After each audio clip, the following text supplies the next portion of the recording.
ಅನಂತ ಪ್ರಸಾದ್ ನೈತರ್ಕ್ ಅವರು ಶಾಲ್ ಹಾಕಿ ಅವರನ್ನು ಗೌರವಿಸಬೇಕು ಅಂತ ವಿನಂತಿಸ್ಕೊಳ್ತಾ ಇದ್ದೇವೆ. ಅದೇ ರೀತಿ Puttur Hardik herbals private limited ಇದರ ಕಾರ್ಯನಿರ್ವಹಣಾಧಿಕಾರಿ ಶ್ರೀ ಮುರಳೀಧರ ಕೆ ಅವರನ್ನು ಪ್ರೀತಿಪೂರ್ವಕವಾಗಿ ವೇದಿಕೆಗೆ ಆಹ್ವಾನಿಸ್ತಾ ಇದ್ದೇವೆ.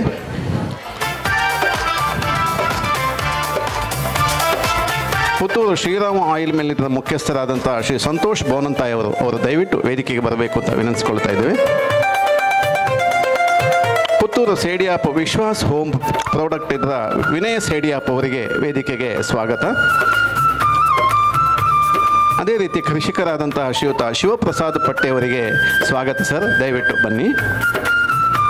ಬೆಳ್ಳಾರೆ ಪಾಲ್ತಾಡಿನ ಹಣ್ಣುಗಳ ಕೃಷಿಕರಾದಂಥ ಶ್ರೀಯುತ ಚೇತನ್ ಶೆಟ್ಟಿ ಅವರಿಗೆ ಈ ಕಾರ್ಯಕ್ರಮಕ್ಕೆ ಸ್ವಾಗತ.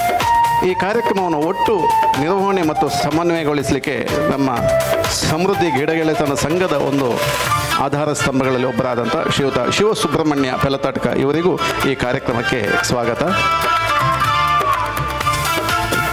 ಈ ಕಾರ್ಯಕ್ರಮವನ್ನು ಶ್ರೀ ಶಿವಸುಬ್ರಹ್ಮಣ್ಯ ಪೆಲತಡ್ಕ ಅವರು ಮುಂದುವರಿಸಬೇಕು ಅಂತ ವಿನಂತಿಸಿಕೊಳ್ತಾ ಇದ್ದಾರೆ. ನಮಸ್ತೆ. ಇವತ್ತಿನ ಹಣ್ಣುಗಳೊಂದಿಗೆ ಈ ಕಾರ್ಯಕ್ರಮದ ಅಧ್ಯಕ್ಷರಾಗಿ ಶ್ರೀ ನಿರಂಜನ್ ಪೋಳ್ಯ, ಬ್ಯಾಂಕಿಂಗ್ ಕ್ಷೇತ್ರದಲ್ಲಿ 20 ವರ್ಷ ದುಡಿದು ಕಳೆದ 3 ವರ್ಷಗಳಿಂದ ನರಿಮೊಗ್ರು ಸಮೀಪದ ಚೋಮಡ್ಕದಲ್ಲಿ ಕೃಷಿ ಮಾಡ್ತಾ ಇದ್ದಾರೆ. ಗ್ರಾಮಜನ್ಯ ರೈತ ಉತ್ಪಾದಕ ಸಂಸ್ಥೆ ಪುತ್ತೂರು ಇದರ ನಿರ್ದೇಶಕರು. ಇವರು ನಮ್ಮ ಅಧ್ಯಕ್ಷರು ಆಗಿದ್ದಾರೆ ಇವತ್ತು. ಹಾಗೆ ಮುರಳೀಧರಕ್ಕೆ ಕಾರ್ಯನಿರ್ವಹಣಾಧಿಕಾರಿಗಳು, ಹಾರ್ದಿಕ್ ಹರ್ಬಲ್ಸ್ ಪುತ್ತೂರು ಮತ್ತು ಕೃಷಿಕ ಉದ್ಯಮಿಗಳು 15 ವರ್ಷಗಳಿಂದ ವಿವಿಧ ಹಣ್ಣಿನ ಗಿಡಗಳನ್ನು ಕೃಷಿ ಮಾಡಿ ಸ್ವತಃ ಮಾರ್ಕೆಟ್ ಸಹ ಮಾಡ್ತಾ ಇದ್ದಾರೆ. ಮುರಳೀಧರ, ನಿಮಗೆ ಸ್ವಾಗತ. ಸಂತೋಷ್ ಬೋನಂತಾಯರು ಶ್ರೀರಾಮ ಆಯಿಲ್ ಮಿಲ್ ಪುತ್ತೂರಿನ ಪಾಲುದಾರರು, ಕೃಷಿಕರು. ಕಳೆದ 15 ವರ್ಷಗಳಿಂದ ವಿವಿಧ ರೀತಿಯ ಹಣ್ಣುಗಳನ್ನು ಬೆಳೀತಾ ಇದ್ದಾರೆ ಮತ್ತು ಮಾರ್ಕೆಟ್ ಮಾಡ್ತಾ ಇದ್ದಾರೆ. ಸಂತೋಷ್ ಅಣ್ಣ, ನಿಮಗೆ ಸ್ವಾಗತ. ವಿನಯ್ ಸೇಡಿಯಾಪು ಇವರು ತನ್ನ ತಂದೆಯವರು ಆರಂಭಿಸಿದ್ದಂತಹ ವಿಶ್ವಾಸ್ ಹೋಮ್ ಪ್ರಾಡಕ್ಟ್ಸಿನ ಮತ್ತು ನಿತ್ತು ಹೋಗಿದ್ದ ಅವರ ಸ್ಕ್ವಾಷ್ ತಯಾರಿಯ ಉದ್ದಿಮೆಯನ್ನು ಪುನರಾರಂಭ ಮಾಡಿ ಈಗ ಮಾರ್ಕೆಟ್ ಮಾಡ್ತಾ ಇದ್ದಾರೆ. ಅವರಿಗೂ ವಿನಯ್ ಅಣ್ಣ, ನಿಮಗೆ ಸ್ವಾಗತ. ಶಿವಪ್ರಸಾದ್ ಪಟ್ಟೆಯವರು ಕೌಡಿಚಾರು ಸಮೀಪದ ಪಟ್ಟೆಯಲ್ಲಿ ಕೃಷಿಕರು. ಕಳೆದ 40 ವರ್ಷದಿಂದ ಕೃಷಿಕರು. 20 ವರ್ಷದಿಂದ ವಿವಿಧ ದೇಶಿ ವಿದೇಶಿ ಹಣ್ಣುಗಳನ್ನು ಬೆಳೀತಾ ಇದ್ದಾರೆ. ಶಿವಪ್ರಸಾದ್ ಅಣ್ಣ, ನಿಮಗೆ ಸ್ವಾಗತ. ಹಾಗೆ ಚೇತನ್ ಶೆಟ್ರು ನನ್ನ ನೇಬರ್ ಸಹ ಹೌದು. ಸುಳ್ಯ ತಾಲೂಕಿನ ಪೆರುವಾಜೆಯವರು ತನ್ನ ಕಾರ್ಪೊರೇಟ್ ಉದ್ಯೋಗವನ್ನು ಬಿಟ್ಟು ಕಳೆದ 8 ವರ್ಷಗಳಿಂದ ತುಂಬ ವಿವಿಧ ಹಣ್ಣುಗಳನ್ನು ಬೆಳೀತಾ ಇದ್ದಾರೆ, ಸ್ವತಃ ಮಾರ್ಕೆಟ್ ಮಾಡ್ತಾ ಇದ್ದಾರೆ. ಚೇತನ್ ಶೆಟ್ರೆ, ನಿಮಗೆ ಸ್ವಾಗತ. ಇದೀಗ ಮುರಳೀಧರಕ್ಕೆ ನಿಮ್ಮ ಕೃಷಿ ಮತ್ತು ಅದರ ಹಣ್ಣು ಕೃಷಿಯ ಬಗ್ಗೆ ಮಾತಾಡಬೇಕು ಅಂತ ಕೇಳ್ತೇವೆ. ಎಲ್ರಿಗೂ ನಮಸ್ತೆ. ಹಲಸು ಹಣ್ಣು ಮೇಳ 2025 ಕಳೆದ ಕೆಲವಾರು ವರ್ಷಗಳಿಂದ ಯಶಸ್ವಿಯಾಗಿ ಮರಿಕೆ ಸಾವಯವ ಮತ್ತು ಸಂಪೂರ್ಣ ತಂಡ ಈ ಒಂದು ಒಳ್ಳೆಯ ಉದ್ದೇಶದಿಂದ ಕಾರ್ಯಕ್ರಮವನ್ನು ಮಾಡ್ತಾ ಇದ್ದೀರಿ. ಬೆಳೆಯೋರಿಗೂ ಮೌಲ್ಯವರ್ಧನೆ ಮಾಡುವವರಿಗೂ ಹಾಗೂ ಬಳಕೆದಾರರಿಗೂ ಒಂದು ಕೊಂಡಿಯಾಗಿ ಹಾಗೂ ಎಲ್ರಿಗೂ ಒಂದು ಮೋಟಿವೇಶನ್ ಆಗುವ ರೀತಿಯಲ್ಲಿ ಈ ಪ್ರೋಗ್ರಾಮ್ ಮಾಡಿ ಸುತ್ತಮುತ್ತಲಿನವರಿಗೆ ಎಲ್ರಿಗೂ ಒಂದು ಅವಕಾಶವನ್ನು ಸೃಷ್ಟಿ ಮಾಡಿಕೊಡ್ತಾ ಇದ್ದೀರಿ. ಎಲ್ರಿಗೂ ತಾನು ಬೆಳೆದ ಹಾಗೂ ಮೌಲ್ಯವರ್ಧನೆ ಮಾಡಿದ ಕೃಷಿ ವ್ಯಾಲ್ಯೂ ಆ್ಯಡೆಡ್ ಉತ್ಪನ್ನಗಳಿಗೆ ಒಂದು ಪುನಃ ಇನ್ನಷ್ಟು ಸಾಧನೆ ಮಾಡುವ, ಇನ್ನಷ್ಟು ಬೆಳೆಯುವ ಹೊಸ ವಿಚಾರಗಳೇನು ಇದನ್ನೆಲ್ಲ ತಿಳಿಲಿಕ್ಕೆ ಅವಕಾಶ ಮಾಡಿಕೊಡ್ತಾ ಇದ್ದೀರಿ. ನಮ್ಮಂತಹ ಕೃಷಿಕರಿಗೂ ಇದರಲ್ಲಿ ಪಾಲ್ಗೊಳ್ಳಿಕ್ಕೆ ಅವಕಾಶ ಮಾಡಿಕೊಟ್ಟದ್ದಕ್ಕೆ ಈ ಸಂಪೂರ್ಣ ತಂಡಕ್ಕೆ ಧನ್ಯವಾದ ಹೇಳ್ತಾ ಇದ್ದೇವೆ. ನಮ್ಮದು ಕೆದಿಲ ಗ್ರಾಮ, ಬಂಟ್ವಾಳ ತಾಲೂಕು, ಇಲ್ಲಿ ಪುತ್ತೂರು ಪಕ್ಕನೇ ಮುದ್ರಜೆ ಅಂತ ಮನೆ. ಕೃಷಿ ಮಾಡ್ತಾ ಇದ್ದೇವೆ. ಅಡಿಕೆ, ರಬ್ಬರು, ಗೇರು ಬೀಜ. ಅದರ ಜೊತೆಗೆ ಈ ಅಡಿಕೆ ಪತ್ರಿಕೆ ತಂಡದ ಅವೇರ್ನೆಸ್ ಪ್ರೋಗ್ರಾಮ್ನಿಂದಾಗಿ ಸ್ವಲ್ಪ ಹಲಸು ಮಾಡುವಂತಾಯಿತು. ನಮ್ಮ ಊರಿಗೆ ಯಾವುದು ಸೆಟ್ ಆಗ್ತದೆ, ಹಣ್ಣಿರ್ಬೋದು, ಬೇರೆ ಬೇರೆ ಬಳಕೆಗೆ ಇರ್ಬೋದು ಅಂಥದ್ದನ್ನು ನೋಡಿಕೊಂಡು ಕಸಿ ಗಿಡಗಳನ್ನು ತರಿಸಿ ಟೆರೆಸ್ ಮಾಡಿ ಪ್ಲಾಂಟೇಶನ್ ಮಾಡಿದೆವು. ಗಿಡಗಳು ತೊಂದರೆ ಇಲ್ಲ, ಚೆನ್ನಾಗಿ ಬಂತು. ವೆಹಿಕಲ್ ವ್ಯವಸ್ಥೆ ಕೂಡ ಮಾಡಿದ್ದೇವೆ. ಒಟ್ಟಾರೆಯಾಗಿ ಒಂದು 30 ರಿಂದ 40 ಹಲಸಿನ ವೆರೈಟಿ ಇದೆ. ಒಂದು 100 ಗಿಡಗಳಷ್ಟು ಇದೆ. ಒಂದು ಅರ್ಧದಷ್ಟು ಗಿಡಗಳಲ್ಲಿ ಫಲ ಬರ್ತಾ ಇದೆ, ಮತ್ತೊಂದು 7-8 ಹಳೆ ಮರಗಳಲ್ಲಿ ಫಲ ಬರ್ತಾ ಇದೆ. ಈಗಷ್ಟೇ ಸರ್, ಈ ವರ್ಷದಿಂದಷ್ಟೇ ನಾವು ಅದನ್ನು ಪ್ಯಾಕೆಟ್ ಮಾಡಿ ವೆರೈಟಿ ವೈಸ್ ಲೇಬಲಿಂಗ್ ಮಾಡಿ ಮರಿಕೆ ಸಾವಯವದಲ್ಲಿ ಮಾರಾಟ ಮಾಡಲಿಕ್ಕೆ ಪ್ರಾರಂಭ ಮಾಡಿದ್ದು. ಬೇರೆ ಬೇರೆ ವೆರೈಟಿ ಇದ್ದಾಗ ಬೇರೆ ಬೇರೆ ಎಕ್ಸ್ಪೆಕ್ಟೇಷನ್ ಇರುವಂತಹ ಜನರಿಗೆ ಕೊಡಲಿಕ್ಕೆ ಅನುಕೂಲ ಆಗ್ತದೆ. ಹಾಗೆಯೇ ನಮ್ಮಲ್ಲಿ ವೇಸ್ಟೇಜ್ ಆಗೋದು ತಪ್ತದೆ. ಸ್ವತಃ ನಮಗೆ ಸ್ವಲ್ಪ ಖುಷಿ ಆಗ್ತದೆ, ಎಲ್ರಿಗೂ ಸಿಗ್ತಾ ಇದೆಯಲ್ಲ, ನಾವು ಬೆಳೀತಾ ಇದ್ದದ್ದು ಬೇಕಾದವರಿಗೆ ಸಿಗ್ತಾ ಇದೆಯಲ್ಲ ಅಂತ ಖುಷಿ ಆಗ್ತದೆ. ಹಾಗೆಯೇ ಮೌಲ್ಯವೂ ಸಿಗ್ತದೆ. ಹಾಗೆ ಪ್ರತಿಯೊಬ್ಬರು ಈ ಊರಿಗೆ ನನಗೆಂತ ಅನಿಸ್ತಾನಿದೆ ಅಂತಂದರೆ, ನಮ್ಮ ಊರಿಗೆ ಇಲ್ಲಿ ಮಳೆ ಜಾಸ್ತಿ ಅಲ್ಲ, ಇಲ್ಲಿಗೆ ಎಲ್ಲ ವೆರೈಟಿ ಹಲಸು ಸೆಟ್ ಆಗ್ತದೆ ಅಂತ ಹೇಳಲಿಕ್ಕೆ ಬರೋದಿಲ್ಲ. ಈ ಊರಲ್ಲಿ ಆಲ್ರೆಡಿ ಈಗ ಸಂತೋಷ್ ಅಣ್ಣ ತುಂಬ ಜನ ಹೀಗೆ ಬೆಳೆದು ವ್ಯಾಲ್ಯೂಡೇಷನ್ ಮಾಡ್ತಾ ಇದ್ದಾರೆ. ಕೆಲವು ವೆರೈಟಿಗಳು ಮಟ್ಟಮ್ ಇರ್ಬೋದು, ಗಮ್ಲೆಸ್ ಇರ್ಬೋದು, ಸಿಂಗಾಪುರ ಇರ್ಬೋದು, ಅಥವಾ ಇನ್ಯಾವುದು ಈ ಊರಲ್ಲಿ ಆಲ್ರೆಡಿ ಸಕ್ಸಸ್ ಆಗಿದೆ ಅಂಥದ್ದನ್ನೇ ಕಸಿ ಇಲ್ಲಿ ಮಾಡಿಕೊಂಡು ಬೆಳೆಸಿದರೆ ಅದರ ಇಮ್ಯುನಿಟಿ ಅಂದರೆ ರೋಗ ನಿರೋಧಕ ಶಕ್ತಿ, ಫಸಲು ಕೊಡುವ ಟೈಮಿಂಗ್ಸು ಇದೆಲ್ಲ ನಮಗೆ ಸೆಟ್ ಆಗಲಿಕ್ಕೆ ಅನುಕೂಲ ಅಂತ ಅನ್ನಿಸ್ತದೆ. ಅಷ್ಟು ಮಾತ್ರ ಅಲ್ಲ, ನಮ್ಮ ಜಾಗದಲ್ಲಿ ಕೂಡ ಈ ನಮ್ಮ ಊರಲ್ಲಿ ಸೆಟ್ ಆಗುವ ಗಿಡಗಳು ನಮ್ಮ ಜಾಗಕ್ಕೆ ಎಲ್ಲ ಏರಿಯಾಕ್ಕೆ ಸೆಟ್ ಆಗ್ತದೆ ಅಂತ ಹೇಳಲಿಕ್ಕೆ ಬರೋದಿಲ್ಲ. ಯಾಕೆಂದರೆ ಈಗ ನಮ್ಮದು ಕೆದಿಲದಲ್ಲಿ ಅದು ಲ್ಯಾಟ್ರೈಟ್ ಸ್ಟೋನ್ ಅಂದರೆ ಮುರಕಲ್ಲು ಹೆಚ್ಚಿರುವ ಜಾಗ. ಆಳದಲ್ಲಿ ಸ್ವಲ್ಪ ಗಟ್ಟಿ ಮುರಕಲ್ಲಿದ್ದರೆ ಕೆಲವು ಕಡೆಗೆ ಅಡಿಕೆಯೇ ಒಳ್ಳೆಯದಾಗೋದು, ಕೆಲವು ಕಡೆಗೆ ಹಲಸು ಒಳ್ಳೆಯದು. ಹಾಗೆ ನಮ್ಮ ಜಾಗದ ಒಳಗೆ ಕೂಡ ಮಣ್ಣಿನ ತರಗತಿಯ ಟೆಸ್ಟು, ಅದರ ಗಟ್ಟಿಯ ಅಂದರೆ ಬೇರು ಬಿಡ್ಬೋದಾ, ಯಾವ ಯಾವ ಫಲ ಒಳ್ಳೆಯದು ಬರ್ತದೆ ಅಂತ ತಿಳ್ಕೊಂಡು ನಮ್ಮ ಊರಿಗೆ ಯಾವುದು ಸೆಟ್ ಆಗ್ತದೆ ಅದನ್ನು ಮಾಡಿಕೊಂಡು ಆಮೇಲೆ ಫಲ ಬರುವಾಗ ವ್ಯಾಲ್ಯೂಡೇಷನ್ ಮಾಡಬೇಕಾದ ಅನಿವಾರ್ಯತೆ ಹೇಗೂ ಇದೆ. ಹಾಳಾಗದಾಗೆ ನೋಡಿಕೊಳ್ಬೇಕು, ಸಕಾಲಕ್ಕೆ ಅದನ್ನು ವ್ಯಾಲ್ಯೂಡೇಷನ್ ಮಾಡಿ ಕೊಡಬೇಕು. ಇದೊಂದು ಭಾಗ. ಇನ್ನೊಂದು ನಮ್ಮದು ಒಂದು ಆಸಕ್ತಿಯ ಕ್ಷೇತ್ರ ಬಾಳೆಹಣ್ಣು ಕೂಡ ಈ ವರ್ಷವೇ ನಾವು ವ್ಯಾಲ್ಯೂಡೇಷನ್ ಸ್ಟಾರ್ಟ್ ಮಾಡಿದ್ದು. ನಮ್ಮದೇ ಹಾರ್ದಿಕ್ ಹರ್ಬಲ್ ಸತ್ವಂ ಹರ್ಬಲ್ ವಾಟರ್ ನೀವೆಲ್ಲರೂ ನೋಡಿದ್ದೀರಿ. ಸತ್ವಂ ಮೂಲಿಕಾ ಪಾನೀಯ, ಜೀರಾ ಪಾನೀಯ, ಹರ್ಬಲ್ ಎಕ್ಸ್ಟ್ರಾಕ್ಟ್ಗಳು, ಹರ್ಬಲ್ ಸೋಪುಗಳು, ಹಾಗೆ ಲೆಮನ್ ಗ್ರಾಸ್ ಬೆಳೀತೇವೆ, ಎಸೆನ್ಷಿಯಲ್ ಆಯಿಲ್ ಎಕ್ಸ್ಟ್ರಾಕ್ಟ್ ಮಾಡ್ತೇವೆ, ನ್ಯಾಚುರಲ್ ಎಸೆನ್ಷಿಯಲ್ ಆಯಿಲ್ ಹಾಕಿ ಸೋಪ್ ಮಾಡ್ತೇವೆ. ಅಡಿಕೆ ಹಣ್ಣಿನ ಸಿಪ್ಪೆಯನ್ನು ಉಪಯೋಗಿಸಿ ಸೋಪು ಮಾಡಿ ಅದಕ್ಕೆ ಪೇಟೆಂಟು ಸಿಕ್ಕಿದೆ. ಬಾಳೆಹಣ್ಣಿನ ಸುಕೇಳಿ ಈ ವರ್ಷ ಹೊಸ ಪ್ರಾಡಕ್ಟ್ ನಮ್ಮಲ್ಲಿ ಕದಳಿ ಮತ್ತು ನೇಂದ್ರ. ಕದಳಿ ನಾವು ಬೆಳೆದದ್ದಲ್ಲದೆ ನಮ್ಮ ನೆರೆಕರರ ಕೈಯಿಂದಲೂ ತಗೊಳ್ತೇವೆ, ಸ್ವಲ್ಪ ಹೆಚ್ಚಿನ ವ್ಯಾಲ್ಯೂಗೆ ತಗೊಳ್ತೇವೆ. ಒಳ್ಳೆ ಬೆಳೆದ ಕದಳಿಗೆ ಒಳ್ಳೆ ರೇಟ್ ಕೊಟ್ಟು ಒಳ್ಳೆ ಹಣ್ಣಾದಾಗ ನ್ಯಾಚುರಲಿ ಹಣ್ಣು ಮಾಡಿದ್ದನ್ನು ಡ್ರೈಯರ್, ಸ್ಟೀಮ್ ಕಮ್ ಇಲೆಕ್ಟ್ರಿಕ್ ಡ್ರೈಯರಲ್ಲಿ ಡ್ರೈ ಮಾಡ್ತೇವೆ, ಟೆಂಪರೇಚರ್ ಕಂಟ್ರೋಲ್ ಮಾಡಿಕೊಂಡು. ಬೇಸಿಗೆ ಸೀಸನಲ್ಲಿ ನ್ಯಾಚುರಲ್ ಡ್ರೈಯರ್ ಕೂಡ ಇದೆ. ಇದೆಲ್ಲರ ಕಾಂಬಿನೇಷನ್ ಮಾಡಿ ವ್ಯಾಲ್ಯೂಡೇಷನ್ ಮಾಡ್ತಾ ಇದ್ದೇವೆ. ಇನ್ನಷ್ಟು ವ್ಯಾಲ್ಯೂಡೇಷನ್ ಮಾಡಲಿಕ್ಕೆ ಇದೆ ಅಂತ ಅನ್ನಿಸ್ತದೆ. ಉದಾಹರಣೆಗೆ ಎನರ್ಜಿ ಬಾರ್ ಮಾಡ್ಬೋದು, ಸ್ಪೈಸಿ ಫಿಗ್ಸ್ ಮಾಡ್ಬೋದು, ಈ ಥರ ಎಲ್ಲ ಇನ್ನಷ್ಟು ಮಾಡಲಿಕ್ಕೆ ಅವಕಾಶ ಇದೆ. ಬೇರೆ ಬೇರೆ ನಮಗೆ ಈ ಊರಲ್ಲಿ ಕರಿಬೇವು ಬೆಳೆಯುವುದು ಅಂತ ಸಂತೋಷಣ್ಣ ನಾವೆಲ್ಲ ಮಾತಾಡ್ತಾ ಇದ್ದೆವು. ಬೇರೆ ಬೇರೆ ಬೇವು ತುಂಬ ಅನುಕೂಲ ಇದೆ, ಮೆಡಿಸಿನಲ್ ಪ್ಲ್ಯಾಂಟ್ಸು ಬೆಳಿಬೋದು. ಹಾಗೆ ಈ ಸ್ಟೇಜಲ್ಲಿ ತುಂಬ ಸಾಧಕರು ಇದ್ದಾರೆ, ಅವರವರ ಅನುಭವಗಳನ್ನು ಹಂಚಿಕೊಳ್ತಾ ಇದ್ದಾರೆ. ಸ್ಟೇಜಲ್ಲಿ ಸ್ವಲ್ಪ ಹೊತ್ತು ಇದ್ದೇವೆ, ನಾವು ಇಲ್ಲೂ ಇದ್ದೇವೆ. ನಮ್ಮ ಈ ಸಣ್ಣ ಅನುಭವವನ್ನು ಅಥವಾ ನನ್ನ ಈ ಅನುಭವವನ್ನು, ನಮ್ಮ ತಂಡದ ಅನುಭವವನ್ನು ಇಲ್ಲಿಯೂ ಮುಂದೆಯೂ ಹಂಚಿಕೊಳ್ಬೋದು. ನಮಗೆ ಅನುಭವ ಇರುವಂಥದ್ದನ್ನು ಧಾರಾಳವಾಗಿ ಹಂಚಿಕೊಂಡು ಒಬ್ಬರಿಗೊಬ್ಬರು ನಾಲೆಜ್ ಶೇರ್ ಮಾಡಿಕೊಂಡು ಎಲ್ಲರೂ ಒಂದೇ ರೀತಿಯಲ್ಲಿ ಬೆಳೀಲಿಕ್ಕೆ ಅನುಕೂಲ ಆಗ್ತದೆ. ಎಲ್ಲ ಕೃಷಿಕರಿಗೂ ಈ ವ್ಯಾಲ್ಯೂಡೇಷನ್ ಮಾಡಿ ಸಮಯಕ್ಕೆ ಸರಿಯಾಗಿ ಮಾರುಕಟ್ಟೆಗೆ ತಲುಪಿಸಿ ಅದರ ಒಂದು ಯಶಸ್ಸಿನ ಲಾಭ ಎಲ್ಲರಿಗೂ ಸಿಗಲಿ ಅಂತ ಈ ಸಂದರ್ಭದಲ್ಲಿ ಹಾರೈಸ್ತೇನೆ. ವಂದನೆಗಳು. ಸಂತೋಷ್ ಬೋನಂತಾಯರು ಮಾತಾಡಬೇಕು. ಎಲ್ರಿಗೂ ನಮಸ್ಕಾರ. ಹಲಸು ಹಣ್ಣು ಮೇಳ ಇದು ಸತತ 8ನೇ ವರ್ಷಕ್ಕೆ ನಾವು ಪಾದಾರ್ಪಣೆ ಮಾಡ್ತಾ ಇದ್ದೇವೆ. ಒಳ್ಳೆಯ ಯಶಸ್ವಿಯಾಗಿ ಸಂಘಟಕರು ಒಂದು ಯಶಸ್ವಿ ಕಾರ್ಯಕ್ರಮವಾಗಿ ಯೋಜನೆ ಮಾಡಿದ್ದಾರೆ. ಅವರಿಗೆ ಎಲ್ಲರ ಪರವಾಗಿ ತುಂಬ ಹೃದಯದ ಧನ್ಯವಾದಗಳು. ನಮ್ಮಂಥ ಈ ಯುವ ಕೃಷಿಕರು ಅಂತೇಳಿ ಏನು ಹೇಳ್ತೇವೆ, ಈ ಕೃಷಿಕರಿಗೆ ಒಂದು ಪ್ರೋತ್ಸಾಹ ಮತ್ತು ಮಾರ್ಗದರ್ಶನ ಇದೇ ಸಂಸ್ಥೆಯಿಂದ, ಅಂದರೆ ಈ ಹಲಸು ಮೇಳದಿಂದ ಪ್ರೇರೇಪಣೆಗೊಂಡು ಸಾಕಷ್ಟು ಹಲಸು ಕೃಷಿ ಮಾಡ್ಬೋದು ಅಂಥೇಳಿ ತೋರಿಸಿಕೊಟ್ಟಂಥ ಒಂದು ವೇದಿಕೆ. ಹಾಗಾಗಿ ಇನ್ನೊಮ್ಮೆ ನಾನು ಈ ವೇದಿಕೆಯವರಿಗೆ ಅಭಿನಂದನೆ ಸಲ್ಲಿಸ್ತೇನೆ. ಒಟ್ಟು ನಮ್ಮ ಉದ್ಯಮದ ಬಗ್ಗೆ ಹೇಳಬೇಕಿದ್ರೆ ನಮ್ಮದು ವ್ಯಾಪಾರ ಮತ್ತು ಕೃಷಿ ಈ ಎರಡೂ ಹಿನ್ನೆಲೆ ಇರುವಂಥ ವ್ಯಕ್ತಿ ನಾನು. ಶ್ರೀರಾಮ ಎಣ್ಣೆ ಮಿಲ್ ಅಂತೇಳಿ ನನ್ನ ತಂದೆ ಪ್ರಾರಂಭಿಸಿದರು. ಅವರಲ್ಲಿ ಒಂದು ಕೃಷಿ ಭೂಮಿ ಏನಿತ್ತು, ಅದರಲ್ಲಿ ಬಂದಂಥ ಎಲ್ಲ ಉತ್ಪನ್ನಗಳನ್ನೆಲ್ಲ ನಮ್ಮ ರಿಟೇಲ್ ಔಟ್ಲೆಟಲ್ಲಿ ನಾವು ಮಾರುಕಟ್ಟೆ ಮಾಡ್ತಾಯಿದ್ದೆವು.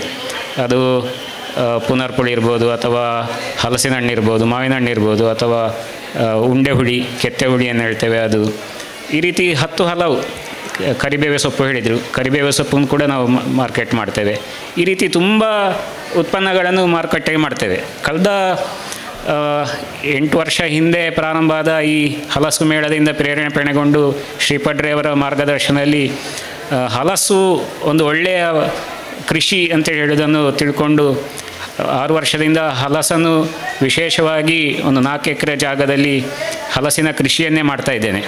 ಅದರಲ್ಲಿ ತುಂಬ ವ್ಯಕ್ತಿಗಳ ಹತ್ರ ಮಾತುಕತೆ ಮಾಡಿ ಅನುಭವಕ್ಕೆ ಬಂದದೇನೆಂದರೆ, 1 ಅಥವಾ 2 ವೆರೈಟಿಯ ಹಣ್ಣುಗಳನ್ನು ತುಂಬ ಹೆಚ್ಚು ಬೆಳೆಸಬೇಕು.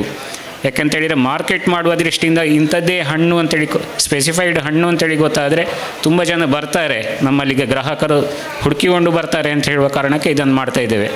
ಈ ವರ್ಷ ಇಳುವರಿ ಪ್ರಾರಂಭ ಆಗಿದೆ. ಕಳೆದ ವರ್ಷ 1-2 ಮರಗಳಲ್ಲಿ ಪ್ರಾರಂಭ ಆಗಿತ್ತು. ಈ ವರ್ಷ ಒಂದು 40 ಮರದಲ್ಲಿ ಒಳ್ಳೆ ಇಳುವರಿ ಸಿಗಲಿಕ್ಕೆ ಪ್ರಾರಂಭ ಆಗಿದೆ.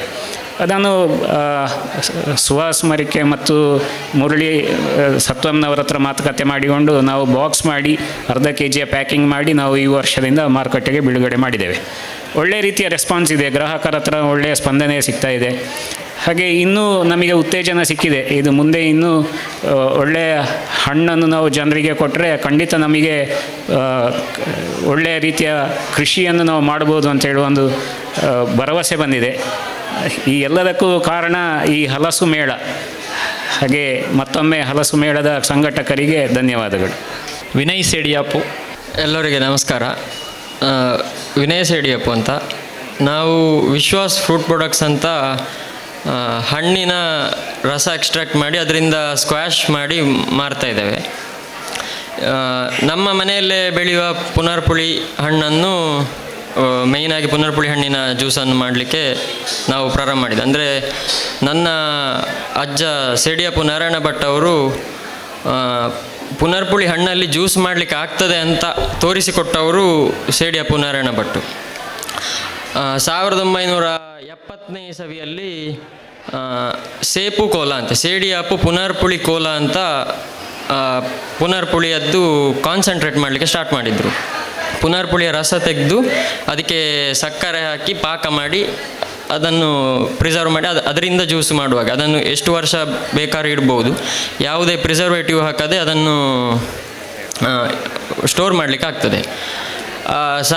ಅದನ್ನು ನನ್ನ ತಂದೆ 1984ನೇ ಇಸವಿಯಲ್ಲಿ ಲೈಸೆನ್ಸ್ ಎಲ್ಲ ಮಾಡಿ ವಿಶ್ವಾಸ್ ಫ್ರೂಟ್ ಪ್ರಾಡಕ್ಟ್ಸ್ ಅಂತ ಮಾಡಿ ಮಾರ್ಕೆಟಿಂಗ್ ಮಾಡಲಿಕ್ಕೆ ಸ್ಟಾರ್ಟ್ ಮಾಡಿದರು. ಆವಾಗ ಬೇರೆ ಮಾರ್ಕೆಟಲ್ಲಿ ಬೇರೆ ರೀತಿಯ ಯಾವುದೇ ಇದಿರಲಿಲ್ಲ. ಅಂದರೆ ಈ ಹಣ್ಣಿನ ಜ್ಯೂಸ್ಗಳ ಇದು ಭಾರಿ ಕಡಿಮೆ ಇತ್ತು, ಕಾನ್ಸಂಟ್ರೇಟ್ಗಳು, ಸ್ಕ್ವಾಶ್ ಅಂತ ಹೇಳ್ತಾರೆ. ಅದು ಬೇರೆ ಬೇರೆ ಹಣ್ಣಿದು, ಈಗ ಪುನರ್ಪುಳಿ ಮತ್ತು ಪೈನಾಪಲ್ಲು, ಆರೆಂಜು ಇದರದ್ದೆಲ್ಲ ಮಾಡಿಕೊಂಡಿದ್ದರು. ಸಾಧಾರಣ 2004ರ ತನಕ ಮಾಡಿಕೊಂಡಿತ್ತು. ಆವಾಗ ಎಂತಾಯ್ತು ಅಂದರೆ ಸಿಂಥೆಟಿಕ್ ಜ್ಯೂಸ್ಗಳು ಬರಲಿಕ್ಕೆ ಸ್ಟಾರ್ಟ್ ಆಯಿತು. ರಸ್ನದಂಥದ್ದು ಮತ್ತು ಕಲರ್ ಆ್ಯಡೆಡ್, ಫ್ಲೇವರ್ ಆ್ಯಡೆಡ್ ಜ್ಯೂಸ್ಗಳು ಬಂತು. ಆವಾಗ ಈ ನ್ಯಾಚುರಲ್ ಇದು ಕಾಸ್ಟ್ಲಿ ಆಯಿತು, ಈ ಸಿಂಥೆಟಿಕ್ ಇದು ತುಂಬ ಚೀಪ್ ಆಗಲಿಕ್ಕೆ ಸ್ಟಾರ್ಟ್ ಆಯಿತು. ಆ ಕಾರಣಕ್ಕೆ ಅದು ಮಾರ್ಕೆಟಿಂಗ್ ಸಮಸ್ಯೆಯಾಗಿ ತಂದೆ ನಿಲ್ಲಿಸಿದ್ರು ಅದನ್ನು. ನಾನು ಅದನ್ನು ಸಾಧಾರಣ 2017 ಆಗುವಾಗ, ನಾನು ಸೆಕೆಂಡ್ ಇಯರ್ PUC ಯಲ್ಲಿದ್ದೆ. ಆವಾಗ ಮನೆಯಲ್ಲಿ ನಮ್ಮ ಮನೆ ಉಪಯೋಗಕ್ಕೆ ಜ್ಯೂಸ್ ಮಾಡಿಕೊಂಡಿದ್ವಿ. ಅದು ಅದರ ಮೇಲೆ ಎಂತ ಒಂದು ಇಂಟ್ರೆಸ್ಟ್ ಆಗಿ ಆ ಟೈಮಲ್ಲಿ ಸ್ವಲ್ಪ ಜಾಸ್ತಿ ಮಾಡಿ ಅದನ್ನು ನಾನು ಸೇಲ್ ಮಾಡಿದೆ. ಅದು ಸೇಲ್ ಮಾಡಿದ್ದಕ್ಕೆ ಒಳ್ಳೆ ರೆಸ್ಪಾನ್ಸ್ ಇತ್ತು. ಅಂದರೆ ಮೊದಲೇ ಕುಡಿದವರು, ಅದು ಮೊದಲಿಂದಲೇ ಅದರ ಕಸ್ಟಮರ್ ಬೇಸ್ ಇತ್ತು. ನಾವು ನಮ್ಮ ಜ್ಯೂಸನ್ನು ನಿಲ್ಲಿಸಿದ್ರು ಸಹ ಅದನ್ನು ಕೇಳಿಕೊಂಡು ತುಂಬ ಜನ ಇದ್ದರು. ಆವಾಗ ನೀವು ಯಾಕೆ ನಿಲ್ಲಿಸಿದ್ದು, ಪುನಃ ಶುರು ಮಾಡಿ, ಅದಕ್ಕೆ ನಿಮ್ಮ ಆ ಕ್ವಾಲಿಟಿಯದ್ದು ಬೇರೆ ಮಾರ್ಕೆಟಲ್ಲಿ ಇಲ್ಲ ಅಂತ. ಹಾಗೆ ನಾನು ಸ್ವಲ್ಪ ಮಾಡಿದ್ದು ಸೇಲಾದ ರೆಸ್ಪಾನ್ಸ್ ನೋಡಿ ಇದನ್ನು ಯಾಕೆ ಮಾಡಬಾರ್ದು ಅಂತ ನೆಕ್ಸ್ಟ್ ಇಯರ್ 2018ರಿಂದ ನಾನು ಲೈಸೆನ್ಸ್ ಹೋಮ್ ಮೇಡ್ ಇದು ಮಾಡಿ ಹೋಮ್ ಮೇಡ್ ಲೈಸೆನ್ಸ್ ಇದಕ್ಕೆ ಲೈಸೆನ್ಸ್ ಮಾಡಿ ಅದನ್ನು ಮಾಡಲಿಕ್ಕೆ ಸ್ಟಾರ್ಟ್ ಮಾಡಿದ್ದೇನೆ. ಈಗ ನಮ್ಮದು ಮೇಯ್ನ್ ಪುನರ್ಪುಳಿ ಮತ್ತು ಈಗ ಪುನರ್ಪುಳಿ ಜೀರಾ ಅಂತ ಅದರಲ್ಲಿ ಶುರು ಮಾಡಿದ್ದೇವೆ. ಮತ್ತು ನೇರಳೆ ಹಣ್ಣಿನ ಜ್ಯೂಸ್ ಮಾಡ್ತೇವೆ. ನೇರಳೆ ಹಣ್ಣಿದು ಶುಗರ್ಲೆಸ್ ಮಾಡೋದು ಡಯಾಬಿಟಿಸ್ನವರಿಗೆ ಹೆಲ್ಪ್ ಆಗುವಂಥದ್ದು. ಹಾಗೆ ಅದು ನೇರಳೆ ಹಣ್ಣಿನ ಬೀಜದ ಕ್ರಷ್ ಮಾಡಿ ಜ್ಯೂಸ್ ಮಾಡೋದು ನಾವು ಈಗ ಪುನರ್ಪುಳಿ ಆಗಲಿ ಪುನರ್ಪುಳಿ ಜೀರಾ ಮತ್ತು ಯಾರು ಆರ್ಡ್ರ್ ಇದ್ದರೆ ಈಗ ಮಾರ್ಕೆಟ್ ಇದಕ್ಕೆ ಇರೋದಿಲ್ಲ. ಈಗ ಫಂಕ್ಷನಿಗೆಲ್ಲ ಆರ್ಡ್ರ್ ಕೊಟ್ಟರೆ ಈ ಪೈನಾಪಲ್ಲು ಪೇರಳೆ ಇದನ್ನೆಲ್ಲ ಮಾಡಿಕೊಡ್ತೇವೆ. ಅದೆಲ್ಲ ಯಾಕೆ ಬಾಟಲಿಂಗ್ ಮಾಡೋದಿಲ್ಲ ಯಾಕಂದರೆ ಅದಕ್ಕೆ ಪ್ರಿಸರ್ವೇಟಿವ್ ಹಾಕದೆ ಅದು ನಿಲ್ಲೋದಿಲ್ಲ. ಈ ಪುನರ್ಪುಳಿ ಹಣ್ಣು ಮಾತ್ರ ಪ್ರಿಸರ್ವೇಟಿವ್ ಹಾಕದೆ ಅದನ್ನು ಸ್ಟೋರ್ ಮಾಡಲಿಕ್ಕೆ ಆಗ್ತದೆ. ಈ ನಾವು ಆದಷ್ಟು ಎಂಥದ್ದು ನ್ಯಾಚುರಲ್ ಇದರಲ್ಲೇ ಮಾಡಬೇಕು ಅಂತ ಹೇಳುವ ಉದ್ದೇಶದಿಂದ ಇದನ್ನು ಮಾಡ್ತಾ ಇದ್ದೇವೆ. ಪುನರ್ಪುಳಿ ನಾವು ಹಣ್ಣಿನ ರಸ ತೆಗೆದು ಅದಕ್ಕೆ ಸಕ್ಕರೆ ಹಾಕಿ ಪಾಕ ಮಾಡಿ ಇದು ಪ್ಯಾಕೇಜಿಂಗ್ ಮಾಡ್ತಾ ಇರೋದು ಅಷ್ಟೇ. ಅದಕ್ಕೆ ಬೇರೆ ಯಾವುದೇ ಕಲರ್ ಆಗಲಿ ಆರ್ಟಿಫಿಷಿಯಲ್ ಫ್ಲೇವರ್ಸ್ ಆಗಲಿ ಈ ಸಿಟ್ರಿಕ್ ಆಗಲಿ ಯಾವುದು ಆ್ಯಡ್ ಮಾಡೋದಿಲ್ಲ. ಅದರಲ್ಲಿ ಇದನ್ನೇ ಕೊಡೋದು. ಅಂದರೆ ಅದರಲ್ಲಿ ಪುನರ್ಪುಳಿ ಹಣ್ಣಲ್ಲಿರೋ ಹುಳಿಯೇ ಅದರಲ್ಲಿ ಇರೋದು, ಬೇರೆ ಯಾವುದೇ ಎಕ್ಸ್ಟ್ರಾ ಆ್ಯಡ್ ಮಾಡೋದಿಲ್ಲ ನಾವು. ಹೀಗೆ ಬೇರೆ ಬೇರೆ ಹಣ್ಣುಗಳದ್ದು ಸಹ ಮೌಲ್ಯವರ್ಧನ ಮಾಡಿ ನಾವು ಮಾರ್ತೇವೆ. ಮತ್ತು ನಾನು ಇದು ಹೋಮ್ ಪ್ರಾಡಕ್ಟ್ ಆಗಿದ್ದು ಮಾಡೋದು. ಮತ್ತು ನಮ್ಮ ಮೇಯ್ನು ಉದ್ಯೋಗ ನಮ್ಮದು ಕೃಷಿ. ನಾವು ಬೇರೆ ಬೇರೆ ಅಡಿಕೆ, ತೆಂಗು, ಪೆಪ್ಪರ್ ಇದರೊಟ್ಟಿಗೆ ಬೇರೆ ಬೇರೆ ಹಣ್ಣಿನ ಕೃಷಿಯನ್ನು ಸಹ ನಾವು ಮಾಡ್ತೇವೆ. ಈಗ ಮೇಯ್ನಾಗಿ ರಂಬುಟಾನನ್ನು ಮಾಡ್ತಾ ಇದ್ದೇವೆ. ಇಲ್ಲಿ ಹಲಸು ಮೇಳದಲ್ಲಿ ಕಳೆದ ಸುಮಾರು ವರ್ಷದಿಂದ ನಾವು ನಮ್ಮದೇ ಸ್ಟಾಲ್ ಹಾಕಿ ಮಾರಿಕೊಂಡಿದ್ದು. ಈ ಸಲ ನಮಗೆ ಬೇರೆ ಕಾರಣದಿಂದಾಗಿ ಹಾಕ್ಲಿಕ್ಕೆ ಆಗಲಿಲ್ಲ, ಬೇರೆ ಇದರಲ್ಲಿ ಇಟ್ಟಿದ್ದೇವೆ.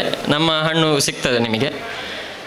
ಮತ್ತು ಬೇರೆ ಯಾವ ಹಣ್ಣು ಒಳ್ಳೆ ಇದೆ ಅಂತ ನೋಡಿ ಅದನ್ನು ಪ್ಲಾಂಟೇಶನ್ ಮಾಡುವ ಪ್ಲ್ಯಾನ್ ನಮ್ಮದು ಇದೆ. ಶಿವಪ್ರಸಾದ್ ಪಟ್ಟೆಯವರು ಮಾತಾಡಬೇಕು. ಎಲ್ಲರಿಗೂ ನಮಸ್ಕಾರ. ನಾನು ಹುಟ್ಟು ಕೃಷಿಕ. ಸುಮಾರು ಒಂದು 15-20 ವರ್ಷದ ಹಿಂದೆ ತೆಂಗು ಮತ್ತು ಅಡಿಕೆ ತೋಟದೊಳಗೆ ಉಪಬೆಳೆ ಯಾವುದಾಗ್ಬೋದು ಅಂತ ಒಂದು ಹುಡುಕಾಟದಲ್ಲಿರುವಾಗ ಪುಲಾಸನ್ ಮತ್ತು ಸಲಾಕ್ ಎಂಬ ಹಣ್ಣುಗಳ ಬಗ್ಗೆ ತಿಳಿಯಿತು ಸ್ವಲ್ಪ. ಆವಾಗ ಈಗಿನಷ್ಟೇನು ಗೂಗಲ್ ಫಾಸ್ಟ್ ಇರಲಿಲ್ಲ. ಆಯಿತು, ಹಣ್ಣು ಅಂತ ಇದೆ ಅಂತ ಒಂದು ಮಲೇಷಿಯನ್ ಫ್ರೂಟ್ ಅಂತ ಗೊತ್ತಿತ್ತಷ್ಟೇ. ಆ ರೀತಿ ಹುಡುಕಾಡುವಾಗ ಅದೆರಡು ಹಣ್ಣನ್ನು ನರ್ಸರಿಯಲ್ಲಿ ಸಿಕ್ಕಿತು. ಅದು ಪುಲಾಸನ್ ಒಂದು ನರ್ಸರಿಯಲ್ಲಿ ಅವ್ರಿಗೆ ಮಾರಾಟವಾಗದೆ ಉಳಿದಿತ್ತು. ಆ ಗಿಡಗಳನ್ನೆಲ್ಲ ತಂದು ನಾನು ನಾಟಿ ಮಾಡಿದೆ. ಅದೊಂದು 3 ವರ್ಷದಲ್ಲಿ ಫಸಲು ಕೆಲವದಲ್ಲಿ ಬರಲಿಕ್ಕೆ ಶುರುವಾಯಿತು. ಅದರಲ್ಲಿ ಗಂಡು ಹೆಣ್ಣು ಉಂಟು. ಇದರಾಗೆ ರಂಬುಟನ್ ಹಾಗೆ. ಈ ಪುಲಾಸನ್ ಹಣ್ಣಿನ ವೈಶಿಷ್ಟ್ಯ ಅಂದರೆ ಅದು ರುಚಿ ಸಿಹಿ, ತುಂಬ ಸಿಹಿ ಹಣ್ಣಾದರೆ, ಮತ್ತು ಅದರ ಒಳಗಿನ ಬೀಜ ನಮ್ಮ ಈ ಗೋಡಂಬಿ ಮತ್ತು ಬಾದಾಮಿಯ ರುಚಿ. ಮತ್ತೊಂದು ಸಲಾಕ್ ಅಂತ ಮಾಡಿದೆ. ಅದು ಮುಳ್ಳಿನ ಗಿಡ. ಅದು ಕಮರ್ಷಿಯಲ್ಗೆ ಆಗಲಿಕ್ಕಿಲ್ಲ. ಅದರಲ್ಲಿ ಸ್ವಲ್ಪ ಕೈ ಸುಟ್ಟುಕೊಂಡೆ. ಪುಲಾಸನ್ ಪರವಾಗಿಲ್ಲ, ಅದಕ್ಕೆ ಮಾರ್ಕೆಟಿಂಗ್ ಅದು ಶೆಲ್ಫ್ ಲೈಫ್ ಸ್ವಲ್ಪ ಕಡಿಮೆ, 2-3 ದಿವಸದಲ್ಲಿ ಹಾಳಾಗ್ತದೆ. ಆದ ಕಾರಣ ನಾವು ಕೊಯ್ದು ಆದಷ್ಟು ಶೀಘ್ರವಾಗಿ ಮಾರುಕಟ್ಟೆಗೆ ತಲುಪಿಸಬೇಕಾಗ್ತದೆ. ಆದರೂ ಉಪಬೆಳೆಯಾಗಿ ಅದು ಮಾಡಬಹುದು. ಮತ್ತೊಂದು ಅದರಲ್ಲಿ ಇನ್ನೊಂದು ಕೊರತೆ ಅಂದರೆ ಚಟ್ಟೆ ಆಗೋದು. ಹಣ್ಣು ಹೆಚ್ಚಿನ ಇದರಲ್ಲಿ ಚಟ್ಟೆ ಆಗ್ತದೆ. ಆದರೆ ಅದು ಹಣ್ಣಾಗಿ ಸಿಕ್ಕಿದರೆ ನಮಗೆ ಒಳ್ಳೆಯ ಉಪಯೋಗ. ಅದು ಈ ಅಡಿಕೆ ಕೃಷಿಕರಿಗೊಂದು ಸಲಹೆ ಏನೆಂದರೆ, ಹೊಸ ತೋಟ ಮಾಡುವವರು ಡಿಸ್ಟೆನ್ಸನ್ನು ಮಿನಿಮಮ್ 9 ಫೀಟ್ ಡಿಸ್ಟೆನ್ಸಿಗೆ ನಾಟಿ ಮಾಡಬೇಕು. ಯಾಕಂದರೆ ಉಪಬೆಳೆಯಾಗಿ ನೆಡಲಿಕ್ಕೆ ಅದು ಅನುಕೂಲ ಆಗ್ತದೆ. ಈಗಿನವರಲ್ಲಿ ಏಕ ಬೆಳೆ ಪದ್ಧತಿಯಲ್ಲಿ 8.25-8.25 ಫೀಟಿಗೆ ಅಡಿಕೆ ಗಿಡ ನಾಟಿ ಮಾಡ್ತಾರೆ. ಅಂಥದ್ರಲ್ಲಿ ಯಾವುದೇ ಉಪಬೆಳೆಯನ್ನು ಮಾಡಲಿಕ್ಕೆ ಸಾಧ್ಯ ಇಲ್ಲ.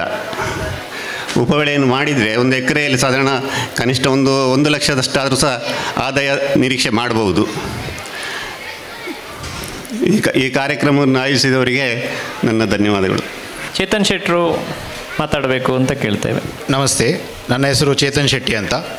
ನಾವು ಪೆರ್ವಾಜೆ ಗ್ರಾಮ, ಸುಳ್ಯ ತಾಲೂಕು. ಇಲ್ಲಿ ಮಂಜಣ್ಣ ಶೆಟ್ಟಿ ಫ್ಯಾಮಿಲಿ ಫಾರ್ಮ್ಸ್ ಅಂತ ಹಣ್ಣಿನ ತೋಟ ಹಾಗೂ ಬೇರೆ ಇಲ್ಲಿಯ ಲೋಕಲ್ ವೆರೈಟೀಸ್ ಎಲ್ಲ ಆಗುವಂಥ ಕೃಷಿಯನ್ನು ಮಾಡ್ತಾಯಿದ್ದೇವೆ. ಮೂಲತಃ ಇಲ್ಲಿ ಮೇಯ್ನಾಗಿ ನಾವು ಹಣ್ಣಿನ ಕೃಷಿಯಲ್ಲಿ ರಂಬುಟಾನ್ ಮತ್ತು ಮ್ಯಾಂಗೋಸ್ಟೀನ್ ಬೆಳೆಯನ್ನು ಬೆಳೆಸ್ತಾ ಇದ್ದೇವೆ. ರಂಬುಟಾನ್ ಮ್ಯಾಂಗೋಸ್ಟೀನ್ ಜೊತೆಗೆ ಸ್ವಲ್ಪ ಕಲೆಕ್ಷನಿಗೆ ಅಂತ ಅವಕಾಡೋ ಮತ್ತು ಸ್ವಲ್ಪ ಹಣ್ಣು ಅಂದರೆ ಪಪಾಯ, ಲಕ್ಷ್ಮಣ ಫಲ ಸೊ ಹೀಗೆ ಸ್ವಲ್ಪ ಸ್ವಲ್ಪ ಕಲೆಕ್ಷನಿಗೆ ಅಂತ ಬೇರೆ ಗಿಡಗಳೆಲ್ಲ ಉಂಟು. ಮೇಯ್ನಾಗಿ ನಾವು ಮಾರ್ಕೆಟಿಂಗಿಗೋಸ್ಕರ ಅಂತಲೇ ಈ ರಾಂಬುಟಾನ್ ಮತ್ತು ಮ್ಯಾಂಗೋಸ್ಟೀನ್ ಬೆಳೆಸ್ತಾ ಇರೋದು. 2017 ಕೃಷಿ ಶುರು ಮಾಡಿ 2020 ಕ್ರಾಪ್ ತೆಗಿಲಿಕ್ಕೆ ಶುರು ಮಾಡಿ ಈಗ ಸಾಧಾರಣ ಇಂಡಿಯಾದಲ್ಲಿ ಎಲ್ಲಿಗೆ ಇಲ್ಲಿಂದ ಕಳಿಸ್ಲಿಕ್ಕೆ ಆಗ್ತದೆ ಎಲ್ಲ ಕಡೆ ಕಳಿಸ್ತೇವೆ. ನಮ್ಮ ಬೆಳೆ ಜೊತೆಗೆ ಬೇರೆ ರೈತರದ್ದು ಸಹ ಬೆಳೆ ಇದ್ದಾಗ ಅವರು ಸಹ ನಮ್ಮ ಮಂಗಳೂರಲ್ಲಿ ನಮಗೆ ಕಲೆಕ್ಷನ್ ಸೆಂಟ್ರ್ ಉಂಟು. ಸೊ ಅಲ್ಲಿಗೆ ಎಲ್ಲರೂ ತಲುಪಿಸ್ತಾರೆ. ಸೊ ಅಲ್ಲಿಂದ ನಾವು ಫ್ರೂಟ್ಸ್ನೆಲ್ಲ ಪ್ಯಾಕ್ ಮಾಡಿ ಎಲ್ಲ ಕಡೆಗೆ ಕಳಿಸ್ತೇವೆ. ಈಗ ಒಂದು 2-3 ವರ್ಷದಿಂದ ಹಲಸಿಗೆ ಸಹ ಸ್ವಲ್ಪ ಇಂಪಾರ್ಟೆನ್ಸ್ ಕೊಡ್ತಾ ಇದ್ದೇವೆ. ಕೆಲವೊಂದು ತೋಟದಲ್ಲಿ ನಮ್ಮ ನೆಟ್ವರ್ಕ್ ಇರುವಲ್ಲಿ ಒಳ್ಳೆ ವೆರೈಟಿಯ ಹಲಸುಗಳೆಲ್ಲ ಇದ್ದು, ಸೊ ಅದನ್ನು ಸಹ ನಾವು ಮಂಗಳೂರಲ್ಲಿ ಈಗ ನಾವೇ ಖುದ್ದು ಅದನ್ನು ಪ್ಯಾಕ್ ಮಾಡಿ ಎಲ್ಲ ಲೋಕಲ್ ಡೆಲಿವರೀಸ್, ಹೋಮ್ ಡೆಲಿವರೀಸ್ ಮಾಡ್ತೇವೆ. ಮತ್ತು ಜೊತೆಗೆ ಕೆಲವೊಂದು ಅಂಗಡಿಗಳಿಗೆಲ್ಲ ಸಪ್ಲೈ ಮಾಡ್ತೇವೆ. ನಮ್ಮ ನೆಟ್ವರ್ಕಲ್ಲಿ ಇರುವಂಥ ಕೃಷಿಕರಿಗೆ ಅವರು ಸ್ವತಃ ಅವರೇ ಹಲಸನ್ನೆಲ್ಲ ಪ್ಯಾಕ್ ಮಾಡಿ ಅವರು ಸಹ ಸಪ್ಲೈ ಮಾಡ್ತಾರೆ. ಸೊ ಹಾಗೆ ಇದ್ದಾಗೆಲ್ಲ ಅವರಿಗೆ ಸ್ವಲ್ಪ ರೆಫರೆನ್ಸ್ ಎಲ್ಲ ಕೊಟ್ಟು ಎಲ್ಲಿಗೆ ಹೇಗೆ ಮಾಡ್ಬೋದು ಅಂತೆಲ್ಲ ಸ್ವಲ್ಪ ನಮ್ಮ ಕಡೆಯಿಂದ ಹೆಲ್ಪ್ ಮಾಡ್ತಾ ಇದ್ದೇವೆ. ಬೇರೆ ಹೇಳುವುದಾದರೆ ಮೇಯ್ನಾಗಿ ನಾವು ಹಣ್ಣಿನ ಬೆಳೆ ಬೆಳೆಸುವಾಗ ಆ ಬೆಳೆಸಿದ ಬೆಳೆಯನ್ನು ನಾವು ಎಲ್ಲಿ ಮಾರುಕಟ್ಟೆ ಮಾಡ್ತೇವೆ ಅಂತ ನಾವು ಫಸ್ಟ್ ಗೊತ್ತಿರಬೇಕು ನಮಗೆ. ಈಗೀಗ ಸುಮಾರು ಜನ ಬೆಳೆಸ್ತಾರೆ. ನಿಮಗೆಲ್ಲ ಗೊತ್ತಿರ್ಬೋದು, ಡ್ರ್ಯಾಗನ್ ಫ್ರೂಟ್ ಹೈಯೆಸ್ಟ್ ಬೆಳೆಸ್ತಾರೆ, ಎಲ್ಲರೂ ಬೆಳೆಸ್ತಾರೆ. ಬೆಳೆಸ್ಲಿಕ್ಕೆ ಆಗುವವರೆಲ್ಲ ಡ್ರ್ಯಾಗನ್ ಫ್ರೂಟ್ ಹಾಕಿದ್ದಾರೆ, ಖರ್ಚು ಮಾಡಲಿಕ್ಕೆ ಆಗುವವರೆಲ್ಲ ಖರ್ಚು ಮಾಡಿ ಡ್ರ್ಯಾಗನ್ ಫ್ರೂಟ್ ಹಾಕಿದ್ದಾರೆ.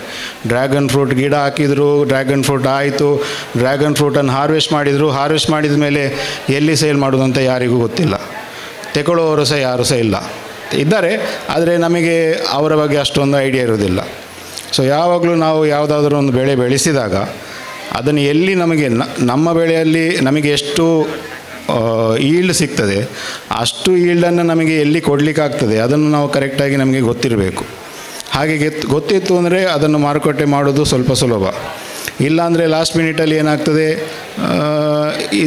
ಇದ್ದ ರೇಟಿಗೆ ಕೊಟ್ಟು ಬಿಡುವ ಅಂತ ಹಾಗೆ ಸ್ವಲ್ಪ ಕೊಟ್ಟಾಗ ನಮಗೂ ಮನಸ್ಸಿಗೆ ಬೇಜಾರಾಗ್ತದೆ. ಮತ್ತು ಈ ಕೃಷಿಯೇ ಬೇಡ, ನಾವು ಅಡಿಕೆಗೆ ಹೋಗುವ, ರಬ್ಬರಿಗೆ ಹೋಗುವ, ಮೆಣಸಿಗೆ ಹೋಗುವ ಅಂತ ಹಾಗೆ ಮನಸ್ಸು ಸ್ವಲ್ಪ ಬೇರೆ ಕಡೆ ಡೈವರ್ಟ್ ಆಗ್ತದೆ. ಸೊ ಆದಷ್ಟು ಹಣ್ಣಿನ ಬೆಳೆಸುವವರು ಎಲ್ಲರೂ ಮಾರುಕಟ್ಟೆ ಬಗ್ಗೆ ಸ್ವಲ್ಪ ರಿಸರ್ಚ್ ಮಾಡಿ. ಮಾರುಕಟ್ಟೆ ಇದೆ, ಹಣ್ಣಿಗೆ ಮಾರುಕಟ್ಟೆ ಇಲ್ಲ ಅಂತ ಇಲ್ಲ. ಎಷ್ಟೋ ಮನೆಗಳಲ್ಲಿ ಅನ್ನ ತಿನ್ನುವ ಬದಲು ರಾತ್ರಿ ಬರೀ ಹಣ್ಣೇ ತಿಂದು ಅವರ ಹೊಟ್ಟೆ ತುಂಬಿಸ್ತಾರೆ. ಹಣ್ಣಿಗೆ ಒಳ್ಳೆ ಬೇಡಿಕೆ ಉಂಟು, ಯಾವುದೇ ಹಣ್ಣಾಗಲಿ ಎಲ್ಲದಕ್ಕೂ ಬೇಡಿಕೆ ಉಂಟು. ಆ ಹಣ್ಣನ್ನು ನಾವು ಹೇಗೆ ಕೊಯ್ತೇವೋ, ಮರದಲ್ಲಿ ಹೇಗೆ ಇರ್ತದೋ ಆ ಮರದಲ್ಲಿ ಇದ್ದಾಗೆ ಕಸ್ಟಮರಿಗೆ ಹೋಗುವಾಗ ಸಹ ಹಾಗೆ ತಲುಪಬೇಕು. ನಾವು ಮರದಲ್ಲಿದ್ದಾಗ ಫ್ರೆಶ್ ಇಟ್ಕೊಂಡು ಕಸ್ಟಮರಿಗೆ ಹೋದಾಗ ಕೆಂಪು ಕೆಂಪು ಇದ್ದ ಕಾಯಿ ಕಪ್ಪು ಕಪ್ಪು ಆದರೆ ಅದಕ್ಕೆ ಪ್ರಯೋಜನ ಇಲ್ಲ. ಸೊ ಹಾರ್ವೆಸ್ಟ್ ಮಾಡಿದ ಹಣ್ಣನ್ನು ನಾವು ಹೇಗೆ ಟ್ರಾನ್ಸ್ಪೋರ್ಟ್ ಮಾಡಿ ತಲುಪಿಸ್ಲಿಕ್ಕಾಗ್ತದೆ ಅದರ ಬಗ್ಗೆ ಸಹ ಕೃಷಿಕರಾಗಿ ನಾವು ಅದರ ಬಗ್ಗೆ ಯೋಚನೆ ಮಾಡಬೇಕು.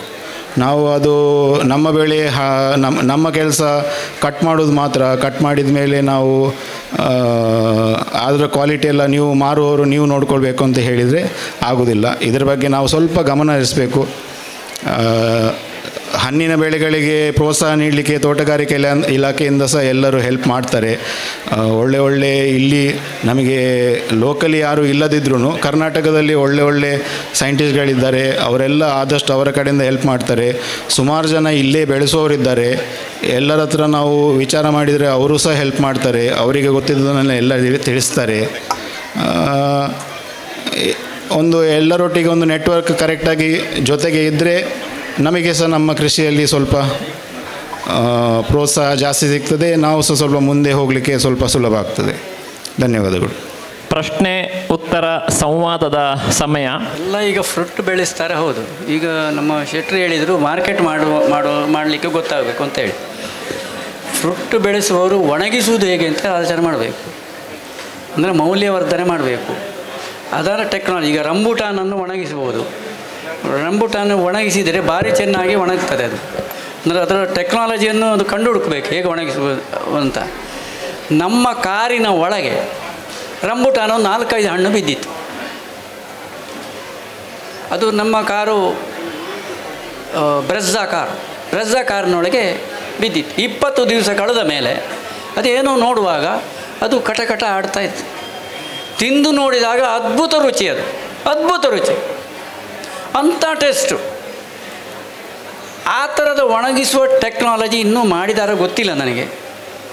ಅಂಥದ್ದು ಈಗ ಇವು ನಮ್ಮ ಶಿವಪ್ರಸಾದರು ಹೇಳಿದರು, ಫುಲಸಾನ ಹಣ್ಣು ನಿಜವಾಗ ಒಳ್ಳೆ ಹಣ್ಣು ಅದು ಸಹ ಡ್ರೈ ಮಾಡುವಂಥ ಟೆಕ್ನಾಲಜಿಯನ್ನು ಮಾಡಿದರೆ ಖಂಡಿತ ಮಾರ್ಕೆಟ್ ಮಾಡ್ಬೋದು, ವಿದೇಶಕ್ಕೂ ಸಮೇತ ಕಳಿಸ್ಬೋದು. ಈಗ ಈ ವರ್ಷ ಮಾತ್ರ ರಂಬುಟಾನ್ ನನ್ನ ತಮ್ಮ ವಿಶ್ವಪ್ರಸಾದ ಈಗ ವಿನಯನ ತೋಟದಲ್ಲಿ ನೋಡಿದೆ. ಈ ವರ್ಷ ಅದ್ಭುತ ಸಿಕ್ಕಾಬಟ್ಟೆ ಬಿಟ್ಟಿತ್ತು, 90% ಪಾಲಾಗಿ ಹೋಯಿತು. ಕ್ಲೈಮೇಟ್ ಕಂಡೀಷನ್ನಲ್ಲಿ ನೋಡಿ ಬೆಳೆಗಾರರಿಗೆ ಎಷ್ಟು ನಷ್ಟ ಬರ್ತದೆ ಅಂತ ಹೇಳುವಂಥದ್ದು. ಈಗ ಅಡಿಕೆಯಲ್ಲಿ ಸಹ ಅದೇ ರೀತಿ ಡ್ರಾಪಿಂಗ್ ಇದೆ. ನಮಗೆ ಆಲೋಚನೆ ಮಾಡಲಿಕ್ಕೆ ಸಾಧ್ಯ ಇಲ್ಲದಂಥ ಡ್ರಾಪಿಂಗ್ಸ್ ಇದೆ. ಬೆಳೆಗಾರ ನಷ್ಟ ಅನುಭವಿಸೋದುಂಟಲ್ಲ, ಕಣ್ಣಿಗೆ ಕಾಣ್ತದೆ, ಬಿದ್ದೋಗ್ತದೆ. ಅದೇ ರೀತಿ ಹಣ್ಣು ಬಂದಾಗ ಮಾರ್ಕೆಟ್ ಮಾಡಲಿಕ್ಕೆ ಒಮ್ಮೆಲೆ ಸುರಿತದೆ, ಹಣ್ಣು ಒಮ್ಮೆಲೆ ಬರ್ತದೆ. ಆವಾಗ ಅದನ್ನು ಕಾಪಿ ಇಡಲಿಕ್ಕೆ ಆಗುವಂಥದ್ದು ಒಂದು. ಇನ್ನೊಂದು ಡ್ರೈ ಮಾಡುವಂಥ ಹಣ್ಣನ್ನು ಡ್ರೈ ಮಾಡಿ ಮಾಡುವಂಥದ್ದು ಖಂಡಿತ ಒಳ್ಳೆಯದು. ಆ ಟೆಕ್ನಾಲಜಿಯನ್ನು ಹೇಗೆ ಮಾಡಬೇಕು ಅಂತೇಳಿ ಅದನ್ನು ಕೃಷಿಕರು ಕಂಡು ಹುಡುಕಬಹುದು ಅವರ ಮೆಥಡ್ನಲ್ಲಿ, ಅಥವಾ ವಿಜ್ಞಾನಿಗಳದನ್ನು ಮಾಡಿ ಸಹ ತೋರಿಸಿದರೆ ತುಂಬ ಒಳ್ಳೆಯದು ಅಂತ ಅಂದಾಜು. ಈಗ ತುಂಬ ಹಣ್ಣುಗಳನ್ನು ಈಗ ಡ್ರೈ ಮಾಡ್ತಾರೆ. ಈಗ ಸ್ಟ್ರಾಬೆರಿ ಆಗಲಿ ಬೇರೆ ಬೇರೆ ಹಣ್ಣುಗಳಿವೆ, ತುಂಬ ಹಣ್ಣುಗಳು ಡ್ರೈ ಮಾಡ್ತಾರೆ. ರಂಬುಟಾನನ್ನು ಮಾಡಿದ್ದು ನಾನು ನೋಡಲಿಲ್ಲ ಇಷ್ಟವರೆಗೆ, ಮಾಡಿದರೆ ಒಳ್ಳೆಯದು ಅಂತ ನನ್ನ ಅನಿಸಿಕೆ. ಅವರು ಹೇಳಿದ ವಿಷಯ ಅಂತ ಅಂದರೆ ಅದೀಗ ಕಾರಲ್ಲಿ ಇಟ್ಟು ಒಣಗಿದ ರಂಬುಟಾನು ಮಾತ್ರ ಪರ್ಫೆಕ್ಟ್ ಆಗಿ ಒಣಗೋದು. ಈಗ ನಾವು ಅದನ್ನು ಫುಲ್ಲು ಸಿಪ್ಪೆ ಸಮೇತ ಬಿಸಿಲಲ್ಲಿ ಡ್ರೈ ಮಾಡಿ ನೋಡಿದ್ದೇವೆ, ಸೋಲಾರ್ ಗೂಡಲ್ಲಿ ಡ್ರೈ ಮಾಡಿ ನೋಡಿದ್ದೇವೆ. ಇದು ಚೋಲಿ ತೆಗೆದು ಡೈರೆಕ್ಟ್ ಬಿಸಿಲಲ್ಲಿ ನೋಡಿದ್ದೇವೆ, ಸೋಲಾರ್ ಡ್ರೈಯರಲ್ಲಿ ಬೇರೆ ಬೇರೆ ಟೈಪಲ್ಲಿ ಡ್ರೈ ಮಾಡಲಿಕ್ಕೆ ನೋಡಿದ್ದೇವೆ, ಡ್ರೈ ಆಗೋದಿಲ್ಲ. ಅದು ಕಾರಲ್ಲಿ ಇಟ್ಟದ್ದು ಮಾತ್ರ ಪರ್ಫೆಕ್ಟಾಗಿ ಡ್ರೈ ಆಗಿ ಹಾಳಾಗದೇ ಇರೋದು. ಅದು ಎಂತ ಅಂತ ಇನ್ನೂ ಸಹ ಗೊತ್ತಾಗಬೇಕಷ್ಟೆ. ನನ್ನ ಲೆಕ್ಕದಲ್ಲಿ ಮುರಳಿ ಅಣ್ಣ ಇದಕ್ಕೆ ಉತ್ತರ ಕೊಡಲಿಕ್ಕೂ ಸಾಧ್ಯತೆ ಉಂಟು. ಅವರ ಬನಾನಾ ಡಿಹೈಡ್ರೇಟೆಡ್ ಅಥವಾ ಚೇತನ್ ಶೆಟ್ಟಿ ಅವರು. ಸರ್, ಈ ಸ್ಟೋನ್ ಫ್ರೂಟ್ಸ್ ಉಂಟಲ್ಲ, ಅಂದರೆ ರಂಬುಟಾನ್ ಎಲ್ಲ, ಇದಕ್ಕೆಲ್ಲ ಈ ರಂಬುಟಾನಲ್ಲಿ ಮೇಯ್ನ್ ಏನಂದರೆ ಯಾವುದನ್ನೇ ಡ್ರೈ ಮಾಡೋದಾದರೂ ಅದರ ಬೀಜ ಬಿಡಬೇಕು. ರಂಬುಟಾನಲ್ಲಿ ಬೀಜ ಬಿಡೋದಿಲ್ಲ, ತುಂಬ ಕಷ್ಟ. ಸೊ ರಂಬುಟಾನನ್ನು ನಾವು ಡ್ರೈ ಮಾಡ್ಬೋದು, ಫ್ರೀಸ್ ಡ್ರೈ ಮಾಡಬೇಕು. ಫ್ರೀಸ್ ಡ್ರೈ ಮಾಡಿದರೆ ಫ್ರೀಸ್ ಡ್ರೈಡ್ ರಂಬುಟಾನ್ ಅಂತಲೇ ಬೇರೆ ದೇಶದಲ್ಲೆಲ್ಲ ಸೇಲ್ ಮಾಡ್ತಾರೆ, ಪ್ಯಾಕೆಟ್ ಮಾಡಿ, ಮತ್ತು ಜೆಲ್ಲಿ ಥರ ಮಾಡಿ. ಈಗ ಮಕ್ಕಳಿಗೆ ಟಾಫಿ ತಿಂತಾರಲ್ಲ, ಅದೇ ಥರ ಶುಗರ್ ಜೆಲ್ಲಿಸ್ ಥರ ಮಾಡಿ ಅದನ್ನೆಲ್ಲ ಕೊಡ್ತಾರೆ. ಆದರೆ ಅದಕ್ಕೆ ಫಸ್ಟ್ ಬೀಜ ಬಿಡಬೇಕು, ಬೀಜ ಬಿಡಿಸೋದೇ ದೊಡ್ಡ ಕೆಲಸ. ಸೊ ಆ ಒಂದು ಕಾರಣಕ್ಕೆ ಯಾರು ಸಹ ಅದನ್ನು ಇಲ್ಲಿ ಉಮೇದಲ್ಲಿ ಇಂಡಿಯಾದಲ್ಲಿ ಮಾಡಲಿಕ್ಕೆ ಸಿಪ್ಪೆಯಿಂದ ಬಿಡ್ತದೆ, ಅದನ್ನೆಲ್ಲ ಹೇಳಿದರು. ಇಲ್ಲ, ಅದು ಅಷ್ಟು ವಯಬಲ್ ಆಗಲಿಕ್ಕೆ ಓಕೆ, ಅದ್ರ ಬಗ್ಗೆ ಗೊತ್ತಿಲ್ಲ. ಡ್ರೈ ಆಗಿರುವುದಿಲ್ವಾ, ಜ್ಯೂಸಿ ಇರುವುದಿಲ್ಲಲ್ಲ ಆಗ.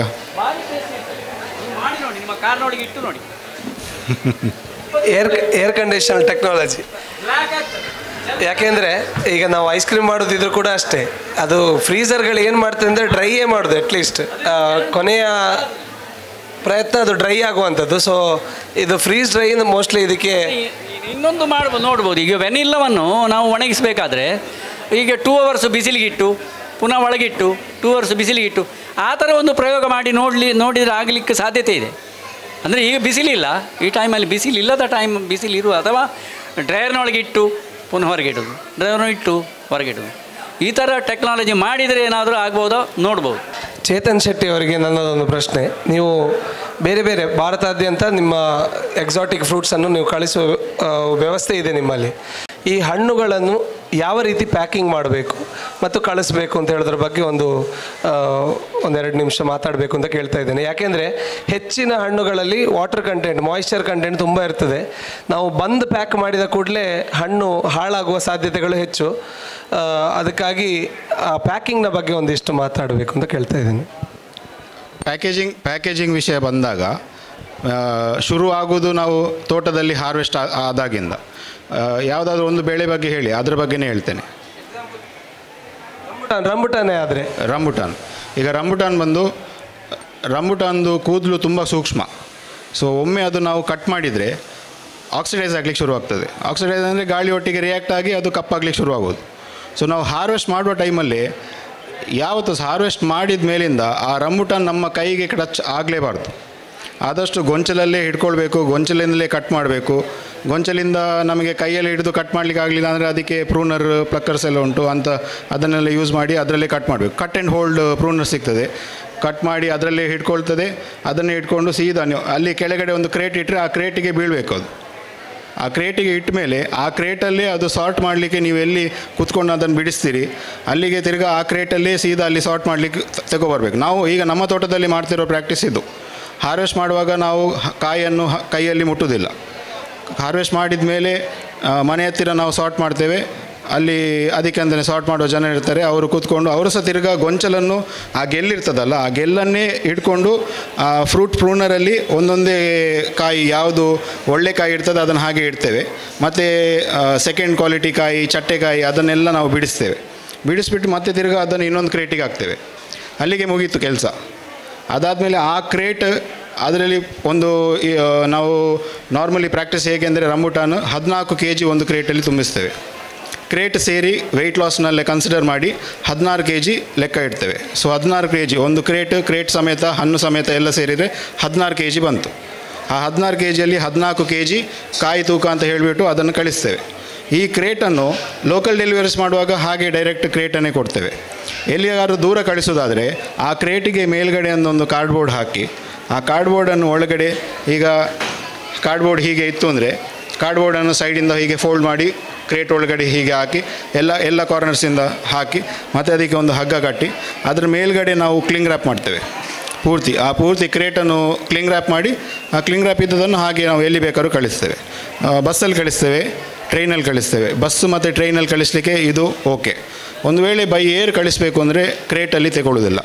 ಬೈ ಏರ್ ಕಳಿಸಬೇಕು ಅಂದರೆ ನಾವು ಬಾಕ್ಸಲ್ಲಿ ಪ್ಯಾಕ್ ಮಾಡಿ ಕಳಿಸಬೇಕು. ಮಂಗಳೂರಿಂದ ಬೈ ಏರ್ ಕಳಿಸುವಂಥ ವ್ಯವಸ್ಥೆ ಇಲ್ಲ. ಕೋವಿಡ್ಗಿಂತ ಮುಂಚೆ ಇತ್ತು. ಅದಾದಮೇಲೆ ಅಲ್ಲಿ ಅವ್ರದ್ದು ಸ್ಕ್ರೀನಿಂಗ್ ಮೆಷಿನ್ ಹಾಳಾಯಿತು ಅಂತ ಈಗ ಅವರು ಸ್ಕ್ರೀನಿಂಗ್ ಮೆಷಿನ್ ಹೊಸದಾಗಿ ತರಲಿಲ್ಲ. ಸೊ ಆ ಆಪ್ಷನ್ ಇನ್ನೂ ಇಲ್ಲ. ಬೇರೆ ಕಡೆ ಬೆಂಗಳೂರು ಇಲ್ಲ ಕೊಯಮತ್ತೂರು, ಕಣ್ಣೂರು, ಕ್ಯಾಲಿಕಟ್ ಅಲ್ಲಿಗೆಲ್ಲ ಕಳಿಸಿದರೆ ಬೈ ಏರ್ ಕಳಿಸ್ಬೋದು. ಇಲ್ಲ ಮುಂಬೈಗೆಲ್ಲ ಕಳಿಸಿದ್ರೆ ಬೈ ಏರ್ ಕಳಿಸ್ತದೆ. ಸೊ ನಾರ್ಮಲಿ ಇಲ್ಲಿ ಯಾರು ಇಲ್ಲದಿದ್ದಕ್ಕೋಸ್ಕರ ಅಲ್ಲಿ ಯಾರು ಇರ್ತಾರೆ ಅವರು ಕ್ರೇಟಲ್ಲಿ ತಗೊಳ್ತಾರೆ, ಮತ್ತು ಅವರು ಬಾಕ್ಸಲ್ಲಿ ಹಾಕಿ ಕಳಿಸ್ತಾರೆ. ಈಗ ಹೀಗೆ ಮಾಡಿದರೆ ರಂಬುಟಾನಿದು ಶೆಲ್ಫ್ ಲೈಫ್ ಮ್ಯಾಕ್ಸಿಮಮ್ 5 ದಿವಸ ನಾರ್ಮಲ್ ಆ್ಯಂಬಿಯಂಟ್ ಟೆಂಪ್ರೇಚರಲ್ಲಿ. ಹೀಗೆ ಮಾಡಿದರೆ ಕರೆಕ್ಟ್ 5 ದಿವಸ ನಮಗೆ ಸಿಗ್ತದೆ. ಈಗ ನಿಮ್ಮ ತೋಟದಲ್ಲಿ ಕೊಯ್ದು ಪ್ಯಾಕ್ ಆಗಿ ಅದು ಇಲ್ಲಿ ಕೊಚ್ಚಿ ಮೂಲಕ ಕೊಯಂಬತ್ತೂರು ಮೂಲಕ ಬೈ ಏರಲ್ಲಿ ಬಾಂಬೆಗೋ ಡೆಲ್ಲಿಗೆ ಹೋಗುವಾಗ ಎಷ್ಟು ದಿವಸ ತಾಗ್ತದೆ ಮತ್ತು ಅದು ಮಾರ್ಕೆಟಿಗೆ ಹೇಗೆ ವಾಯಬಲ್? ಇಲ್ಲ, ಬಾಂಬೆಗೆ ಹೋಗೋದಾದರೆ ಈಗ ಇವತ್ತು ಹಾರ್ವೆಸ್ಟ್ ಆಯಿತು ಕಾಯಿ. ಇವತ್ತು ಹಾರ್ವೆಸ್ಟ್ ಆದ ಕಾಯಿ ನಾಳೆ ಬಾಂಬೆಗೆ ಹೋಗ್ತದೆ. ನಾಳೆ ಇಲ್ಲಿಂದ ಅಂದರೆ ಇವತ್ತು ಬಾಂಬೆಗೆ ಹೊರಟ್ರೆ ನಾಳೆ ಬೆಳಿಗ್ಗೆ ಬಾಂಬೆಯಲ್ಲಿ ಇರ್ತದೆ. 48 hours ಹಾರ್ವೆಸ್ಟ್ ಮಾಡಿದ 48 hours ಅದು ಪಾರ್ಟಿಗೆ ತಲುಪಿ ಆಗ್ತದೆ. ಅಲ್ಲಿ ಡಿಸ್ಟ್ರಿಬ್ಯೂಟ್ಸ್ ಆಗಿ ಆಗ್ತದೆ. ಅದೇ ದಿವಸ ಐಟಮ್ ಖಾಲಿ ಆಗ್ತದೆ. ನೆಕ್ಸ್ಟ್ ದಿವಸಕ್ಕೆ ಐಟಮ್ ತಿರುಗಬೇಕಾಗ್ತದೆ. ಸೊ 48 hours ಎಲ್ಲ ಐಟಮ್ ಖಾಲಿ ಆಗ್ತದೆ. 48 hours ಒಳ್ಳೆ ಟೈಮ್. 48 hours ಅಲ್ಲಿ ತಲುಪಿದರೆ ತಿರ್ಗಾ ಅವರಿಗೆ 72 hours ಸಿಗ್ತದೆ. ಇನ್ನೂ 3 ದಿವಸ ಅವರಿಗೆ ಇರ್ತದೆ ಅದನ್ನು ಮುಗಿಸುವಷ್ಟು. ನಾರ್ಮಲಿ ಅದೆಲ್ಲ ಅವತ್ತೇ ಮುಗೀತದೆ. ಸೊ ಅಷ್ಟು ಟೈಮ್ ಸಿಗ್ತದೆ. ಇಲ್ಲಿಂದ ನಾವು ಮುಂಬೈ ಕಳಿಸೋದಾದರೂ ಪುಣೆ, ಹೈದರಾಬಾದ್, ಡೆಲ್ಲಿ ಎಲ್ಲ ಕಡೆಗೆ ಟ್ರೈನ್ ಉಂಟು, ಬಸ್ ಉಂಟು. ಈಗ ಟ್ರೈನ್ ಸಹ ಮಂಗಳೂರಿಂದ ಡೆಲ್ಲಿಗೆ ಹೋಗೋದಾದರೆ 36 ಗಂಟೆಯಲ್ಲಿ ಟ್ರೈನ್ ತಲುಪ್ತದೆ. ಬೆಳಿಗ್ಗೆ 5 ಗಂಟೆಗೆ ರಾಜಧಾನಿ ಹೊರಟ್ರೆ ಮಾರನೇ ದಿವಸ ಬೆಳಿಗ್ಗೆ ಅಲ್ಲಿ ಸಿಗ್ತದೆ. ಅದೇ ದಿವಸ ಅದು ಖಾಲಿ ಆಗ್ತದೆ. ಸೊ ಶೆಲ್ಫ್ ಲೈಫ್ ವೈಸ್ ಅಷ್ಟೊಂದು ದೊಡ್ಡ ಸಮಸ್ಯೆ ಇಲ್ಲ. ನಮ್ಮ ಟೈಮಿಂಗ್ ನಾವು ಮೇಂಟೈನ್ ಮಾಡಬೇಕು. ಅವತ್ತೇ ಕೊಯ್ಯಬೇಕು, ಅವತ್ತು ಕೊಯ್ದು ಸಾಗಾಟ ಮಾಡಿ ಅದನ್ನು ತಲುಪಿಸಿ ಕಳಿಸಿ ಆಗಬೇಕು. ಸೊ ಅದನ್ನು ನಾವು ಫೋಕಸ್ ಮಾಡಿದರೆ ಒಂದು ಸ್ವಲ್ಪ ಪಾಸ್ ಆಗ್ತೇವೆ. ತುಂಬ ಹೆವಿ ವಾಲ್ಯೂಮ್ಸ್ ಇದ್ದಾಗ ಕಷ್ಟ ಆಗ್ತದೆ. ತುಂಬ ಹೆವಿ ವಾಲ್ಯೂಮ್ಸ್ ಇದ್ದಾಗ ಆದಷ್ಟು ಲೋಕಲಿಗೆ ಪುಷ್ ಮಾಡ್ತೇವೆ. ಅಲ್ಲಿಗೆಲ್ಲ ಎಷ್ಟು ಬೇಕೋ ಅಷ್ಟೇ. ಅವರೆಲ್ಲ ಅಲ್ಲಿ 100 ಕ್ರೇಟ್ ಹಾಗೆಲ್ಲ ತಗೊಳ್ಳೋರಲ್ಲ. ಅವರಿಗೆ ದಿನಕ್ಕೆ ಒಂದು 10 ಕ್ರೇಟ್ 15 ಕ್ರೇಟ್ ಹಾಗೆ ಬೇಕಾಗ್ತದೆ. ಅಷ್ಟು ಬೇಕಾದನ್ನು ನಾವು ಕಳಿಸ್ತಾ ಇರ್ತೇವೆ. ಮೇಜರಾಗಿ ರಂಬುಟಾನೆಲ್ಲ ಸೇಲ್ ಆಗೋದೇ ರೋಡ್ ಸೈಡ್ ಯಾವಾಗಲೂ ಎಲ್ಲಿ ಸಹ. ಮತ್ತು ಮೆಜಾರಿಟಿ ಸೇಲ್ಸ್ ಆಗೋದೇ ಕೇರಳದಲ್ಲಿ. ಕರ್ನಾಟಕ, ಕೇರಳ, ತಮಿಳುನಾಡು, ಕರ್ನಾಟಕ ಸಹ ಮಂಗಳೂರಿಂದ ಮೇಲೆ ಈಗ ಕುಂದಾಪುರವರೆಗೆ ಜನರಿಗೆ ಗೊತ್ತು. ಅದರಿಂದ ಮೇಲೆ ರಂಬುಟಾನ್ ಬಗ್ಗೆ ಗೊತ್ತಿಲ್ಲ. ಮಹಾರಾಷ್ಟ್ರ, ಹೈದರಾಬಾದ್ ಅಲ್ಲೆಲ್ಲೋ ಹೋದರೆ ಲಿಚ್ಚಿ ಜಾಸ್ತಿ ಅವರಿಗೆಲ್ಲ. ಅಂದರೆ ಲಿಚ್ಚಿ ಅಷ್ಟು ಸಪ್ಲೈ ಆಗ್ತದೆ. ರಂಬುಟಾನ್ ಬರುವ ಟೈಮಲ್ಲೇ ಲಿಚ್ಚಿ ಸಹ ಬರೋದು. ಲಿಚ್ಚಿ ಮತ್ತು ರಂಬುಟಾನಿಗೆ ಸಾಧಾರಣ 100 ರೂಪಾಯಿ ವ್ಯತ್ಯಾಸ ಇರ್ತದೆ. ರಂಬುಟಾನ್ದು ಸೇಲ್ ಪ್ರೈಸ್ ಮತ್ತು ಲಿಚ್ಚಿ ಒಂದು 100 ರೂಪಾಯಿ ಕಮ್ಮಿಗೆ ಸಿಗ್ತದೆ. ಸೊ ಅದಕ್ಕೆ ಅವರೆಲ್ಲ ಅದನ್ನು ಆಪ್ ಮಾಡ್ತಾರೆ. ಸೊ ನಮಗೆ ಅದೊಂದು ಕಾಂಪಿಟೇಷನಿಂದ ಆ ಪ್ರೈಸ್ ನಮಗೆ ನಾರ್ತಲ್ಲಿ ಸಿಗೋದಿಲ್ಲ. ಆದರೆ ಸೌತಲ್ಲಿ ಒಳ್ಳೆ ಸೇಲ್ಸ್ ಇರ್ತದೆ. ಸೊ ಪ್ರೈಸ್ ಸ್ವಲ್ಪ ಏರುಪೇರು ಆದ್ರೂ ವಾಲ್ಯೂಮ್ಸ್ ತೆಕ್ಕೋತಾರೆ, ತುಂಬ ತೆಕ್ಕೋತಾರೆ, ಅಷ್ಟು ತಿಂತಾರೆ ಇಲ್ಲಿ. ತಿನ್ನೋರಿಗೆ ಒಂದೊಂದು ಈಗ ಮಂಗಳೂರು ಮಾರ್ಕೆಟೇ ಕನ್ಸಿಡರ್ ಮಾಡಿದರೆ ಈಗ ಸೀಸನ್ ಇನ್ನು ಫುಲ್ ಫ್ಲೋ ಅಲ್ಲಿಲ್ಲ, ಈಗಲೇ ಒಂದು ದಿನಕ್ಕೆ 100 ಕ್ರೇಟ್ ಹೋಗ್ತದೆ, ಅಷ್ಟು ವಾಲ್ಯೂಮ್ಸ್ ಹೋಗ್ತದೆ. ಇನ್ನು ದಿನ ಹೋದಾಗೆ ಎಲ್ಲ ಅಂಗಡಿಯಲ್ಲಿ ಇರ್ತಾರೆ, ಆಗ ಜಾಸ್ತಿ ವಾಲ್ಯೂಮ್ಸ್ ಇರ್ತದೆ. ಹಾಗೆ ಚೇತನ್ ಶೆಟ್ಟಿ, ಪುನಃ ನಿಮಗೆ ಪ್ರಶ್ನೆ. ನೀವು ನಮ್ಮ ನೇಬರ್ ಆದ ಕಾರಣ ನಿಮ್ಮನ್ನು ನನಗೆ ಗೊತ್ತುಂಟು. ನೀವು ಅಲ್ಲಿ ಆ ಖಾಲಿ ಗುಡ್ಡೆಯಲ್ಲಿ ಎಲ್ಲರೂ ಹೇಳ್ತಾ ಇದ್ರು ಬಜ್ಜೆ ದೈ ಪಾಡ್ತೋಳೆ ಎತ್ತ ಬೇಗ ಮರಲು. ಈಗ ನೀವು ಇದರಲ್ಲಿ ಬ್ರೇಕ್ ಈವನ್ನ ವಿಷಯದಲ್ಲಿ ಮತ್ತು ನಿಮಗೆ ಸಿಕ್ಕುವ ಒಂದು ಅವರೇಜ್ ಪ್ರೈಸು ಎಲ್ಲ ಹೇಗೆ?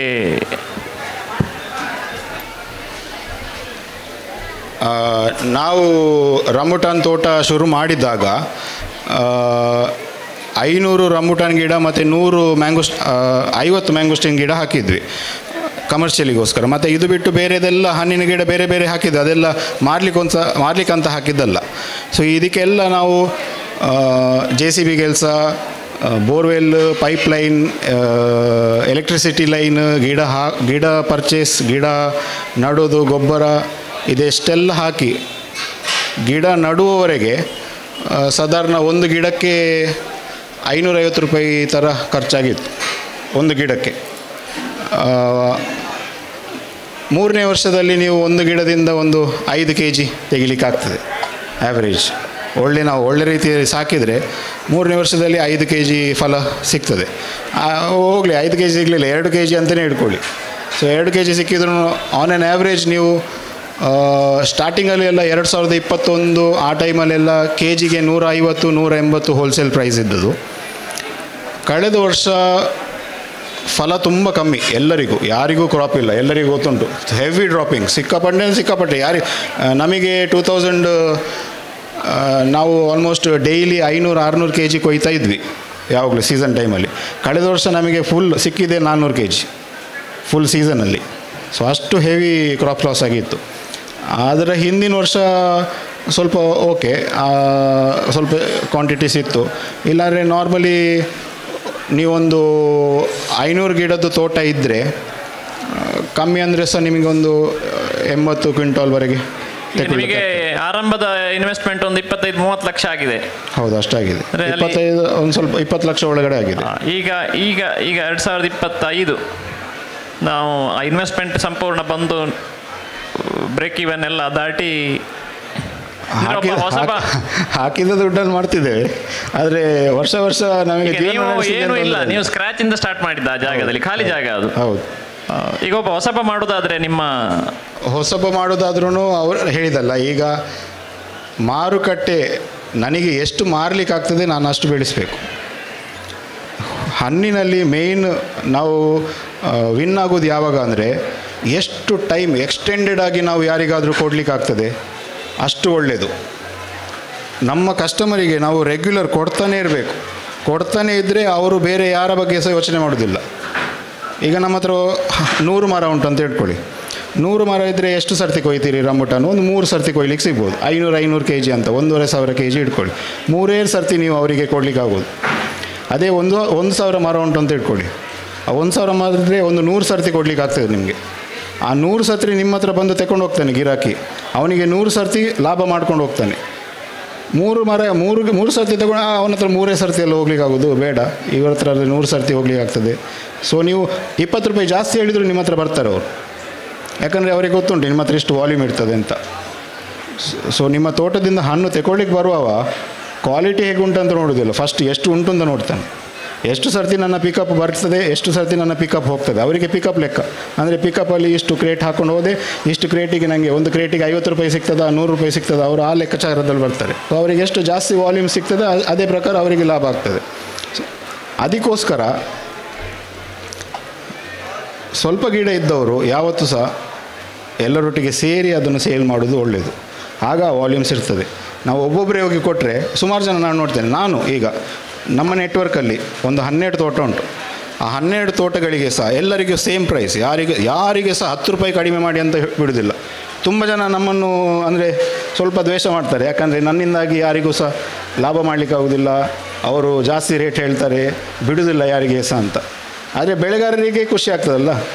ಈಗ ಮ್ಯಾಂಗೋಸ್ಟೀನ್ ಎಕ್ಸಾಂಪಲ್, 180 ರೂಪಾಯಿಗೆ ಎಲ್ಲ ಬಂದು ತಗೊಂಡು ಹೋಗ್ತಿದ್ರು 2021 ಆ ಟೈಮಲ್ಲೆಲ್ಲ.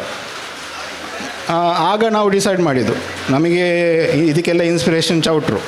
ಸೊ ಅವರು ನಮಗೆ ಕೃಷಿ, ರಮುಟಾನ್ ಕೃಷಿ ಬಗ್ಗೆ ಎಲ್ಲ ಅವರೇ ಕಲಿಸಿದ್ದು, ಅವರ ಥ್ರೂ ಎಲ್ಲ ಅವರು ನಮಗೆ ಮೆಂಟರ್ ಅವರೇ. ಸೊ ಅವರ ಪ್ರೊಡ್ಯೂಸನ್ನು ಮಾರ್ಕೆಟ್ ಮಾಡಲಿಕ್ಕೆ ಶುರು ಮಾಡಿದ್ವಿ. ಅದು ಮಾರ್ಕೆಟ್ ಮಾಡಲಿಕ್ಕೆ ಶುರು ಮಾಡಿದ ಮೇಲೆ ಬೇರೆಯವ್ರದ್ದು ಸಹ ಮಾರ್ಕೆಟ್ ಮಾಡಲಿಕ್ಕೆ ಶುರು ಮಾಡಿದ್ವಿ. ಸೊ ಆಗ ನಮಗೆ ಗೊತ್ತಾಯಿತು ಮಾರ್ಕೆಟಲ್ಲಿ ಏನು ರೇಟ್ ನಡೀತಾ ಉಂಟು ಅಂತ. ಮಾರ್ಕೆಟಲ್ಲಿ 350 ರೂಪಾಯಿ ನಡೀತಾ ಇದ್ದಾಗ ಇಲ್ಲಿ 200 ರೂಪಾಯಿಗೆಲ್ಲ ತಗೊಳ್ತಾ ಇದ್ರು. ಈಗ ನೀವು ನಿಮ್ಮ ಮೇಜರ್ ಮಾರ್ಕೆಟ್ ಎಲ್ಲಿರೋದು? ಮುಂಬೈ, ಹೇಗೆ ಹೈದರಾಬಾದ್. ನೀವು ಅಲ್ಲಿ ಹೋಗಿ ನಾವು ಹೋಗಿ ನಮ್ಮನ್ನು ಇಂಟ್ರೊಡ್ಯೂಸ್ ಮಾಡಿಸಿ, ಅದು ಬೇಸಿಕ್ಲಿ ನಮ್ಮ ಸೇಲ್ಸ್ಮ್ಯಾನ್ಶಿಪ್. ನಾವು ಸೇಲ್ಸ್ಮ್ಯಾನ್ ಥರ ಹೋದ್ವಿ, ಅವ್ರ ಹತ್ರ ಎಲ್ಲ ಮಾತಾಡಿದ್ವಿ. ಅವರಿಗೆ ಓಕೆ ಅರ್ಥ ಆಯಿತು, ಖುಷಿ ಆಯಿತು. ಒಂದೊಂದು ಸ್ಯಾಂಪಲ್ ಸಪ್ಲೈಸ್ ಎಲ್ಲ ಮಾಡಿದ್ವಿ. ಸ್ಯಾಂಪಲ್ ಸಪ್ಲೈಸ್ ಮ್ಯಾಂಗೋಸ್ಟೀನಲ್ಲಿ ನೀವು ಕ್ವಾಲಿಟಿ ಪ್ರೊಡ್ಯೂಸ್ ಕೊಡುವಾಗ ಅವರಿಗೆ ಗೊತ್ತಾಗ್ತದೆ. ನಿಮಗೆ ಅಲ್ಲಿ ಹೋಲ್ಸೇಲ್ ಬಯರ್ಸ್ ಇರೋದಾಗಾದರೆ? ಹೌದು, ಹೋಲ್ಸೇಲ್ ಬೈ. ನಾವು ಝೆಪ್ಟೋ ಹೈದರಾಬಾದಿಗೆ ನಾವು ಸಪ್ಲೈ ಮಾಡ್ತೇವೆ. ಮತ್ತು ಮುಂಬೈಯಲ್ಲಿ ಬೇಸಿಕ್ಲಿ ಎಲ್ಲರೂ ಈ ಕಾಮರ್ಸ್ ಚೈನ್ಸ್ ಎಲ್ಲ ಇವರೆಲ್ಲ ಡೈರೆಕ್ಟಾಗಿ ಪರ್ಚೇಸ್ ಮಾಡೋದಿಲ್ಲ. ಅವರಿಗೆ ಯಾರಾದರೂ ಒಬ್ಬ ಪ್ಯಾಕೇಜಿಂಗ್ ಮಾಡೋರು ಇರ್ತಾರೆ. ಸೊ ಆ ಪ್ಯಾಕೇಜಿಂಗ್ ಮಾಡೋರು ನಮ್ಮ ಹತ್ರ ತಗೋತಾರೆ. ಝೆಪ್ಟೋಗೆ ಪ್ಯಾಕೇಜಿಂಗ್ ಮಾಡೋರು, ಬಿಗ್ ಬಾಸ್ಕೆಟಿಗೆ, ಗೋಡ್ರೇಜ್ ನೇಚರ್ ಬಾಸ್ಕೆಟಿಗೆ, ಮತ್ತು ಬೆಂಗಳೂರಲ್ಲಿ ಇರುವಂಥ fresh to home, deep rooted ಅಂತ ಇತ್ತು. ಈಗ ಡೀಪ್ ರೂಟೆಡ್ ಇಲ್ಲ, ಅದಕ್ಕೆ ಬಂದ್ ಮಾಡಿದ್ದಾರೆ. ಫಾರ್ಮಿಸನ್. ಸೊ ಹೀಗೆ ಸುಮಾರು ಕಂಪ್ನೀಸ್ ಉಂಟು, ಅವರಿಗೆಲ್ಲ ಕೊಡ್ತೇವೆ. ಸೊ ಅವರೆಲ್ಲ ದೊಡ್ಡ ವಾಲ್ಯೂಮ್ಸ್ ಅಂತ ಏನಿಲ್ಲ, ಆದರೂ ಸಹ ಒಂದು ರೆಪ್ಯುಟೇಷನ್ ಇರ್ತದೆ. ಕ್ವಾಲಿಟಿ ವೈಸ್ ಹೇಳುವಾಗ ಅವರಿಗೆಲ್ಲ ಮಾರ್ಕೆಟ್ ಮಾಡಲಿಕ್ಕೆ ಆಗ್ತದೆ. ಮತ್ತು ಹೀಗೆ ಮಂಗಳೂರಿಂದ ಹಿಡಿದು ಎಲ್ಲ ಕಡೆ ಯಾರು ಬಲ್ಕ್ ಬಯರ್ಸ್ ಇದ್ದಾರೆ ಎಲ್ಲರಿಗೂ ಕೊಡ್ತೇವೆ. ಸಿಂಗಲ್ ಕ್ರೇಟ್ ಆರ್ಡರ್ ಇದ್ದರೂ ಸಹ ಕೊಡ್ತೇವೆ. ಪ್ರೈಸ್ ವೈಸ್ ಮತ್ತು ಕ್ವಾಲಿಟಿ ವೈಸ್ ಸ್ವಲ್ಪ ಕಾನ್ಷಿಯಸ್ ಆಗಿ ಇಡ್ತೇವೆ. ಈಗ ಈ ವರ್ಷ ಮ್ಯಾಂಗೋಸ್ಟೀನ್ 700 ರೂಪೀಸಿಗೆ ನಾವು ಪರ್ಚೇಸ್ ಮಾಡಿ ಕಳಿಸಿದ್ದೇವೆ. 700 ರೂಪಾಯಿಂದ 700ಇಂದ ಕಾನ್ಸ್ಟೆಂಟಾಗಿ 500ವರೆಗೆ ಎಲ್ಲರಿಗೂ 500 ಇದು ರೇಟಲ್ಲೇ ಮ್ಯಾಂಗೋಸ್ಟೀನ್ ಅವರ ತೋಟ. ಇದೇ ರೀತಿ ಡ್ರ್ಯಾಗನ್ ಫ್ರೂಟನ್ನು ಮಾರ್ಕೆಟ್ ಮಾಡ್ಬೋದು ಅಂತ ಹೇಳೋ ಕಾನ್ಫಿಡೆನ್ಸ್ ಉಂಟಾ ನಿಮಗೆ? ಡ್ರ್ಯಾಗನ್ ಈಗ ನಮಗೆ ಯಾರಾದರೂ ಕಾಂಟ್ಯಾಕ್ಟ್ ಮಾಡಿದರೆ ನಾವು ಡ್ರ್ಯಾಗನ್ ಫ್ರೂಟನ್ನು ತರಲಿಕ್ಕೆ ಹೇಳ್ತೇವೆ. ಅದನ್ನು ಸೀದಾ ಮಾರ್ಕೆಟ್, ಇದು ನಮ್ಮ ಯಾರು ಕಾಂಟ್ಯಾಕ್ಟ್ ಇದ್ದಾರೆ ಒಬ್ಬೊಬ್ಬನಿಗೆ ಹೇಳ್ತೇವೆ ಇಷ್ಟು ಡ್ರ್ಯಾಗನ್ ಬರ್ತದೆ ಅಂತ. ಅವರು ಹೇಳ್ತಾರೆ ಡೈರೆಕ್ಟಾಗಿ, ಯಾರು ಸಹ ಬೇಡ ಅಂತ ಹೇಳೋದಿಲ್ಲ, ರೇಟ್ ಕಮ್ಮಿ ಮಾಡಿ ಅಂತ ಹೇಳ್ತಾರೆ. ಹಣ್ಣು ತೋಟದಲ್ಲಿ ಕೊಳೆಯೋ ಬದಲು 10 ರೂಪಾಯಿ ಕಡಿಮೆ ಕೊಟ್ಟರು ಏನು ನಷ್ಟ ಇಲ್ಲ ಅದರಲ್ಲಿ, ಆ ಹಣ್ಣು ಹೋಯ್ತಲ್ಲ. ಸೊ ಆ ರೀತಿಯಾಗಿ ಆ್ಯಕ್ಚುಲಿ ಈ ಸೀಸನಲ್ಲಿ ಜೂನ್ಗಿಂತ ಮುಂಚೆ ಡ್ರ್ಯಾಗನಿಗೆ ಯಾವಾಗಲೂ 150 ರೂಪಾಯಿ 160 ರೂಪಾಯಿ ಇರ್ತಾಯಿತ್ತು. ಮೊನ್ನೆ ಮಳೆ ಬಂತಲ್ಲ, ಮಳೆ ಬರುವ ಹಿಂದಿನ ದಿವಸ 210 ರೂಪಾಯಿ ಇತ್ತು ಡ್ರ್ಯಾಗನಿಗೆ ಹೋಲ್ಸೇಲ್ ರೇಟ್, ಪರ್ಚೇಸ್ ರೇಟ್ 210. ಆ ಮಳೆ ಬಂದು 2 ದಿವಸದಲ್ಲಿ 170 ಆಯಿತು. 170 ಇದ್ದಾಗ ಒಬ್ಬರು ಫೋನ್ ಮಾಡಿದರು, ಹೀಗೆ ಡ್ರ್ಯಾಗನ್ ಉಂಟು ಕಳಿಸ್ತೇವೆ ಅಂತ. ಆಯಿತು, 170 ಉಂಟು ಕಳಿಸಿ ಅಂತ ಹೇಳಿದೆ. ಅವರು ಕಳಿಸಿದರು, ನಾನು ಅದನ್ನು ಕೊಟ್ಟೆ. ಮಾರನೇ ದಿವಸ ನೋಡುವಾಗ ರೇಟ್ 140ಗೆ ಸೇಲ್ ಮಾಡಿದ್ದಾರೆ. ಯಾಕಂದರೆ ಡ್ರ್ಯಾಗನ್ ಹಾಗೇ, ನಾವು ಇವತ್ತು ಒಂದು ರೇಟ್ ಹೇಳಿದರೆ ನಾಳೆ ಆ ರೇಟ್ ಇರ್ತದೆ ಅಂತ ಹೇಳಲಿಕ್ಕೆ ಆಗೋದಿಲ್ಲ. ಅವರೆಲ್ಲ 140ಗೆ ಸೇಲ್ ಮಾಡಿದರು. ಮತ್ತು ಹೇಳಿದೆ ಹೀಗೆ 140ಗೆ, ನೀವು ಮೊನ್ನೆ 170. ಹೌದು, ಎಂತ ಮಾಡಲಿಕ್ಕೆ ಆಗೋದಿಲ್ಲ. ಸೊ ಅದಕ್ಕೆ ರೆಡಿ ಇದ್ದರೆ, ಅಂದರೆ ಆವತ್ತಿದ್ದು ಪ್ರೈಸ್ ಏನುಂಟು ಆ ಪ್ರೈಸಲ್ಲಿ ಹೋಗಲಿಕ್ಕೆ ಇದ್ದಿದ್ದರೆ ನಾವು ಅದನ್ನು ಯಾರಿಗೆ ಅಂದರೆ ಕಾಂಟ್ಯಾಕ್ಟ್ ಮಾಡಿ ಕೊಡ್ತೇವೆ, ಅಲ್ಲಿಗೆ ತಂದು ತಲುಪಿಸಿದ್ರೆ ಆಯಿತು, ಮಾಡ್ತಾರೆ. ಫ್ರೂಟ್ ವೈಸ್ ಎಲ್ಲ fruit, dragon fruit, rambutan, mangosteen ಎಲ್ಲದಕ್ಕೂ ನಾವು ನಮ್ಮ ಕಡೆಯಿಂದ ಏನು ಸಪೋರ್ಟ್ ಕೊಡಲಿಕ್ಕೆ ಆಗ್ತದೆ ಕೊಡ್ತೇವೆ.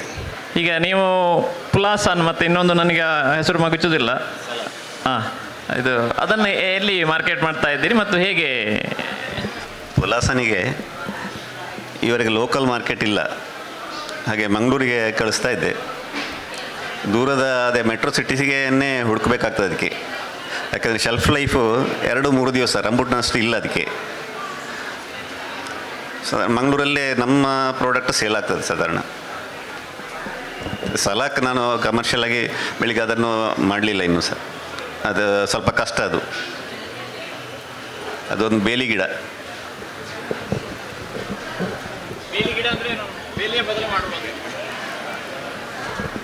ಬೇಲಿ ಗಿಡ ಅಂತ ಹೇಳಿದರೆ ಅಂದರೆ ಬೇಲಿಗೆ ನಡುವ ರೀತಿಯ ಅಂತ ಅದಕ್ಕೂ ಕೂಡ ಆಗುವಂತಹ ಗಿಡವಾದು? ಹೌದು, ಅದು ಬೇಲಿ ಬದಿಯಲ್ಲಿ ನೆಟ್ಟರೆ ಅಲ್ಲಿ ಕಾಡು ಪ್ರಾಣಿಗಳಿಂದ ರಕ್ಷಣೆ ಪಡಿಬೋದು ನಮಗೆ. ಈಗ ಇಲ್ಲಿ ಆ ವಾಣಿನಗರ ಹತ್ರ ಒಬ್ಬರು ಮಾಡ್ತಾ ಇದ್ದಾರೆ, ಒಂದು 30 ಗಿಡ ನಟ್ಟಿದ್ದಾರೆ ಅವರು, ಬೇರೆ ಬೇರೆ ವೆರೈಟಿಯದ್ದು. ಬಹುಶಃ ಅವರು ಅದರಲ್ಲಿ ಸಫಲರಾದರೆ ಉಳಿದವರು ಸಹ ಮಾಡ್ಬೋದು. ನಾನು ತೋಟದಲ್ಲೇ ನೆಟ್ಟದ್ದು. ಇಲ್ಲ ಮಂಗಲಿಲ್ಲ, ಅದು ಸ್ವಲ್ಪ ಬೇರು ಮತ್ತು ಹೆಗ್ಗಣ ಮಾತ್ರ ಬಾಧೆ ಅದಕ್ಕೆ. ಉಳಿದ ಹಕ್ಕಿಗಳು ಸಹ ಬರೋದಿಲ್ಲ, ಮಂಗ ಬರೋದಿಲ್ಲ, ಯಾವುದು ಬರೋದಿಲ್ಲ, ಹಂದಿ ಸಹ ಹತ್ತಿರ ಬರೋದಿಲ್ಲ. ತುಂಬ ಮುಳ್ಳದಲ್ಲಿ. ನಂದು ಒಂದು ಪ್ರಶ್ನೆ ಇದೆ ವಿನಯ್ ಅವರಿಗೆ. ಈಗ ನಿಮ್ಮ ತಂದೆಯವರು ಸ್ಕ್ವಾಷ್ ಮಾಡ್ತಾಯಿದ್ರು, ಅದು ಮಾರ್ಕೆಟಲ್ಲಿ ಆವಾಗ ಈ ಕೆಮಿಕಲ್ ಅಡಲ್ಟ್ರೇಟೆಡ್ ಇದು ಬಂತು, ಸ್ಕ್ವಾಷ್ಗಳು ಬಂತು, ಅದಕ್ಕೆ ಪ್ರೈಸಲ್ಲಿ ಕಾಂಪೀಟ್ ಖಂಡಿತವಾಗಿ ಮಾಡಲಿಕ್ಕೆ ಸಾಧ್ಯ ಇಲ್ಲ ಆ ಥರದಕ್ಕೆ. ಆ ಕಾರಣಕ್ಕೆ ಅವ್ರು ನಿಲ್ಲಿಸಿದರು. ಮತ್ತು ಈಗ ನೀವು ಪುನಃ ಪ್ರಾರಂಭ ಮಾಡಿದ್ದೀರಿ. ನೀವು ಪುನಃ ಪ್ರಾರಂಭ ಮಾಡಿದ್ದೀರಿ ಅಂದರೆ ಅದಕ್ಕೆ ಎಲ್ಲೋ ಒಂದು ಡಿಮಾಂಡ್ ಕಂಡು ನೀವು ಪ್ರಾರಂಭ ಮಾಡಿದ್ದೀರಿ ಅಂತ ಅನ್ನೋದು ಸತ್ಯ. ಇದು ಆವಾಗ ಇದ್ದದಕ್ಕೂ ಇವಾಗ ಇದ್ದದಕ್ಕೂ ಯಾವ ರೀತಿ ಮಾರುಕಟ್ಟೆಯಲ್ಲಿ ಯಾವ ವ್ಯತ್ಯಾಸ ಕಾಣ್ತಾ ಇದೆ ನಿಮಗೆ? ಅಂದರೆ ಈಗ ಡಿಮಾಂಡ್ ಬರಲಿಕ್ಕೆ ಕಾರಣ ಏನು? ಆವಾಗದ ಸ್ಕೇಲಲ್ಲಿ ಈಗ ಸೇಲ್ಸ್ ಇಲ್ಲ. ಆದರೆ ಆವಾಗ ಸೇಲ್ಸ್ ಯಾಕಿತ್ತಂದರೆ ಬೇರೆ ಮಾರ್ಕೆಟಲ್ಲಿ ಬೇರೆ ಕೆಮಿಕಲ್ ಇದು ಇರಲಿಲ್ಲ. ಈಗ ಜನರಿಗೆ ಹೆಚ್ಚಿನ ಮೆಜಾರಿಟಿ ಜನರಿಗೆ ಅಂತ ಅಂದರೆ ಕಡಿಮೆಯಲ್ಲಿ ಇದು ಸಿಕ್ಕಬೇಕು ಅಂತ ಹೇಳುವ ಕಾರಣ ಅದೀಗ ಬೇರೆ ಕಲರ್ ಆ್ಯಡೆಡ್ ಫ್ಲೇವರ್ ಆ್ಯಡೆಡ್ ತುಂಬ ಚೀಪಲ್ಲಿ ನಿಮಗೆ ಮಾಡಿ ಕೊಡಲಿಕ್ಕೆ ಆಗ್ತದೆ. ಈ ನಮಗೆ ಈಗ ಮಾರ್ಕೆಟ್ ಯಾವುದಿರೋದಂದರೆ ಒಂದು ಸರ್ಟೈನ್ ಪರ್ಸೆಂಟೇಜ್ ಈಗ ಜನರಿಗೆ ನ್ಯಾಚುರಲ್ ಇದು ಬೇಕು, ಒರಿಜಿನಲ್ ಇದು ಬೇಕು ಅಂದರೆ ಕ್ವಾಲಿಟಿ ನೋಡಿ ತೆಕ್ಕೊಳ್ಳೋ ಜನಗಳಿಗೆ ಇದ್ದಾರೆ. ಆ ದೃಷ್ಟಿಯಲ್ಲಿ ನಾವು ಶುರು ಮಾಡಿದ್ದು ಒಳ್ಳೆ ರೆಸ್ಪಾನ್ಸ್ ಉಂಟು. ಈಗ ಮೊದಲಿನ ಸ್ಕೇಲಲ್ಲಿ ಇಲ್ಲ, ಬಟ್ ಬೆಟರ್ ಅಂತ. ಸರ್, ಇನ್ನೊಂದು ಪ್ರಶ್ನೆ ನಂದು ಮುರಳಿ ಅವರಿಗೆ. ನೀವು ಹಲಸಿನ ಹಣ್ಣನ್ನು ಪ್ಯಾಕ್ ಮಾಡಿ ಮಾರ್ತಾ ಇದ್ದೀರಿ, ಮುಖ್ಯವಾಗಿ ಅದೊಂದು ನೋಡಿದ್ದೇನೆ. ಮತ್ತು ಈಗ ನೀವು ಸುಕೇಳಿ ಇಂಟ್ರೊಡ್ಯೂಸ್ ಮಾಡಿದ್ದೀರಿ ಅಂತ ಹೇಳಿದಿರಿ. ಈ ಹಲಸಿನ ಹಣ್ಣನ್ನು ಹಾಗೆ ರಾ ಆಗಿ ಪ್ಯಾಕ್ ಮಾಡುವುದರ ಜೊತೆಗೆ ನೀವು ಬೇರೆ ಯಾವುದಾದ್ರೂ ಪ್ರಯತ್ನ ಮಾಡಿದ್ದೀರಾ ಅಥವಾ ಮಾಡುವುದರ ಬಗ್ಗೆ ಯೋಜನೆ ಏನಾದರೂ ಇದೆಯಾ? ಹಲಸಿನ ಹಣ್ಣು ನಮ್ಮ ಸುಹಾಸ್ ಮರಿಕೆಯವರ ಶಾಪಲ್ಲಿ ನಾವು ಮಾರಾಟ ಮಾಡ್ತಾ ಇದ್ದದ್ದು. ರಾ ಪ್ಯಾಕಿಂಗ್ ಅಂದರೆ ನಾವೀಗ ಇಲ್ಲಿ ಅದು ಸ್ವಲ್ಪ ಸ್ಮೂತಿನ ವೆರೈಟಿ ಇರೋದರಿಂದ ಬೀಜ ಸಮೇತ ಕೊಡ್ತಾ ಇದ್ದೇವೆ. ಮುಂದಕ್ಕೆ ಅದನ್ನು ಸುಕೇಳಿ ಥರ ಟ್ರಯಲ್ ಆ್ಯಂಡ್ ಎರರ್ ಮಾಡ್ತಾ ಇದ್ದೇವೆ. ನಮ್ಮಲ್ಲಿ ಇಲೆಕ್ಟ್ರಿಕ್ ಕಮ್ ಸ್ಟೀಮ್ ಡ್ರೈಯರ್ ಇರೋದರಿಂದ, ಈ ಬಾಳೆಹಣ್ಣು ಸುಕೇಳಿ ಮಾಡುವ ಡ್ರೈಯರ್ ಇರೋದರಿಂದ ಅದರಲ್ಲೇ ಮಾಡ್ತಾ ಇದ್ದೇವೆ. ಇನ್ನು ನೆಕ್ಸ್ಟ್ ಸೀಸನಿಗೆ ಹೆಚ್ಚಿನ ಅಂಶ ನಮ್ಮ ಪ್ರಾಡಕ್ಟ್ ರೆಡಿ ಆಗ್ಬೋದು ಅಂತ ಅನ್ನಿಸ್ತದೆ. ಡ್ರೈ ಮಾಡಿದಾಗ ಹೇಗೂ ಶೆಲ್ಫ್ ಲೈಫ್ ಜಾಸ್ತಿ ಆಗ್ತದೆ, ತೂಕ ಕಡಿಮೆ ಆಗ್ತದೆ, ನಮಗೆ ಟ್ರಾನ್ಸ್ಪೋರ್ಟೇಷನಿಗೂ ಈಸಿ. ಎಲ್ಲ ವೆರೈಟಿ ಸೆಟ್ ಆಗ್ತಾ ಇಲ್ಲ. ನಾವೀಗ ಬೇರೆ ಬೇರೆ ನೋಡ್ತಾ ಇದ್ದೇವೆ, ಸ್ವಲ್ಪ ನೀರಿನ ಅಂಶ ಜಾಸ್ತಿ ಇರೋದು ಅಥವಾ ಗಮ್ಲೆಸ್ಸಿನಂಥದ್ದು, ಅದಕ್ಕೆ ಬೇರೆ ಬೇರೆ ಟೆಂಪರೇಚರ್ ಕೊಡಬೇಕಾಗ್ತದೆ. ಒಮ್ಮೆ ಇದು ಸ್ಟೆಬಿಲೈಸ್ ಆಯಿತು ಅಂತಾದರೆ, ಡ್ರೈ ಮಾಡೋದು ಸ್ಟೆಬಿಲೈಸ್ ಆಯಿತು ಅಂತಾದರೆ ಮತ್ತೆ ವ್ಯಾಲ್ಯೂ ಎಡಿಷನ್ ಸ್ಪೈಸಿ ಆ ಥರ ಎಲ್ಲ ಮಾಡಲಿಕ್ಕೆ ಐಡಿಯಾದಲ್ಲಿ ಇದ್ದೇವೆ. ಸ್ವಲ್ಪ ಸಾಲ್ಟ್ ಆ್ಯಡ್ ಮಾಡುವಂಥದ್ದು ಆ ಥರ ಎಲ್ಲ ಸ್ಕೋಪ್ ಇದೆ ಅಂತ ಅನ್ನಿಸ್ತದೆ. ಇನ್ನೂ ಪ್ರಯತ್ನ ಮಾಡಿ ನೋಡಬೇಕು. ಇದರಲ್ಲಿ ಕಳೆದ ಈ ವರ್ಷ ಪ್ರಾರಂಭದಲ್ಲಿ ಒಂದು ದೆಹಲಿಯಲ್ಲಿ ಒಂದು ಫುಡ್ ಎಕ್ಸ್ಪೋ ಆಗಿತ್ತು. ಸೊ ನಾವು ಗ್ರಾಮ ಜನರ ಪರವಾಗಿ ಕೂಡ ನಾವು ಭಾಗವಹಿಸಿದ್ದು. ಅಲ್ಲಿ ಹೋಗಿ ಅಲ್ಲಿ ನೋಡಬೇಕಾದ್ರೆ ಕೇರಳದ ಒಂದು ಪ್ರಾಡಕ್ಟ್ ಇತ್ತು, ಫ್ರೋಝನ್ ಡ್ರೈಡ್ ಜಾಕ್ ಫ್ರೂಟ್.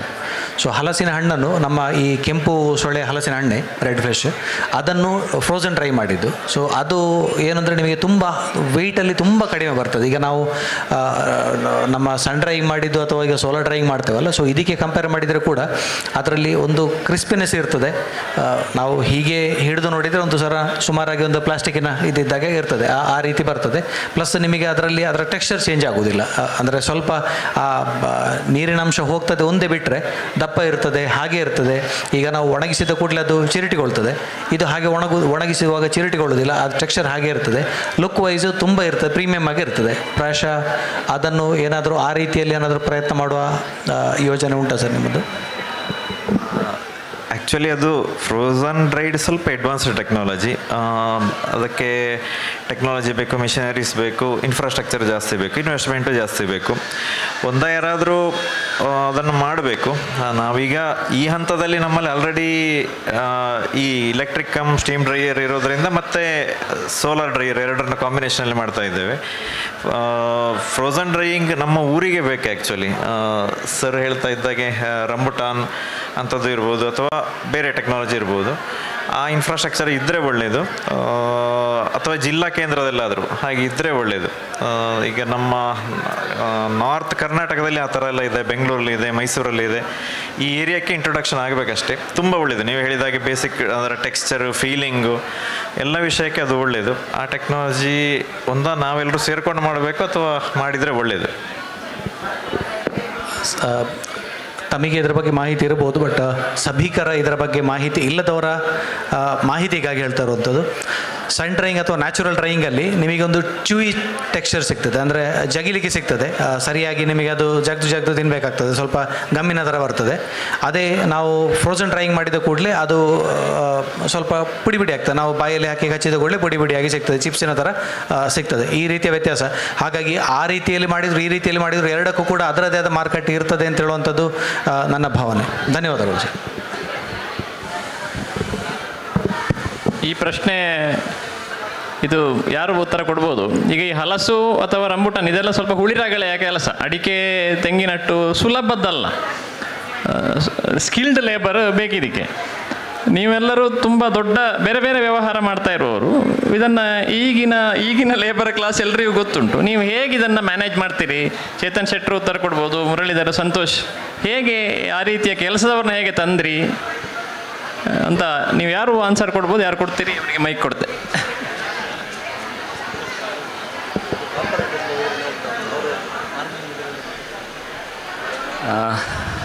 ನಮ್ಮದು ಬೇಸಿಕಲಿ ವ್ಯಾಪಾರದ ವ್ಯವಹಾರ. ಕೊಕೊಗುರು ಕೊಕೊನಟ್ ಇಂಡಸ್ಟ್ರೀಸ್ ಅಂತ ತೆಂಗಿನ ಎಣ್ಣೆ ಇದರ ಪ್ರೊಸೆಸಿಂಗ್ ಇಂಥದ್ದೆಲ್ಲ ಮಾಡಿ ಅನುಭವ ಇರೋರು. ಕೃಷಿ ಉತ್ಪನ್ನಗಳ ಪ್ರೊಸೆಸಿಂಗ್ ಇತ್ತೀಚೆಗೆ ನಾವು ಶುರು ಮಾಡಿರೋದು. ನೀವು ಕೇಳಿದ ಪ್ರಶ್ನೆ ಲೇಬರಿಗೆ ಸಂಬಂಧಪಟ್ಟ ಹಾಗೆ ನಾವು ಅವರನ್ನು ಟ್ರೈನ್ ಮಾಡಬೇಕಷ್ಟೇ. ಎಲ್ಲ ಟ್ರೈನ್ ಮಾಡಿ, ನಮ್ಮ ಹತ್ರ ಆಲ್ರೆಡಿ ಲೇಬರ್ ಫೋರ್ಸ್ಗಳಿರ್ತಾರೆ, ಅವರಿಗೆ ಟ್ರೈನಿಂಗ್ ಕೊಟ್ಟು ಶುರುವಿಗೆ ನಾವು ಸ್ವತಃ ಅನುಭವ ಪಡ್ಕೊಳ್ಬೇಕು. ನಮ್ಮ ಅನುಭವದ ಆಧಾರದಲ್ಲಿ ನಾವು ನಮ್ಮ ಕೆಲಸದವರಿಗೆ ನಾವು ಅವರನ್ನು ಟ್ರೈನ್ ಅಪ್ ಮಾಡಬೇಕು. ಬೇರೆ ಇದಕ್ಕೆ ಶಾರ್ಟ್ಕಟ್ಸ್ ಏನಿಲ್ಲ. ಅಡಿಕೆ ಕೃಷಿಗಿಂತ ತುಂಬ ಸುಲಭದ ಕೃಷಿ ಹಲಸಿನ ಕೃಷಿ ಅಂತೇಳಿ ನಾನು ಕಳ್ಕೊಂಡದ್ದು. ಯಾಕಂದರೆ ಅದಕ್ಕೆ ನೀರು ಹಾಕಬೇಕಾದ ಅವಶ್ಯಕತೆ ಇಲ್ಲ, ಅದಕ್ಕೆ ಆಗಾಗ ಗೊಬ್ಬರ ಕೊಡುವಂಥದ್ದು ಅಥವಾ ಬೇರೆ ಬೇರೆ ರೀತಿಯ ಕೆಲಸಗಳು, ಔಷಧಿ ಸಿಂಪಡಣೆ ವಿಶೇಷವಾಗಿ ಇಂಥದ್ದೆಲ್ಲ ಅವಶ್ಯಕತೆ ತುಂಬ ಇರೋದಿಲ್ಲ. ಇರುವಂಥದ್ದು ಹಣ್ಣಾಗಲಿಲ್ಲ ಅಂತ ಹೇಳಿದನ್ನು ಜಡ್ಜ್ ಮಾಡುವಂಥದ್ದು, ಇದು ಸ್ವಲ್ಪ ಚಾಲೆಂಜಿಂಗ್ ಕೆಲಸ. ಬೇರೆಲ್ಲವೂ ಸಾಮಾನ್ಯ ಎಲ್ಲ ಕೆಲಸದವರು ಮಾಡ್ಬೋದು. ಈ ಹಣ್ಣಾಗಿದೆ ಇಲ್ವಾ ಅಂತ ಹೇಳಿದ್ರೆ ಒಂದು ಜಡ್ಜ್ ಮಾಡೋದೇ ತುಂಬ ಚಾಲೆಂಜಿಂಗ್. ಅದು ಎಲ್ಲ ವೆರೈಟಿಗಳಲ್ಲಿ ಅಲ್ಲ, ಪರಿಮಳದ ಬಾರದ ವೆರೈಟಿ, ವಿಶೇಷವಾಗಿ ಗಮ್ಲೆಸ್, ಅದು ಬೆಳೆದಿದೆ ಇಲ್ವಾ ಅಂತೇಳಿ ಗೊತ್ತಾಗೋದೇ ಇಲ್ಲ. ಬೆಳೆದಿದೆ ಅಂತೇಳಿ ಕೊಯ್ದರೆ ಅದು ಎಳತ್ತಾಗಿರ್ತದೆ. ಈ ರೀತಿಯ ಚಾಲೆಂಜನ್ನು ನಾವು ಸ್ವಲ್ಪ ಅನುಭವಿಸಿದ್ದೇವೆ. ಬೈ ಎಕ್ಸ್ಪೀರಿಯನ್ಸ್ ನಾವು ಅದನ್ನು ಓವರ್ಕಮ್ ಮಾಡಬೇಕಷ್ಟೇ. ಮುರಳಿಯಣ್ಣ, ಸಂತೋಷಣ್ಣ ಹೇಳಿದ್ದೇ ಅದರ ವೇ ಅಂತ ಅನಿಸ್ತದೆ. ಒಂದು ನಮ್ಮ ಅಬ್ಸರ್ವೇಷನ್ ಅಂತ ಹೇಳಿದರೆ, ನಮ್ಮ ಸತ್ತೊಮ್ಮಿನ ಟೀಮ್ ಅಥವಾ ನಮ್ಮ ಕೃಷಿ ಟೀಮ್ ಅಥವಾ ನಾವು ಮನೆಯವರು ಕೂಡ ಈ ಹಲಸು, ಬಾಳೆಹಣ್ಣು ಇದರಲ್ಲಿ ನಾವೇ ಇನ್ವಾಲ್ವ್ ಆಗ್ತಾ ಇದ್ದೇವೆ. ನಮ್ಮ ಟೀಮಿನವರು ಇದರ ವರ್ಕ್ ಡೈರೆಕ್ಟ್ ಮಾಡುವವರು ಇದನ್ನು ಖುಷಿಯಲ್ಲಿ ಮಾಡ್ತಾ ಇದ್ದಾರೆ. ಹಲಸಾಗಲಿ ಬಾಳೆಹಣ್ಣಾಗಲಿ ಅವರಿಗೆ ಭಾರಿ ಕಷ್ಟ ಅಂತ ಅನ್ನಿಸ್ತಾ ಇಲ್ಲ, ಮಾಡುವಾಗ ಖುಷಿಯಲ್ಲಿ ಅನ್ನಿಸ್ತಾ ಇದ್ದಾರೆ. ವರ್ಕಿಂದ ವರ್ಕಿಗೆ, ವಾರದಿಂದ ವಾರಕ್ಕೆ ಪ್ರೊಫೆಷನಲ್ ಆಗ್ತಾ ಇದ್ದಾರೆ. ಹೈಜೀನು, ತಲೆಗೆ ಕ್ಯಾಪ್ ಹಾಕುವಂಥದ್ದು, ಕೈ ವಾಶ್ ಮಾಡಿ ಡ್ರೈ ಮಾಡುವಂಥದ್ದು, ಗ್ಲೌಸ್ ಹಾಕಿ ಮಾಡುವಂಥದ್ದು, ಏಪ್ರನ್ ಹಾಕಿ ಮಾಡುವಂಥದ್ದು, ಒಂದು ಸಲದಿಂದ ಮತ್ತೊಂದು ಸಲಕ್ಕೆ ಸ್ಪೀಡಲ್ಲಿ ಇಂಪ್ರೂವ್ ಆಗ್ತಾ ಇದ್ದಾರೆ. ಟ್ರೈನಿಂಗ್ ಕೊಟ್ಟರೆ ಖಂಡಿತ ಮಾಡ್ಬೋದು. ಖುಷಿಯಲ್ಲಿ ಮಾಡ್ತಾರೆ, ನಮ್ಮ ಮಾಮೂಲು ಅಡಿಕೆ ಕೆಲಸಕ್ಕಿಂತ ಎಷ್ಟೋ ಖುಷಿಯಲ್ಲಿ. ಮತ್ತು ಫ್ಯಾಕ್ಟ್ರಿಯವರು ಕೂಡ ಉಳಿದ ಟೈಮಲ್ಲಿ ಇದನ್ನು ಮಾಡಲಿಕ್ಕೆ ಏನು ಹಿಂಜರಿಕೆ ಇಲ್ಲ, ಖುಷಿಯಲ್ಲಿ ಮಾಡ್ತಾ ಇದ್ದಾರೆ. ಹಾಗೆ ಲೇಬರನ್ನು ಟ್ರೈನ್ ಅಪ್ ಮಾಡಿ ಮ್ಯಾನೇಜ್ ಖಂಡಿತ ಮಾಡ್ಬೋದು ಅಂತ ಅನ್ನಿಸ್ತದೆ. ಇದರಲ್ಲಿ ಒಂದು ಸ್ವಲ್ಪ ಮುಂದುವರಿದ ಭಾಗ ಪ್ರಶ್ನೆಯಲ್ಲಿ ಅಥವಾ ಉತ್ತರಗಳು ಬಂದ ಮೇಲೆ, ಈಗ ಲೇಬರ್ ಮ್ಯಾನೇಜ್ಮೆಂಟ್ ಅಂತ ಹೇಳುವಾಗ ಕೆಲವದಕ್ಕೆ ತುಂಬ ಸ್ಕಿಲ್ಡ್ ಬೇಕಾಗ್ತದೆ. ಉದಾಹರಣೆಗೆ ಈಗ ಚೇತನ್ರು ಹೇಳಿದ ಹಾಗೆ ರಂಬುಟಾನ್ ಕೊಯ್ಲು ಮಾಡಬೇಕು ಅಂತ ಹೇಳಿದರೆ ಅದಕ್ಕೆ ಅವರನ್ನು ಟ್ರೈನ್ ಅಪ್ ಮಾಡಬೇಕು, ಅದಕ್ಕೆ ಆ ಸ್ಕಿಲ್ ಬೇಕಾಗ್ತದೆ. ಈಗ ನನ್ನ ಪ್ರಶ್ನೆ ಏನು ಅಂತ ಹೇಳಿದರೆ, ಅವರಿಗೆ ಟ್ರೈನ್ ಅಪ್ ಮಾಡಿ ಆ ಸ್ಕಿಲ್ ಬಂದ ಮೇಲೆ ಸಾಮಾನ್ಯವಾಗಿ ನಾವು ತೋಟದೆಲ್ಲ ಅನುಭವಿಸೋದು ಅಂತ ಹೇಳಿದರೆ ಮ್ಯಾನ್ ಪವರ್ ಅಟ್ರಿಷನ್, ಬರ್ತಾರೆ ಹೋಗ್ತಾರೆ. ಇದು ಹೊಸಬರನ್ನು ಬರ್ತಾಗೆ ನಮಗೆ ಟ್ರೈನಿಂಗ್ ಮಾಡ್ತಾ ಹೋದ್ರೆ ನಮ್ಮದು ಟ್ರೈನಿಂಗ್ ಕ್ಯಾಂಪ್ ಆಗಲಿಕ್ಕಿಲ್ವಾ? ಸೊ ಇದನ್ನು ಹೇಗೆ ಮ್ಯಾನೇಜ್ ಮಾಡ್ತೀರಿ ತಾವು ಅಂತ? ಸರ್, ನಮ್ಮದು ವರ್ಕ್ ಫೋರ್ಸ್ ಬಗ್ಗೆ ಹೇಳುವುದಾದರೆ, ಒಂದು ನಮ್ಮ ವರ್ಕ್ ಫೋರ್ಸಿಗೆ ಸ್ವಲ್ಪ ಬ್ರೈಬ್ ಮಾಡೋದನ್ನು ನಾವು ಕಲಿಸಬೇಕು. ಒಂದು ಅವರಿಗೆ ಸಾಲ ಕೊಡ್ತಾ ಇರಬೇಕು. ಅವ್ರು ಕೇಳಿದಾಗ, ಅವ್ರು ನಮ್ಮ ಹತ್ರ ಸಾಲ ಕೇಳಿದಾಗ ನಾವು ಕೊಡ್ತಾ ಇದ್ದರೆ ಅವ್ರು ಆಟೋಮ್ಯಾಟಿಕ್ಲಿ ಬರ್ತಾರೆ. ಇದು ನಮ್ಮ ತೋಟದಲ್ಲ, ಎಲ್ಲ ತೋಟದಲ್ಲಿ ಹೀಗೇ ಒಪ್ತೀರಿ, ಎಲ್ಲರಿಗೂ ಗೊತ್ತುಂಟು. ಇನ್ನೊಂದು, ರಂಬುಟಾನ್ದು ಕೊಯ್ಲಿಗೆ ಬಂದಾಗ ನಾವು ಸ್ಟಾರ್ಟಿಂಗಲ್ಲಿ ಎಂತ ಮಾಡಿದ್ವಿ, ರಂಬುಟಾನ್ನಲ್ಲಿ ಸೆಕೆಂಡ್ಸ್ ತುಂಬ ದಿಕ್ತದೆ. ಆ ಸೆಕೆಂಡ್ಸನ್ನು ನಾವು ಮಾರೋದಿಲ್ಲ. ಯಾರು ಕೊಯ್ಲಿಕ್ಕೆ ಬರ್ತಾರೆ, ಯಾರು ಅದನ್ನು ಹೆಕ್ಲಿಕ್ಕೆ ಬರ್ತಾರೆ, ಅವರಿಗೆ ಹಂಚಿ ಅದನ್ನು ಪಾಲು ಮಾಡಿ ಕೊಟ್ಟು ಬಿಡೋದು. ಇವತ್ತು 4 ಜನ ಬಂದರೆ ನಾಳೆ 10 ಜನ ಬರ್ತಾರೆ ಸಾರ್ಟಿಂಗ್ ಇದು ಕೆಲಸಕ್ಕೆ, ಇಲ್ಲ ಕೊಯ್ಲಿಗೆ ಕೆಲಸಕ್ಕೆ. ಯಾಕಂದರೆ ರಂಬುಟಾನ್ ಸಿಗ್ತದಲ್ಲ ಹೋಗುವಾಗ, ಒಂದು ಸ್ವಲ್ಪ ದಿವಸ, 1 ತಿಂಗಳು, ವರ್ಷದಲ್ಲಿ 1 ತಿಂಗಳು ಮಾತ್ರ ಅಲ್ಲ, ಕೆಲಸ ಮಾಡದವರು ಸಹ ಬರ್ತಾರೆ ಕೆಲಸ ಮಾಡಲಿಕ್ಕೆ. ಸೊ ಆ ವಿಷಯದಲ್ಲಿ ಒಂದು ಸ್ವಲ್ಪ ರಂಬುಟಾನ್ ಕೊಯ್ಲು ಮಾಡುವ ಟೈಮಲ್ಲಿ ಸಮಸ್ಯೆ ಇಲ್ಲ ಲೇಬರಿಗೆ. ರಂಬುಟಾನ್ ಕೊಯ್ಲು ಮಾಡಿದ ಮೇಲೆ ಪ್ರೂನಿಂಗ್ ಟೈಮ್ ಇರ್ತದೆ. ಆ ಪ್ರೂನಿಂಗ್ ಟೈಮಲ್ಲಿ ಸ್ವಲ್ಪ ಲೇಬರ್ ಇಶ್ಯೂಸ್ ಆಗ್ತದೆ. ಯಾಕಂದರೆ ಪ್ರೂನಿಂಗ್ ಟೈಮಲ್ಲಿ ಅದು ಸಿಕ್ಕಾಪಟ್ಟೆ ಗಿಡ ಕಟ್ ಮಾಡಿ ಮಾಡಿ ಮಾಡಿ ಮಾಡಿ ನಮಗೆ ಬೇಜಾರಾಗ್ತದೆ. ಇಷ್ಟೊಂದು ಕಾಯಿ ಹಿಡಿದ ಮರವನ್ನು ನಾವು ಇಷ್ಟೊಂದು ಬೋಳಿಸ್ತಿದ್ದೇವಲ್ಲ ಅಂತ ಅವರಿಗೆ ಬೇಜಾರು. ಮತ್ತು ಅವರಿಗೆ ಒಂದು ಮರವನ್ನು ಒಂದು ಸ್ವಲ್ಪ ಸಹ ಜಾಸ್ತಿ ಕಟ್ ಮಾಡಲಿಕ್ಕೆ ಅವರಿಗೆ ಮನಸ್ಸು ಬರೋದಿಲ್ಲ. ಕೆಲವೊಂದು ಸರ್ತಿ ನಾವು ಪೂರ್ತಿ ಮರ ಕಡಿಬೇಕಾಗ್ತದೆ. ಈಗ ನಾವು ಫಸ್ಟಿಗೆ 500 ಮರ ನಟ್ಟಲ್ಲಿ ಅದರಲ್ಲಿ 150 ಮರ ಕಡಿದಿದ್ದೇವೆ. ಆ 150 ಮರ ಕಡಿಲಿಕ್ಕೆ 2 ವರ್ಷ ಬೇಕಾಯಿತು ಅವರನ್ನು ಕನ್ವಿನ್ಸ್ ಮಾಡಲಿಕ್ಕೆ. ಕಡಿಬೇಕು ಕಡಿಲಿಲ್ಲ ಅಂದರೆ ನಮಗೆ ಇದು ಒಂದು ಗಿಡ ಇನ್ನೊಂದು ಗಿಡಕ್ಕೆ ಟಚ್ ಆಯಿತು ಅಂದರೆ ನಮಗೆ ಈಲ್ಡ್ ಸಿಗೋದಿಲ್ಲ ಅಂತ. 2022ರಲ್ಲಿ 50 ಕ್ವಿಂಟಾಲ್ ಈಲ್ಡ್ ಸಿಕ್ತು. 2023ರಲ್ಲಿ 10 ಕ್ವಿಂಟಾಲ್, 40 ಕ್ವಿಂಟಾಲ್ ಈಲ್ಡ್ ಕಮ್ಮಿ ಆಯಿತು. ಆದರೂ ಅವರಿಗೆ ಅರ್ಥ ಆಗಲಿಲ್ಲ. ಒಂದು ಸ್ವಲ್ಪ ಅರ್ಥ ಆಯಿತು ಅಂತ ಕೆಲವೊಂದೆಲ್ಲ ಮರ ಕಡಿಲಿಕ್ಕೆ ಬಿಟ್ಟರು. ಅಂದರೆ ನಾವು ಓನರ್, ಆದರೆ ನಮ್ಮ ಸ್ಟಾಫ್ ಅವರಿಗೆ ಮನಸ್ಸು ಬರೋದಿಲ್ಲ. ಅವರು ಇಲ್ಲ ಕಡಿಬಾರ್ದು, ಯಾಕೆ ಕಡಿಬೇಕು, ಇರಲಿ ನಾವು ತೆಗಿತೇವೆ ಅಂತ. ಇದು ಗೊಬ್ಬರ ಹಾಕಿದರೆ ಮಾತ್ರ ತೆಗೆಯುವಂಥ ಕ್ರಾಪ್ ಅಲ್ಲ ಇದು. ಗೊಬ್ಬರ ಹಾಕೋ ಜೊತೆ ಅದರದ್ದು ಸೈಜನ್ನು ಸಹ ನಾವು ಇಟ್ಕೊಳ್ಬೇಕು. ಇದೆಲ್ಲ ನಾವು ಹೊಸಲ್ವಾ, ಅಂದರೆ ನಾವು ಯಾರು ಇನ್ನೊಬ್ಬರ ಹತ್ರ ಕಲ್ತಿರ್ತೇವೆ, ನಾವು ಅವರಿಗೆ ಬಂದು ಹೇಳ್ತೇವೆ. ಅದು ಇಲ್ಲಿಂದ ಅಲ್ಲಿಗೆ ಹೋಗಿ ಅವರ ತಲೆಗೆ ಹೋಗುವಾಗ 1-2 ವರ್ಷ ಆದರೂ ಬೇಕು. ಅದು ನಾವು ಏನು ಮಾಡಲಿಕ್ಕಾಗೋಲ್ಲ. ಅಷ್ಟು ಟೈಮಲ್ಲಿ ಅವರು ಹೋದರೆ ಮತ್ತೆ ತಿರ್ಗಿ ಇನ್ನೊಬ್ಬರನ್ನು ಟ್ರೈನ್ ಮಾಡಲೇಬೇಕು. ನಮಗೆ ವರ್ಷ ಆದಾಯ ಬರಬೇಕು ಅಂದರೆ ನಾವು ಹೇಗೆ ಅಡಾಪ್ಟ್ ಆಗಬೇಕು ಹಾಗೆ ಅಡಾಪ್ಟ್ ಆಗಬೇಕಾಗ್ತದೆ. ಆದರೆ ನಮ್ಮೊಟ್ಟಿಗೆ ಇದ್ದವರು ಈಗ ಎಲ್ಲರೂ ಅವರಿಗೆ ವಿಷಯ ಗೊತ್ತು. ಹಾರ್ವೆಸ್ಟ್ ಮಾಡುವ ಟೈಮಿಂದ ಪ್ರೂನ್ ಮಾಡುವ ಟೈಮಲ್ಲಿ ಒಂದು ಕತ್ತಿಯಲ್ಲಿ ಸಹ ನಾವು ಯಾವ ಮರವನ್ನು ಸಹ ಕಡಿಲಿಕ್ಕೆ ಹೋಗೋದಿಲ್ಲ. ಒಂದು ಮರ ಯಾವುದಾದ್ರು ಗೆಲ್ಲು ಕಟ್ ಮಾಡಬೇಕು ಅಂತ ಸಹ ಅದಕ್ಕೆ ಪ್ರೂನರ್ ಇಲ್ಲ ಶಿಯರ್ ಅಂಥದ್ದೇ ಏನಾದರೂ ಯೂಸ್ ಮಾಡಿ ಕಟ್ ಮಾಡ್ತೇವೆ. ಫಂಗಲ್ ಇಶ್ಯೂಸ್ ತುಂಬ ಇರ್ತದಲ್ಲ ಮಳೆಗಾಲದ ಟೈಮಲ್ಲಿ. ಈಗ ಆ ಟೈಮಲ್ಲೇ ಜಾಸ್ತಿ ನಾವು ಕಟ್ ಮಾಡೋದು.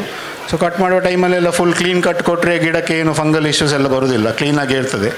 ಆ ಒಂದು ವರ್ಷ 2 ವರ್ಷ ಮಾಡಿ ಅಂದರೆ ಈ ಕೆಲಸ ಮಾಡಿದರೆ ಮತ್ತು ಅವರಿಗೆ ಒಂದು ಅಂದಾಜು ಆಗ್ತದೆ. ಮತ್ತು ನಾವು ಅವ್ರ ಜೊತೆ ಇರಬೇಕಂತಿಲ್ಲ, ಅವರೇ ಮಾಡ್ಕೊಂಡು ಹೋಗ್ತಾ ಇರ್ತಾರೆ. ಮತ್ತು ಇನ್ನೊಂದು ಇದಕ್ಕೆ ಈಗ ಪ್ರೂನಿಂಗ್ ಹಾರ್ವೆಸ್ಟಿಂಗ್ ಯಾರಿಗೆ ಬೇಕಾದರೂ ಸಹ ಮಾಡ್ಬೋದು. ಪ್ರೂನಿಂಗ್ ಟೈಮಲ್ಲಿ ನಾನು ಕೇಳ್ಪಟ್ಟಾಗೆ ಕೆಲವರು ಅದನ್ನು ಔಟ್ಸೋರ್ಸ್ ಮಾಡ್ತಾರೆ. ಹೀಗೆ ಬಂದು ಪ್ರೂನ್ ಮಾಡಿ ಹೋಗೋರು ಟೀಮೆಲ್ಲ ಇದ್ದಾರೆ ಇಲ್ಲಿ. ಸೊ ಅವರಿಗೆ ಕೊಟ್ಟ ಅದು ಸಹ ನಡೀತದೆ. ಅವರಿಗೆ ಹೇಗೂ ಎಕ್ಸ್ಪೀರಿಯೆನ್ಸ್ ಇರ್ತದೆ, ಅವರಿಗೆ ಗೊತ್ತುಂಟು ಹೇಗೆ ಪ್ರೂನ್ ಮಾಡಬೇಕು ಅಂತ. ಫ್ರೂಟ್ಸ್ ಇದು ಗಿಡದಲ್ಲಿ ಪ್ರೂನಿಂಗ್ ತುಂಬ ಮುಖ್ಯ.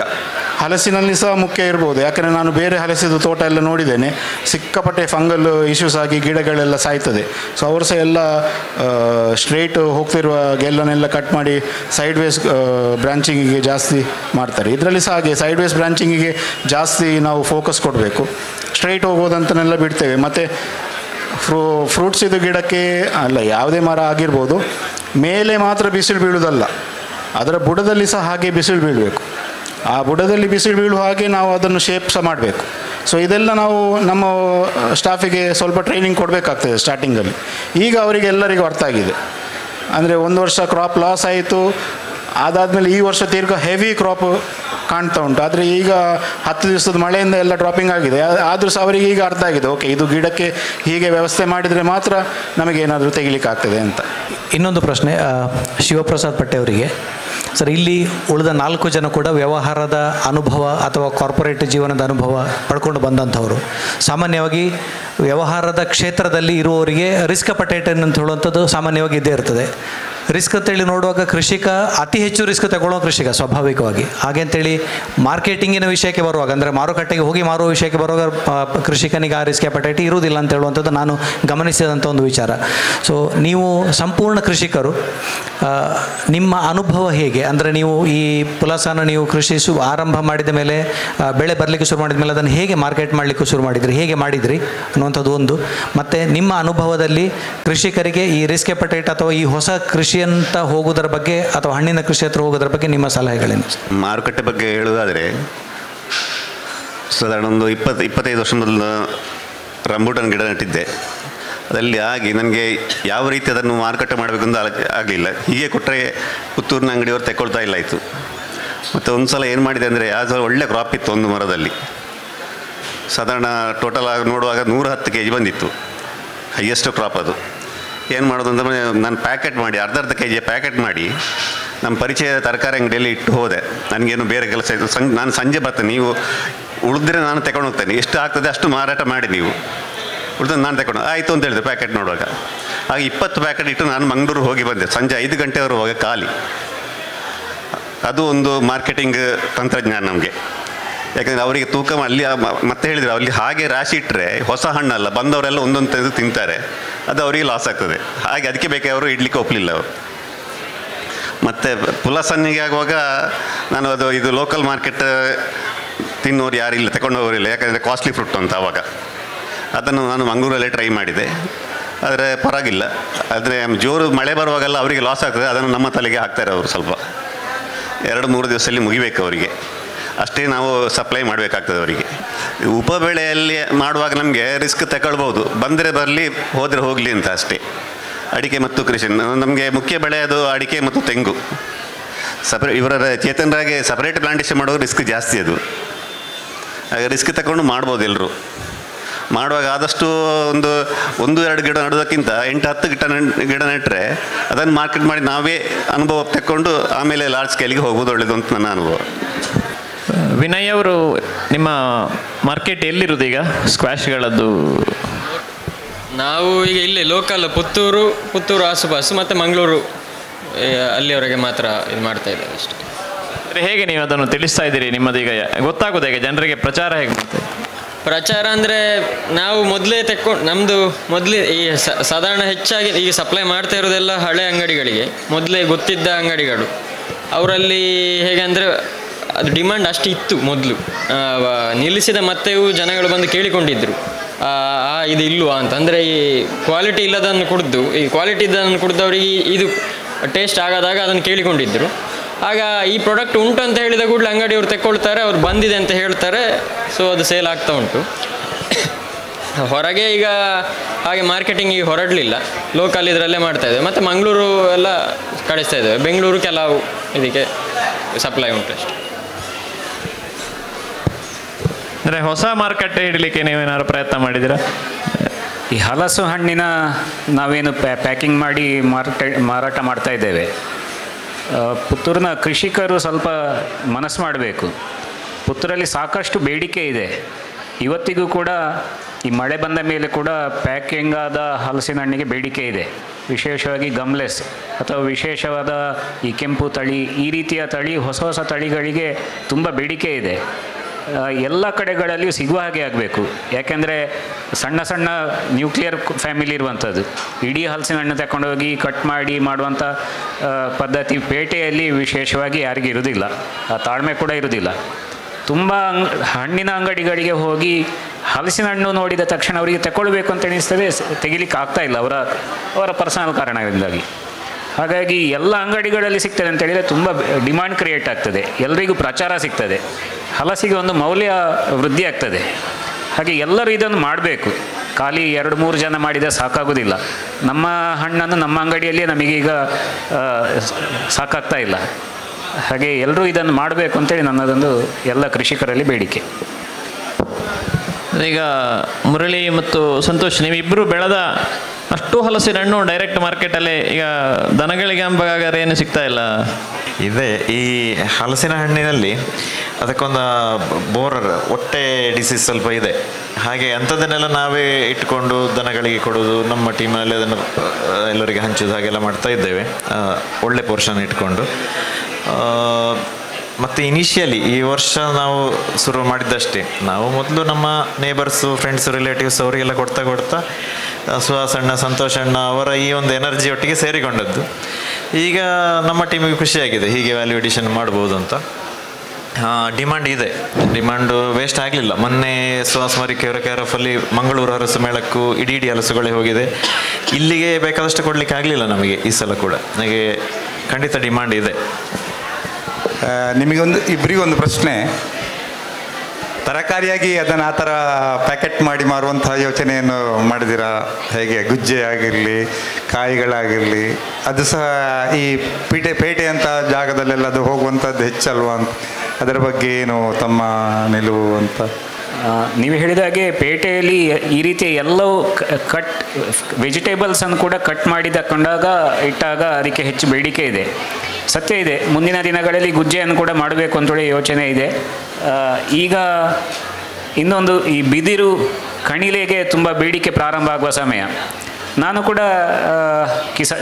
ಕಿಸಾನ್ ಸಂಘದವರು ಕೊಟ್ಟ ಗಿಡವನ್ನು ನಟ್ಟು ಈಗ ಬೆಳೀಲಿಕ್ಕೆ ಪ್ರಾರಂಭ ಆಗಿದೆ. ಅದನ್ನು ಯಾವುದು ಕಣಿಲೆಯನ್ನು ನೇರ ತಗೊಂಡೋಗಿ ಅಂಗಡಿಯಲ್ಲಿಟ್ಟಾಗ ಅದಕ್ಕೆ ಬೇಡಿಕೆ ಕಡಿಮೆ ಇದೆ. ಕಟ್ ಮಾಡಿ ಕೊಡ್ತೀರಾ ಅಂತೇಳಿ ಕೇಳ್ತಾರೆ. ಈಗ ಕಟ್ ಮಾಡಿ ಇಡಲಿಕ್ಕೆ ಪ್ರಾರಂಭ ಮಾಡಿದ್ದೇವೆ. ಹಾಗಾಗಿ ಮುಂದೆ ಎಲ್ಲ ಈ ಉತ್ಪನ್ನಗಳನ್ನು ಕೂಡ ನಾವು ಹಾಗೆ ಮಾಡಬೇಕು ಅಂತೇಳಿ ಯೋಚನೆ ಇದೆ.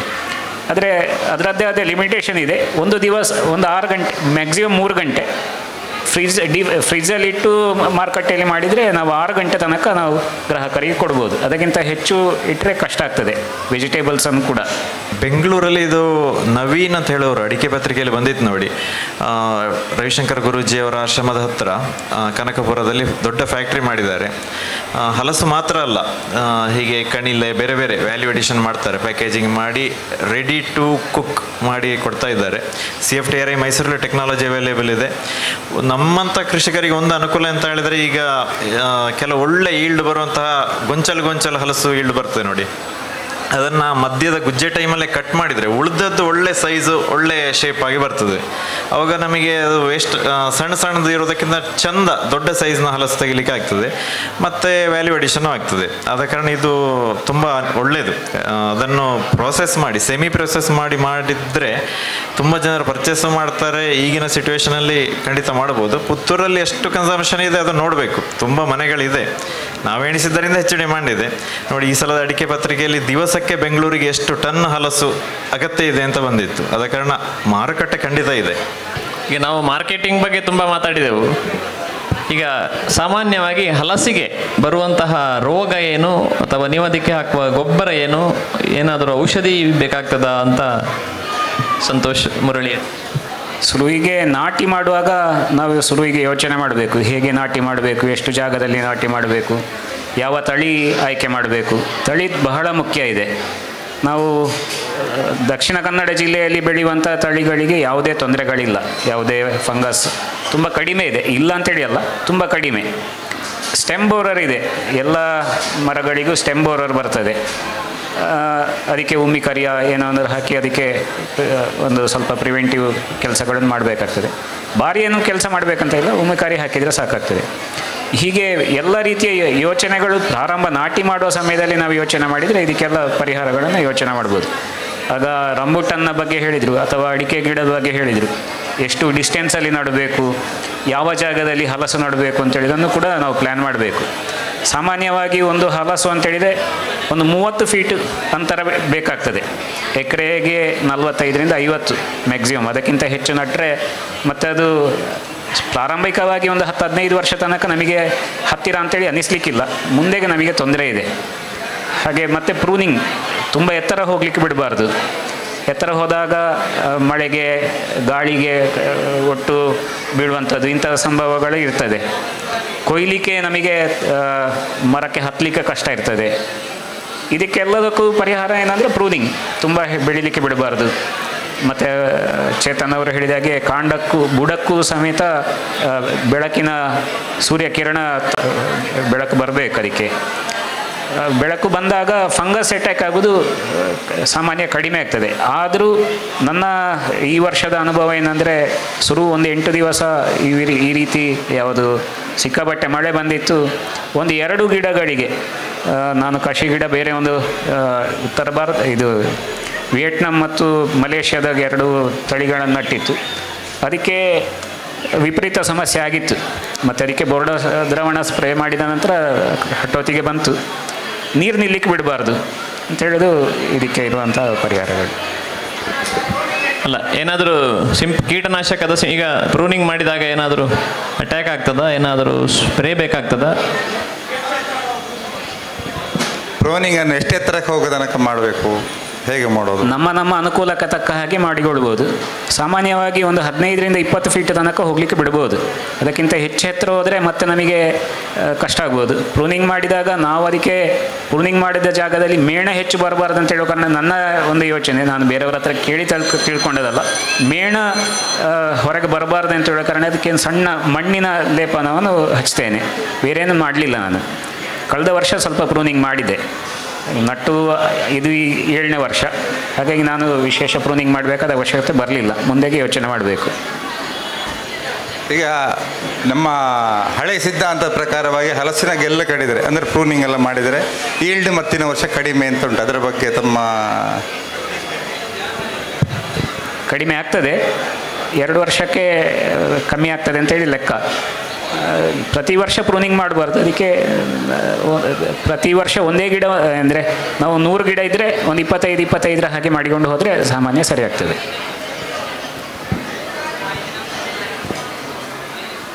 ಚೇತನ್, ರಂಬುಟಾನನ್ನು ಪ್ರೂನ್ ಮಾಡಿದಾಗ ಅದಕ್ಕೆ ಸಿಂಪರಣೆ ಏನಾದ್ರು ಬೇಕಾಗ್ತದ? ಪೆಸ್ಟ್ ಅಟ್ಯಾಕ್ ಏನಾದ್ರು? ಸ್ಪ್ರೇ ಏನು ಬೇಡ. ಒಂದು ವೇಳೆ ಆಕಾಶಕ್ಕೆ ಕಾಣುವಂಥ ಗೆಲ್ಲಿ ಯಾವುದಾದ್ರೂ ಕಟ್ ಮಾಡಿದ ಜಾಗ ಇತ್ತು ಅಂದರೆ ಅದಕ್ಕೆ ಸ್ವಲ್ಪ ಒಂದು ಬಕೆಟ ಇಲ್ಲ ಏನಾದರೂ ಒಂದು ಕವರ್ ಮಾಡಿ ಇಟ್ಟರೆ ಯಾವಾಗಲೂ ಒಳ್ಳೆಯದು. ಇಲ್ಲಾಂದರೆ ಅದನ್ನು ಪ್ರೂನ್ ಮಾಡುವ ಟೈಮಲ್ಲಿ ಸ್ಲ್ಯಾಂಟಾಗಿ ಪ್ರೂನ್ ಮಾಡಿದರೆ ಆಯಿತು. ಮತ್ತು ಕೆಲವು ಗೆಲ್ಲಿ ಹೀಗೆ ಹೋದ ಗೆಲ್ಲನ್ನು ಈ ಥರ ಸ್ಲ್ಯಾಂಟ್ ಕೊಡೋ ಬದಲು ಕೆಳಗಡೆಯಿಂದ ಸ್ಲ್ಯಾಂಟ್ ಕೊಟ್ಟರೆ ಆಗ ಅದರಲ್ಲಿ ನೀರು ನಿಲ್ಲುವಂಥ ಚಾನ್ಸಸ್ ಎಲ್ಲ ಇರೋದಿಲ್ಲ. ಸ್ವಲ್ಪ ನಾವು ನೋಡಿ ಹೇಗೆ ನೀರು ನಿಲ್ಲದಾಗೆ ಕಟ್ ಮಾಡಲಿಕ್ಕೆ ಆಗ್ತದೆ ಆ ಥರ ಕಟ್ ಮಾಡಿದರೆ ಯಾವಾಗಲೂ ಒಳ್ಳೆಯದು. ಬೇರೆ ಇದಕ್ಕೆ ಅಂಥ ದೊಡ್ಡ ಪ್ರೂನಿಂಗ್ ಟೈಮಲ್ಲೆಲ್ಲ ಎಂಥ ಸಮಸ್ಯೆ ಬರೋದಿಲ್ಲ. ರಂಬುಟಾನಿಗೆ ನೀರು ಜಾಸ್ತಿ ಆದರೆ, ನೀರು ಕಮ್ಮಿ ಆದರೆ ಆಗ ಸ್ಟೆಮ್ ಬೋರರ್ ಅಟ್ಯಾಕ್ ಆಗ್ತದೆ. ಸೊ ಮಳೆಗಾಲದಲ್ಲಿ ನೀರು ನಿಲ್ಲದಾಗಿ ನೋಡಬೇಕು, ಬೇಸಿಗೆಯಲ್ಲಿ ನೀರು ಕಂಟಿನ್ಯೂಸ್ ಸಿಗುವ ಹಾಗೆ ನೋಡಬೇಕು. ಮುಂಚೆ ನಮಗೆ ಅದು ಗೊತ್ತಿರಲಿಲ್ಲ, ಆಗ ಸ್ವಲ್ಪ ಗಿಡ ಎಲ್ಲ ಸತ್ತೋಯಿತು. ಈಗ ಅದನ್ನು ಕಂಟ್ರೋಲಲ್ಲಿ ಇಡ್ತೇವೆ. ಗೊಬ್ಬರ ಬಂದು ಈಗ ನಮ್ಮ ತೋಟದಲ್ಲಿ ನಾವು ನಮ್ಮ ಪೂರ್ತಿ ಎಂಟೈರ್ ತೋಟ ಸಾವಯವ ಕೃಷಿಯೇ ಮಾಡೋದು. ಹಾರ್ವೆಸ್ಟ್ ಮಾಡಿ ಪ್ರೂನಿಂಗ್ ಮಾಡಿದ ಟೈಮಲ್ಲಿ ಯಾವುದಾದ್ರೂ ಹಿಂಡಿ ಗೊಬ್ಬರವ ಇಲ್ಲ, ಮುಂಚೆ ಹಿಂಡಿ ಗೊಬ್ಬರ ಯೂಸ್ ಮಾಡ್ತಿದ್ವಿ, ಈ ಹರಳಿಂಡಿ ಹುಡಿ ಸಿಗ್ತಾಯಿದ್ದಲ್ಲ ಅದನ್ನು ಯೂಸ್ ಮಾಡ್ತಾಯಿದ್ವಿ. ಮತ್ತು ಒಂದು ವರ್ಷ ಸೆಗಣಿ ಕೋಳಿ ಗೊಬ್ಬರ ಹಾಗೆ ಚೇಂಜ್ ಮಾಡ್ತಾಯಿದ್ವಿ. ಈಗ ಕಳೆದ ವರ್ಷದಿಂದ ಸೆಗಣಿಯೇ ಯೂಸ್ ಮಾಡೋದಂತ ಡಿಸೈಡ್ ಮಾಡಿದ್ದೇವೆ. ಸೊ ಪ್ರತಿ ಬುಡಕ್ಕೆ ಒಂದು ಈ ಚೀಲದಲ್ಲಿ ಈಗ ಸೆಗಣಿ ಸಿಗ್ತದಲ್ಲ, ಸೊ ಅಂಥದ್ದು ಆಲ್ಮೋಸ್ಟ್ ಸಾಧಾರಣ ಒಂದು 3/4 ಚೀಲದಷ್ಟು ಒಂದೊಂದು ಗಿಡಕ್ಕೆ ಸೆಗಣಿ ಹಾಕ್ತೇವೆ. ಸೆಗಣಿ ಹಾಕಿದ ಮೇಲೆ ಒಂದು ಸ್ವಲ್ಪ ಟೈಮ್ ಬಿಟ್ಟು ಈ ಬಯೋಪೊಟ್ಯಾಶ್ ಅಂತ ಸಿಗ್ತದೆ ನೋಡಿ, ಸೊ ಮಳೆಗಾಲ ಮುಂಚೆ ಅದನ್ನು ಸಹ ಬಯೋಪೊಟ್ಯಾಶ್ ಸಹ ಹಾಕಿ ಬಿಡ್ತೇವೆ. ನಾರ್ಮಲ್ ಆಗಿ ಐಡಿಯಲ್ ಆಗಿ ರಂಬುಟಾನಿಗೆ ಹೇಗೆ ಇರಬೇಕು ಅಂದರೆ, ಈ ಮಳೆಗಾಲ ಟೈಮಲ್ಲಿ ನಾವು ಆರ್ಗ್ಯಾನಿಕ್ ಮ್ಯಾನ್ಯೂರ್ ಕೊಟ್ಟರೆ ಅದಾದಮೇಲೆ ಅದಕ್ಕೆ ಸ್ವಲ್ಪ NPK ಸಹ ಕೊಡಬೇಕು. ಅದು ಕ್ರಮ. NPK ಮಳೆಗಾಲದೊಳಗೆ ಸೆಪ್ಟೆಂಬರ್ ಒಳಗಡೆ NPK ಕೊಟ್ಟು ವರ್ಷ ಆದಾಗೆ ಗಿಡ ಎಷ್ಟು ದೊಡ್ಡದಾಗ್ತದೆ ಅದರ ಪ್ರಕಾರ NPK ಅಂಶ ಚೇಂಜ್ ಆಗ್ತಾ ಹೋಗ್ತದೆ. ಮತ್ತು ನವಂಬರ್ ಟೈಮಲ್ಲಿ ಅದಕ್ಕೆ ಮೈಕ್ರೋನ್ಯೂಟ್ರಿಯೆಂಟ್ಸ್ ಕೊಡಬೇಕು. ಮೈಕ್ರೋನ್ಯೂಟ್ರಿಯೆಂಟ್ಸ್ ಜಿಂಕ್, ಬೋರಾನ್, ಮೆಗ್ನೀಷಿಯಮ್, ಇದು 3 with SOP sulphate of potash, ಇದನ್ನೆಲ್ಲ ಫಾಲಿಯರ್ ಸ್ಪ್ರೇ ಮಾಡಬೇಕಾಗ್ತದೆ. ಮಾಡಲಿಲ್ಲ, ಈ ವರ್ಷ ಮಾಡಬೇಕಂತಿತ್ತು ಆದರೆ ಮಾಡಲಿಕ್ಕೆ ಆಗಲಿಲ್ಲ, ಅದಕ್ಕೋಸ್ಕರ ಹಾಗೆ ಬಿಟ್ವಿ. ಮೈಕ್ರೋನ್ಯೂಟ್ರಿಯೆಂಟ್ಸ್ ಕೊಟ್ಟರೆ ಒಂದು ಸ್ವಲ್ಪ ನಿಮಗೆ ಈಲ್ಡಲ್ಲಿ ಇಂಪ್ರೂವ್ಮೆಂಟ್ ಕಾಣ್ತದೆ. ಇಲ್ಲ, ಬುಡ ಬಿಡಿಸೋದಿಲ್ಲ, ಯಾಕಂದರೆ ರಂಬುಟಾನಿದು ಬೇರು ಮೇಲೇ ಇರ್ತದೆ, ರಬ್ಬರಿದು ಬೇರೆ ಆಗಿ, ಇದಕ್ಕೆ ತಾಯಿ ಬೇರು ಇರೋದಿಲ್ಲ. ಸೊ ಬುಡ ಡಿಸ್ಟರ್ಬ್ ಮಾಡಲಿಕ್ಕೆ ಹೋಗೋದಿಲ್ಲ ನಾವು. ಬುಡ ಹಾಗೆ ಇರ್ತದೆ, ಪ್ರೂನ್ ಮಾಡಿದ ಸೊಪ್ಪೇನಿರ್ತದೆ ಅದನ್ನು ಹಾಗೆ ಹಾಕಿ ಬಿಡೋದು, ಅದರ ಮೇಲೆ ಸೆಗಣಿ ಹಾಕಿ ಬಿಡೋದು. ಸೊ ಆಗ ಆಗಸ್ಟ್ ಆಷಾಢ ಇರ್ತದಲ್ಲ, ಆ ಟೈಮಲ್ಲಿ ಪ್ರೂನಿಂಗ್ ಆಗೋದು ಹೆಚ್ಚಾಗಿ. ಹಾಂ, ಆಗಲೇ ಹಾಕಿ ಬಿಡೋದು, ಅದನ್ನು ಮುಚ್ಚಿ ಬಿಡೋದು ಆಗಲೇ ಪ್ರೂನ್ ಮಾಡಿದ ತಕ್ಷಣ. ಈ ಟೈಮಲ್ಲಿ ಈಗ ಜುಲೈಯಲ್ಲಿ ಹಾರ್ವೆಸ್ಟ್ ಮುಗೀತದೆ, ಜುಲೈ ನಂತರ 1 ತಿಂಗಳೊಳಗಡೆ ಪ್ರೂನಿಂಗು ಮುಗೀತದೆ. ಪ್ರೂನಿಂಗ್ ಮಾಡ್ತಿರೋ ಟೈಮಲ್ಲಿ ಅದನ್ನು ಹಾಕ್ತಾ ಹೋಗೋದು. ಇದೊಂದು ಗೆಲ್ಲು ನಾವು ಮರ ಕಡಿತೇವಲ್ಲ, ಮರ ಕಡ್ದಾಗೆ ಅದಕ್ಕೆ 1 ಅಡಿ ಗೊಬ್ಬರ ಹಾಕಿ ಬಿಡೋದು, ಮತ್ತು ಅದ್ರ ಮೇಲೆ ಗೆಲ್ಲು ಎಲ್ಲ ಇದ್ದದನ್ನು ಮುಚ್ಚಿಬಿಡೋದು. ಅದನ್ನು ಇಲ್ಲಾಂದರೆ ಗೆಲ್ಲು ಹಾಕಿ ಅದ್ರ ಮೇಲೆ ಹಾಕೋದು. ನಮಗೆ ಕೆಲವೊಂದಕ್ಕೆ ಆಲ್ರೆಡಿ ಕಟ್ ಮಾಡಿ ಆಗಿರ್ತದೆ, ಆಗ ನಮ್ಮ ಹತ್ರ ಸೆಗಣಿ ಸ್ಟಾಕಲ್ಲಿ ಇರೋದಿಲ್ಲ. ಸೊ ಹಾಗೆ ಹೇಗೆ ಬೇಕು ಹಾಗೆ ಮಾಡ್ತಾ ಹೋಗ್ತೇವೆ. ಮುಂಚೆ ಹಿಂಡಿ ಯೂಸ್ ಮಾಡ್ತಿದ್ವಿ, ಹಿಂಡಿಯಲ್ಲಿ ಸ್ವಲ್ಪ ಹುಳಿ ಅಂಶ ಜಾಸ್ತಿ ಆಗ್ತಿತ್ತು ಕಾಯಿದು. ಒಂದು ಸೈಜ್ ಒಳ್ಳೇದು ಬರ್ತದೆ, ಒಳ್ಳೆ ಸೈಜ್ ಇರ್ತದೆ, ಕಾಯಿ ನೋಡ್ಲಿಕ್ಕೆ ತುಂಬ ಚೆನ್ನಾಗಿರ್ತದೆ. ಆದರೆ ತಿನ್ನುವಾಗ ಸ್ವೀಟ್ ಇರ್ತದೆ, ಜ್ಯೂಸಿ ಸಹ ಇರ್ತದೆ, ಸ್ವಲ್ಪ ಹುಳಿನೂ ಜಾಸ್ತಿ ಇರ್ತದೆ ಅಂತ ಅನಿಸ್ತು. ಅದಕ್ಕೆ ಮತ್ತು ಈಲ್ಡ್ ಸ್ವಲ್ಪ ಕಡಿಮೆ ಆಗ್ತದೆ ಹಿಂಡಿಯಲ್ಲಿ. ನೈಟ್ರೋಜಿನಿಯಸ್ ಗ್ರೋತ್ ತುಂಬ ಜಾಸ್ತಿ ಆಗ್ತದೆ. ಸೊ ನೈಟ್ರೋಜಿನಿಯಸ್ ಗ್ರೋತ್ ಆದಷ್ಟು ನಾವು ಕಂಟ್ರೋಲ್ ಮಾಡಬೇಕು. ಪ್ರೂನಿಂಗ್ ಮಾಡುವ ಉದ್ದೇಶವೇ ಅದು, ನೈಟ್ರೋಜಿನಿಯಸ್ ಗ್ರೋತ್ ಕಂಟ್ರೋಲ್ ಮಾಡಬೇಕು ಅಂತ. ಇದು ಆಗಸ್ಟಲ್ಲಿ ಪ್ರೂನಿಂಗ್ ಮಾಡಿ ದೀಪಾವಳಿ ಆಗುವಾಗ ತಿರ್ಗಿ ಆಗಸ್ಟಲ್ಲಿ ಗಿಡ ಹೇಗಿತ್ತು ಹಾಗೆ ಬಂದಾಗಿರ್ತದೆ. ಸೊ ಆದಷ್ಟು ನಾವು ಆ ಟೈಮಲ್ಲಿ ಗಿಡ ಬೆಳವಣಿಗೆ ಜಾಸ್ತಿ ಆಗದಾಗೆ ನೋಡ್ಕೊಳ್ಬೇಕು. ಗಿಡ ಬೆಳವಣಿಗೆ ಜಾಸ್ತಿ ಆಗಲಿಲ್ಲ ಅಂದರೆ 2 ಸರ್ತಿ ಶೂಟಿಂಗ್ ಬರ್ತದಾಗ ಆಗಸ್ಟ್ ಮತ್ತು ಅಕ್ಟೋಬರಲ್ಲಿ, 3rd ಶೂಟಿಂಗಿಗೆ ನಿಮಗೆ ಫ್ಲವರಿಂಗಿಗೆ ಫೋಕಸ್ ಮಾಡ್ಬೋದು. ಒಂದು ವೇಳೆ ನೈಟ್ರೋಜಿನಿಯಸ್ ಗ್ರೋತ್ ಜಾಸ್ತಿ ಇದ್ದರೆ 3rd ಶೂಟಿಂಗಲ್ಲಿ ನಿಮಗೆ ಫ್ಲವರ್ ಬರೋದಿಲ್ಲ, 4th ಶೂಟಿಂಗಲ್ಲಿ ಫ್ಲವರ್ ಬರ್ತದೆ. ಇನ್ನೂ ನಮಗೆ ಜಾಸ್ತಿ ಇದ್ದರೆ 5th ಶೂಟಿಂಗಲ್ಲಿ ಬರ್ತದೆ. 5th ಶೂಟಿಂಗ್ ಅಂದರೆ ಮಾರ್ಚಲ್ಲಿ ಫ್ಲವರಿಂಗ್ ಬಂದರೆ ನಿಮಗೆ ಜುಲೈಯಲ್ಲಿ ಫ್ರೂಟ್ ತೆಗಿಲಿಕ್ಕಾಗೋದು. ಡಿಸೆಂಬರ್ ಜಾನ್ವರಿಯಲ್ಲಿ ನಿಮಗೆ ಫ್ಲವರಿಂಗ್ ಬರಬೇಕು. ಡಿಸೆಂಬರ್ ಜಾನ್ವರಿಯಲ್ಲಿ ಫ್ಲವರಿಂಗ್ ಬಂದರೆ ಸಮ್ಮರಲ್ಲಿ ಈ ಟೈಮಲ್ಲಿ ನಿಮಗೆ ಫ್ರೂಟ್ ಸಿಕ್ಕಿದರೆ ನಿಮಗೆ ಒಂದು 50 ರೂಪಾಯಿ ಜಾಸ್ತಿ ಸಿಗ್ತದೆ kg. ಮತ್ತು SOP ಒಂದು ತುಂಬ ಮುಖ್ಯ. ಈಗ ಕೆಲವರು ಫ್ಲವರಿಂಗ್ ಆಗಲಿಕ್ಕೋಸ್ಕರನೇ SOP ಸ್ಪ್ರೇ ಮಾಡ್ತಾರೆ.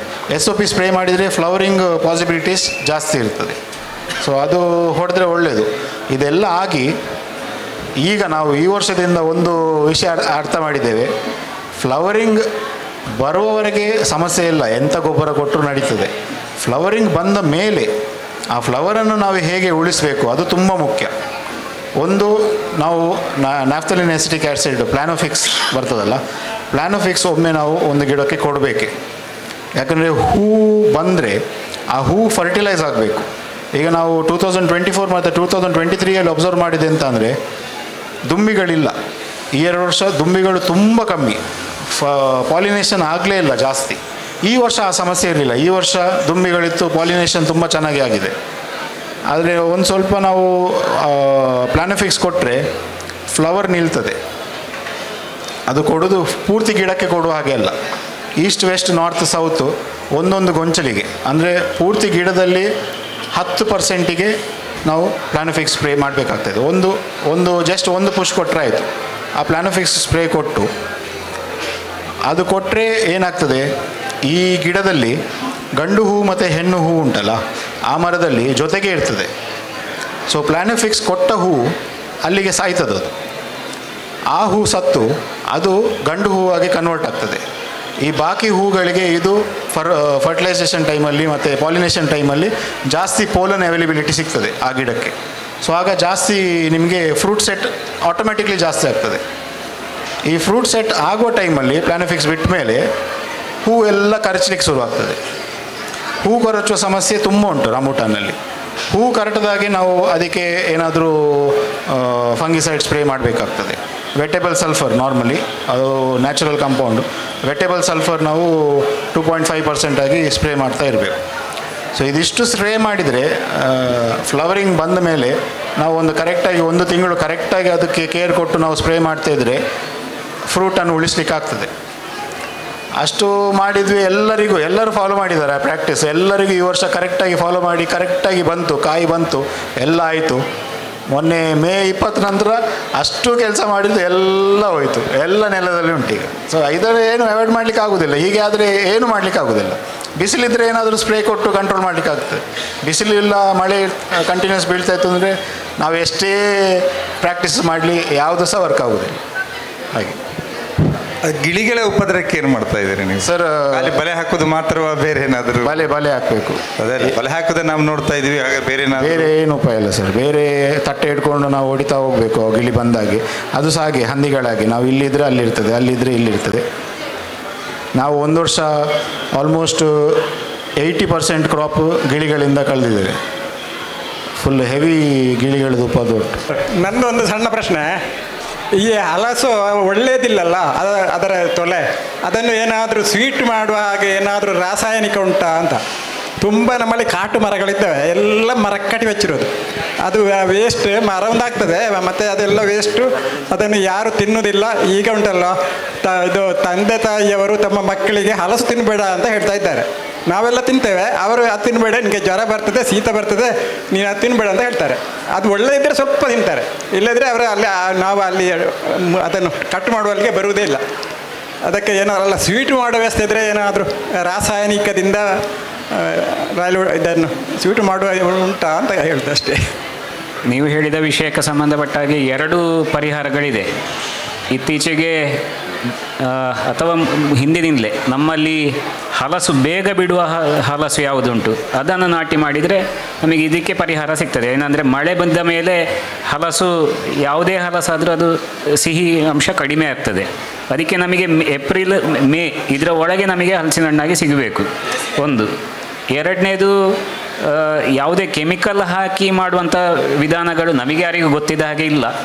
ಹಿಂದಿನ ಕಾಲದಲ್ಲಿ ಅಥವಾ ಈಗಲೂ ಜೇನು ಹಾಕಿ ತಿನ್ನುವಂಥದ್ದು ಪದ್ಧತಿ ಇದೆ. ಜೇನು ಹಾಕಿ ತಿಂದರೆ ಉಷ್ಣ ಮತ್ತು ಶೀತದ ಪ್ರಕೃತಿಯನ್ನು ಶಮನ ಮಾಡಿ ಜ್ವರ ಬರೋದಿಲ್ಲ, ಶೀತ ಬರೋದಿಲ್ಲ ಅಂತ ಹೇಳುವ ಒಂದು ಪದ್ಧತಿ. ಒಟ್ಟಿಗೆ ಸಿಹಿ ಕೂಡ ಆಗ್ತದೆ. ಆಮೇಲೆ ಅದನ್ನು ಪ್ರೊಸೆಸ್ ಮಾಡ್ಬೋದು, ಈಗ ಜಾಮ್ ಮಾಡ್ಬೋದು ಅಥವಾ ಹಲ್ವಾ ಮಾಡ್ಬೋದು. ಈ ರೀತಿಯ ಬೇರೆ ಬೇರೆ ಉತ್ಪನ್ನಗಳನ್ನು ಮಾಡಿ ತಿಂದರೆ ಯಾವ ಸಮಸ್ಯೆಯೂ ಆಗಲಿಕ್ಕಿಲ್ಲ. ಬೇರೆ ರೀತಿ ಏನಾದರೂ ಈ ಸುಕ್ಕೇಲಿ ಮಾಡ್ಬೋದು, ಒಣಗಿಸಿ ಡ್ರೈಯರಲ್ಲಿ ಒಣಗಿಸಿ ಅದನ್ನು ಉತ್ಪನ್ನಗಳನ್ನು ಮಾಡ್ಬೋದು.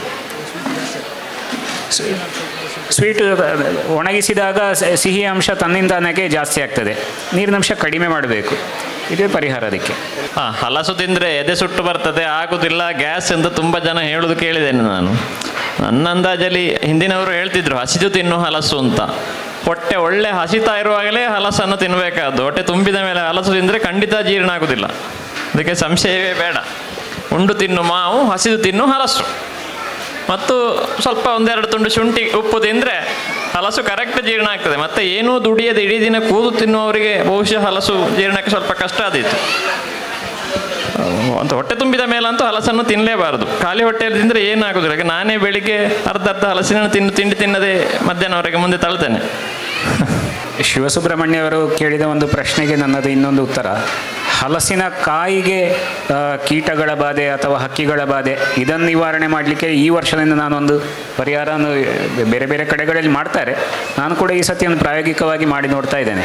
ಅದಕ್ಕೆ ಒಂದು ಪಾಲಿಥೀನ್ ಕವರ್, ಪ್ಲಾಸ್ಟಿಕ್ ಕವರನ್ನು ಒಂದು ಗುಜ್ಜೆ ಬೆಳೀತಾ ಬರುವ ಸಂದರ್ಭದಲ್ಲಿ ಅದಕ್ಕೆ ಇಟ್ಟು ನೋಡ್ತಾ ಇದ್ದೇನೆ. ಯಾವುದೇ ತೊಂದರೆಗಳಾಗಲಿಲ್ಲ.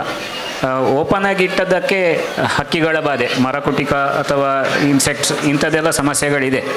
ಈ ತೊಟ್ಟೆಗಟ್ಟಿದಲ್ಲಿ ಬರಲಿಲ್ಲ ನನಗೆ. ಇನ್ನು ಹೇಗೆ ಅಂತೇಳಿ ನೋಡಬೇಕು. ಆ ತೊಟ್ಟೆಗಟ್ಟಿದ ಇಳುವರಿ ಒಂದು 8-10 ಕಾಯಿ ಮಾತ್ರ ನನಗೆ ಸಿಕ್ಕಿದೆ ಅಷ್ಟೇ. ಇನ್ನು ನೋಡಬೇಕು ಹೇಗಾಗ್ತದೆ ಅಂತೇಳಿ. ಅಧ್ಯಕ್ಷರಾದ ನಿರಂಜನ್ ಪೊಳ್ಯ, ನಿರ್ದೇಶಕರು ಗ್ರಾಮಜನ್ಯ ಅವರು ಮಾತಾಡಬೇಕು ಅಂತ ಕೇಳ್ತಾರೆ. ಈ ಸಂವಾದ ಕಾರ್ಯಕ್ರಮವನ್ನು ಬಹಳ ಚೆನ್ನಾಗಿ ನಿರ್ವಹಿಸಿದ್ದೀರಿ ಶಿವಸುಬ್ರಹ್ಮಣ್ಯ ಅವರೇ. ಹಲಸು ಮತ್ತು ಹಣ್ಣುಗಳ ಬಗ್ಗೆ ಕಾರ್ಯಕ್ರಮವೇ ಒಂದು ಬಹಳ ಚಂದ. ಎಲ್ಲಿ ಹೋದರೂ ರಾಸಾಯನಿಕ ವಿಷಯುಕ್ತ ಆಹಾರ ಇರುವಂಥ ಈ ಸಂದರ್ಭದಲ್ಲಿ ವಿಷಮುಕ್ತ ಅಂತ ಹೇಳಿದರೆ ಬಹುಶಃ ಹಲಸು ಅಥವಾ ನಾವು ಇವತ್ತು ಮಾತಾಡಿದಂಥ ರಂಬುಟಾನ್ ಇರ್ಬೋದು ಅಥವಾ ಮ್ಯಾಂಗೋಸ್ಟೀನ್ ಇರ್ಬೋದು, ಇದರಲ್ಲೆಲ್ಲ ನೀವು ಸಾಮಾನ್ಯವಾಗಿ ಗಮನಿಸಿದರೆ ವಿಷದ ಬಳಕೆ ತುಂಬ ಕನಿಷ್ಠ ಪ್ರಮಾಣದಲ್ಲಿ ಅಥವಾ ಇಲ್ಲವೇ ಇಲ್ಲ ಅಂತ ಹೇಳ್ಬೋದು. ಈಗ ಪ್ರಶ್ನೆ ಕೇಳ್ತಾ ಇದ್ರು, ಇದಕ್ಕೇನಾದರೂ ರಾಸಾಯನಿಕ ಪರಿಹಾರ ಉಂಟಂತ. ದಯವಿಟ್ಟು ಕೃಷಿಕರಾಗಿ ನಾವು ಆ ತರಹದ ಯೋಚನೆಗಳನ್ನು ಇನ್ನು ಮುಂದಕ್ಕೆ ಕಡಿಮೆ ಮಾಡಿಕೊಳ್ಳುವುದು ಉತ್ತಮ ಅಂತ ಹೇಳೋದು ನನ್ನ ಅಭಿಪ್ರಾಯ. ಇದು ನಾನು ಸ್ವತಃ ಒಬ್ಬ ಕೃಷಿಕನಾಗಿ ಹೇಳ್ತಾ ಇರುವಂಥದ್ದು. ಭಾರತದಲ್ಲಿ ಅಂತೇಳಿ ಅಲ್ಲ, ಪ್ರಪಂಚದೆಲ್ಲೆಡೆ ಭಾರತ ಕೃಷಿಯಲ್ಲಿ ಈಗ ಅಷ್ಟೇ ಅಭಿವೃದ್ಧಿ ಹೊಂದ್ತಾ ಇರುವ ದೇಶ. ಹಾಗಂತೇಳಿ ಪ್ರಪಂಚದೆಲ್ಲೆಡೆ ಆಹಾರದಲ್ಲಿ ವಿಷದ ಬಗ್ಗೆ ತುಂಬ ಚರ್ಚೆಗಳು ನಡೀತಾ ಇದೆ. ನಮ್ಮ ದೇಶದ ಆಹಾರ ಉತ್ಪನ್ನಗಳು ರಫ್ತಾಗುವಂಥ ಸಂದರ್ಭದಲ್ಲಿ ಅಲ್ಲಿ ವಿಷದಂಶ ಕಂಡುಬಂದು ಅದು ರಿಜೆಕ್ಟ್ ಆಗುವಂಥ ಸಂದರ್ಭಗಳು ಕೂಡ ಭಾಳಷ್ಟು ನಡೀತಾ ಇದೆ. ಇಂತಹ ಕಾಲಘಟ್ಟದಲ್ಲಿ ನಾವು ಇದರ ಬಗ್ಗೆ ಸ್ವಲ್ಪ ಜಾಗ್ರತೆ ವಹಿಸಿಕೊಳ್ಳೋದು ತುಂಬ ಉತ್ತಮ.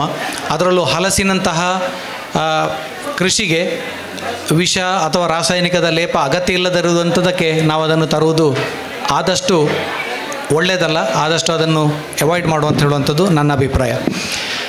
ಇವತ್ತು ಸಂವಾದದಲ್ಲಿ ಭಾಗವಹಿಸಿದಂಥ ಅತಿಥಿಗಳಲ್ಲಿ ಮುರಳಿಯವರು ಮಾತಾಡ್ತಾ ಅವರ ಅನುಭವದ ಬಗ್ಗೆ, ಅವರು ಮೌಲ್ಯವರ್ಧನೆ ಮಾಡೋದ್ರ ಬಗ್ಗೆ ಹೇಳ್ತಾ ಇದ್ದರು. ಪ್ರಾಯಶಃ ಪುತ್ತೂರಿನಲ್ಲಿ ಹಲಸಿನ ಹಣ್ಣನ್ನು ಕೊರೆದು ಕಟ್ ಮಾಡಿ ಪ್ಯಾಕಿಂಗ್ ಮಾಡಿ ಮಾರುಕಟ್ಟೆಗೆ ಇಳಿಸಿದವರು ಪ್ರಾಯಶಃ ಅವರೇ ಮೊದಲಿಗರು ಅಂತ ಅಂದ್ಕೊಂಡಿದ್ದೇನೆ. ಇದರ ಮೊದಲು ನಾವು ಅಡಿಕೆ ಪತ್ರಿಕೆಯಲ್ಲೆಲ್ಲ ನೋಡಿದ್ದೇವೆ, ಬೆಂಗಳೂರಲ್ಲಿ ಈ ಥರ ಮಾರುಕಟ್ಟೆ ಹೋಗ್ತಾ ಉಂಟು ಅಂತ ಹೇಳುವಂಥದ್ದು. ಈ ರೀತಿಯ ಬಂದಾಗ ಹಲಸಿನಕಾಯಿ ಪ್ಯಾಕೆಟ್ ಆಗಿ ಬಂದಾಗ ನಾನು ಮರಿಕೆಯಲ್ಲಿ ಹೋಗಿದ್ದಾಗ ಕೇಳಿದ ಒಂದು ಪ್ರಶ್ನೆ ಅಂತ ಹೇಳಿದರೆ, ಈ ಹಲಸಿನ ಹಣ್ಣನ್ನು ಕಟ್ ಮಾಡಿ ಪ್ಯಾಕ್ ಮಾಡಿದರೆ ಒಂದು ಸಲ ಅದನ್ನು ಹಲಸಿನ ಹಣ್ಣು ನಮಗೆ ಮನೆಯಲ್ಲಿ ಕೂಡ ಬಳಕೆ ಮಾಡಿ ಗೊತ್ತುಂಟು. ಒಂದು ಸಲ ನೀವು ಅದನ್ನು ಕತ್ತರಿಸಿ ಸೊಳ್ಳೆ ಬಿಡಿಸಿ ಆದಮೇಲೆ ಮತ್ತೆ ಅದಕ್ಕೆ ಶೆಲ್ಫ್ ಲೈಫ್ ಅಂತ ಹೇಳ್ತೇವೆ, ಅದಕ್ಕೆ ತಾಳಿಕೆ ಸಾಮರ್ಥ್ಯ ತುಂಬ ಕಡಿಮೆ. ಸೊ ಅದಕ್ಕೆ ಎಂತ ಮಾಡ್ತೀರಿ ಅಂತೇಳಿ. ಸೊ ಮರಿಕೆಯವರು ಎಂತ ಮಾಡ್ತಾರೆ ಅಂತ ಹೇಳಿದರೆ, ಅವರಿಗೆ ಪಲ್ಪ್ ಬೇಕಾಗ್ತದೆ, ಅವರೇ ಅದನ್ನು ಮತ್ತೆ ಒಂದು ವೇಳೆ 2 ದಿವಸದೊಳಗೆ ಮುಗಿಲಿಲ್ಲ ಅಂತ ಹೇಳಿದರೆ ಪಲ್ಪ್ ಮಾಡೋ ಅವಕಾಶ ಉಂಟು, ಆದರೆ ಬಳಕೆ ಆಗ್ತದಾ? ಇಲ್ಲ. ಅದಕ್ಕೆ ಮೊದಲೇ ಹಲಸಿನ ಹಣ್ಣು ಹಾಗೆ ಪ್ಯಾಕೆಟ್ಗಳು ಖಾಲಿಯಾಗಿ ಹೋಗ್ತಾ ಉಂಟು. ಪುತ್ತೂರಿನಂಥ ಒಂದು ಹಲಸಿನ ಹಣ್ಣೆ ಒಂದು ಬೆಳೆ ಅಂತೇಳಿ ಅಲ್ಲ, ಅದು ಒಂದು ಸಾಮಾನ್ಯವಾಗಿ ಹೀಗೆ ಅದರಷ್ಟಕ್ಕೆ ಬೆಳೀತಾ ಇರುವಂಥ ಒಂದು ಬೆಳೆ ಆಗಿರುವಂಥ ಜಾಗದಲ್ಲಿ ಇವತ್ತು ಹಲಸಿನ ಹಣ್ಣು ಈ ರೀತಿಯಲ್ಲಿ ಸಂತೋಷಣ್ಣ ಮಾತಾಡ್ತಾ ಹೇಳಿದರು, ಹಲಸಿನ ಮರಗಳುಂಟು ಬೆಳೀತಾ ಇದ್ದೇವೆ ಅಂತೇಳಿ. ಅವರು ಎಷ್ಟು ಮರಗಳಿವೆ ಅಂತ ಪ್ರಾಯಶಃ ಹೇಳಲಿಲ್ಲ. ಸುಮಾರು 200ರಷ್ಟು ಮರಗಳು ಫಸಲು ಬರ್ತಾ ಇದೆ, ಈಗ ಇನ್ನೊಂದಷ್ಟು ಬರಲಿಕ್ಕೆ ಬಾಕಿ ಇದೆ. ಈ 200 ಮರದ ಫಸಲು ಬರ್ತಾ ಇರುವ ಹಣ್ಣುಗಳು ಅವರಿಗೆ ಹೀಗೆ ಮಾರಾಟವಾಗಿ ಹೋಗ್ತಾ ಇದೆ ಅಂತ ಹೇಳಿದರೆ, ಆ ಮಾರುಕಟ್ಟೆಯಲ್ಲಿ ಇರುವ ಡಿಮಾಂಡ್ ಎಷ್ಟಿದೆ, ಬೇಡಿಕೆ ಎಷ್ಟಿದೆ ಅಂತ ಹೇಳೋದು ನಿಮಗೆ ಅರ್ಥ ಆಗ್ತದೆ. ಇದು ಎಲ್ಲವೂ ಕೂಡ ಅವರು ಪುತ್ತೂರಲ್ಲೇ ಮಾರ್ತಾ ಇರುವಂಥದ್ದು, ಅವರು ಬೆಂಗಳೂರಿಗೆ ಕಳಿಸಿ ಮಾರ್ತಾ ಇರುವಂಥದ್ದಲ್ಲ. ಹಾಗಾದರೆ ಇದೇ ರೀತಿಯ ಮಾರುಕಟ್ಟೆ ಪ್ರಯತ್ನ ಇವತ್ತು ನಾವು ದೊಡ್ಡ ಪಟ್ಟಣಗಳಿಗೆ ಹೋದರೆ ಮಾರ್ಕೆಟ್ ಎಷ್ಟಿದೆ, ಡಿಮಾಂಡ್ ಎಷ್ಟಿದೆ ಅಂತ ಹೇಳೋದು ನಾವು ಒಂದು ಯೋಚನೆ ಮಾಡಿಕೊಳ್ಬೋದು. ಒಂದು ಹಲಸಿನ ಕಾಯಿ ಸುಮಾರಾಗಿ ಇಲ್ಲಿರುವಂಥ ದೊಡ್ಡ ಹಲಸಿನಕಾಯಿ ಬಗ್ಗೆ ಹೇಳ್ತಾ ಇರುವಂಥದ್ದಲ್ಲ, ಸಾಮಾನ್ಯವಾದಂಥ ಹಲಸಿನಕಾಯಿ ಅಂತೇಳಿ ಸುಮಾರು ಒಂದು 12ರಿಂದ 15 kg ತೂಕ ಬರ್ಬೋದು. ಮುರಳಿ ಅಣ್ಣ ಹತ್ರ ಕೇಳ್ತಾ ಇದ್ದೆ, ಎವರೇಜು ಒಂದು ಹಲಸಿನ ಹಣ್ಣನ್ನು ಕತ್ತರಿಸಿ ಸೊಳ್ಳೆ ಮಾಡಿದರೆ ನಿಮಗೆ ತೂಕ ಎಷ್ಟು ಬರ್ತದೆ? 30% ಈಲ್ಡ್ ಅಂತ ಹೇಳ್ತಾ ಇದ್ದಾರೆ. ಅಂದರೆ ಒಂದು 10 kg ಹಲಸಿನ ಹಣ್ಣನ್ನು ಕೊಯ್ದು ಸೊಳ್ಳೆ ಮಾಡಿದರೆ ಒಂದು 33 kg ಅಷ್ಟು ಸೊಳ್ಳೆ ಸಿಗ್ತದೆ. ಇವತ್ತು ಅರ್ಧ kg ಪ್ಯಾಕೆಟು ಸುಮಾರು 60ರಿಂದ 70 ರೂಪಾಯಿಗೆ ಮಾರ್ಕೆಟ್ ಆಗ್ತಾಯಿದೆ. 60ರಿಂದ 70 ರೂಪಾಯಿಗೆ ಅರ್ಧ kg ಅಂತ ಹೇಳಿದರೆ ಕೆಜಿಗೆ ಸುಮಾರು 100-120 ರೂಪಾಯಿ ಆಯಿತು. 3 kg ಸೊಳ್ಳೆ ಅಂತ ಹೇಳಿದರೆ ಸುಮಾರು 350 ರೂಪಾಯಿ 360 ರೂಪಾಯಿ ಆಯಿತು. ಒಂದು ಹಲಸಿನಕಾಯಿಗೆ 300 ರೂಪಾಯಿ ಅಂತ ಹೇಳಿದರೆ ಒಂದು ಮರದಲ್ಲಿ ಹಲಸಿನಕಾಯಿ ಎಷ್ಟಾಗ್ತದೆ ನೀವು ಲೆಕ್ಕ ಹಾಕಿಕೊಳ್ಳಿ. ಅಡಿಕೆ ಬೆಳೆ ನಿಜವಾಗಿ ಬೇಕಾ? ಕಳೆದ ವರ್ಷ ಇದೇ ಹಲಸು ಹಬ್ಬದ ವೇದಿಕೆಯಲ್ಲಿ ನಾನು ಹೇಳಿದ್ದೆ, ಇದು ಒಂದು ಫ್ಯೂಚರ್ ಕ್ರಾಪ್ ಅಂತೇಳಿ, ಮುಂದಿನ ಒಂದು ಭವಿಷ್ಯದ ಬೆಳೆ. ಇದು ಇವತ್ತು ಈ ವರ್ಷ ಪ್ರಾಯಶಃ ಕಳೆದ ವರ್ಷವೇ ಪ್ರಯತ್ನಗಳು ಸಾಗಿತ್ತು, ಆರಂಭವಾಗಿತ್ತು. ಈ ವರ್ಷ ಅದನ್ನು ಪ್ರೂವ್ ಮಾಡಿ ತೋರಿಸಿದ್ದಾರೆ ಮುಖ್ಯವಾಗಿ ಮುರಳಿ ಮತ್ತು ಸಂತೋಷ್ ಅವರು. ಅಭಿನಂದನೆಗಳು ತಮಗೆ. ಈ ವಿಚಾರದಲ್ಲಿ ಒಂದು ಉತ್ತಮವಾದ ಒಂದು ಸಕ್ಸಸ್ಸನ್ನು ಪಡ್ಕೊಂಡಿದ್ದೀರಿ. ಸಾಮಾನ್ಯವಾಗಿ ಕೃಷಿಕರಲ್ಲಿ ಒಂದು ಸಮಸ್ಯೆ ಇದೆ, ಏನು ಅಂತ ಹೇಳಿದರೆ, ನಮ್ಮಲ್ಲಿ ಕೃಷಿ ಮಾಡುವಾಗ ನಾವು ಬಂದ ಸಕ್ಸಸ್ ಒಳ್ಳೆದಾದದನ್ನು ಮಾತ್ರ ಹೇಳಿಕೊಂಡು ಹೋಗ್ತಾರೆ, ಸೋತದನ್ನು ಯಾರೂ ಹೇಳೋದಿಲ್ಲ. ಇವತ್ತು ಈ ವೇದಿಕೆಯಲ್ಲಿ ಅಂತಹ ಒಂದು ನಿರ್ಭೀಡತೆಯಲ್ಲಿ ಒಂದು ಮಾತುಗಳನ್ನು ಹೇಳಿದ್ದಾರೆ ಶಿವಪ್ರಸಾದ್ ಪಟ್ಟೆಯವರು. ತಮಗೆ ಈ ಒಂದು ವಿಷಯಕ್ಕೆ ಹಾರ್ದಿಕವಾದ ಅಭಿನಂದನೆಗಳನ್ನು ಹೇಳ್ತೇನೆ. ಯಾಕಂದರೆ ಒಬ್ಬ ಕೃಷಿಕನಾಗಿ ಇನ್ನೊಬ್ಬ ಕೃಷಿಕ ಸೋಲಬಾರ್ದು, ಎಲ್ಲಿ ಜಾಗ್ರತೆ ವಹಿಸಬೇಕು ಅಂತ ಹೇಳೋದನ್ನು ನೀವು ನೇರವಾಗಿ ಹೇಳಿದ್ದೀರಿ. ಅದೇ ರೀತಿ ಒಂದು ಕಾಲದಲ್ಲಿ ಸ್ಕ್ವಾಷ್ ಇದರ ಬಗ್ಗೆ ಹೇಳ್ತಾ ಇದ್ದರು ವಿನಯ್ ಅವರು. ಒಂದು ಕಾಲದಲ್ಲಿ ಆರಂಭವಾಗಿ ಉತ್ತಮ ಮಾರುಕಟ್ಟೆ ಪಡ್ಕೊಂಡು ರಾಸಾಯನಿಕಗಳ ಅಡಲ್ಟ್ರೇಟೆಡ್ ಸ್ಕ್ವಾಷ್ಗಳಿಂದಾಗಿ ನಿಲ್ಲಿಸಲ್ಪಟ್ಟು ಪುನಃ ಈಗ ಮಾರುಕಟ್ಟೆಗೆ ಆರಂಭ ಮಾಡಿದ್ದಾರೆ ವಿನಯ್ ಅವರು.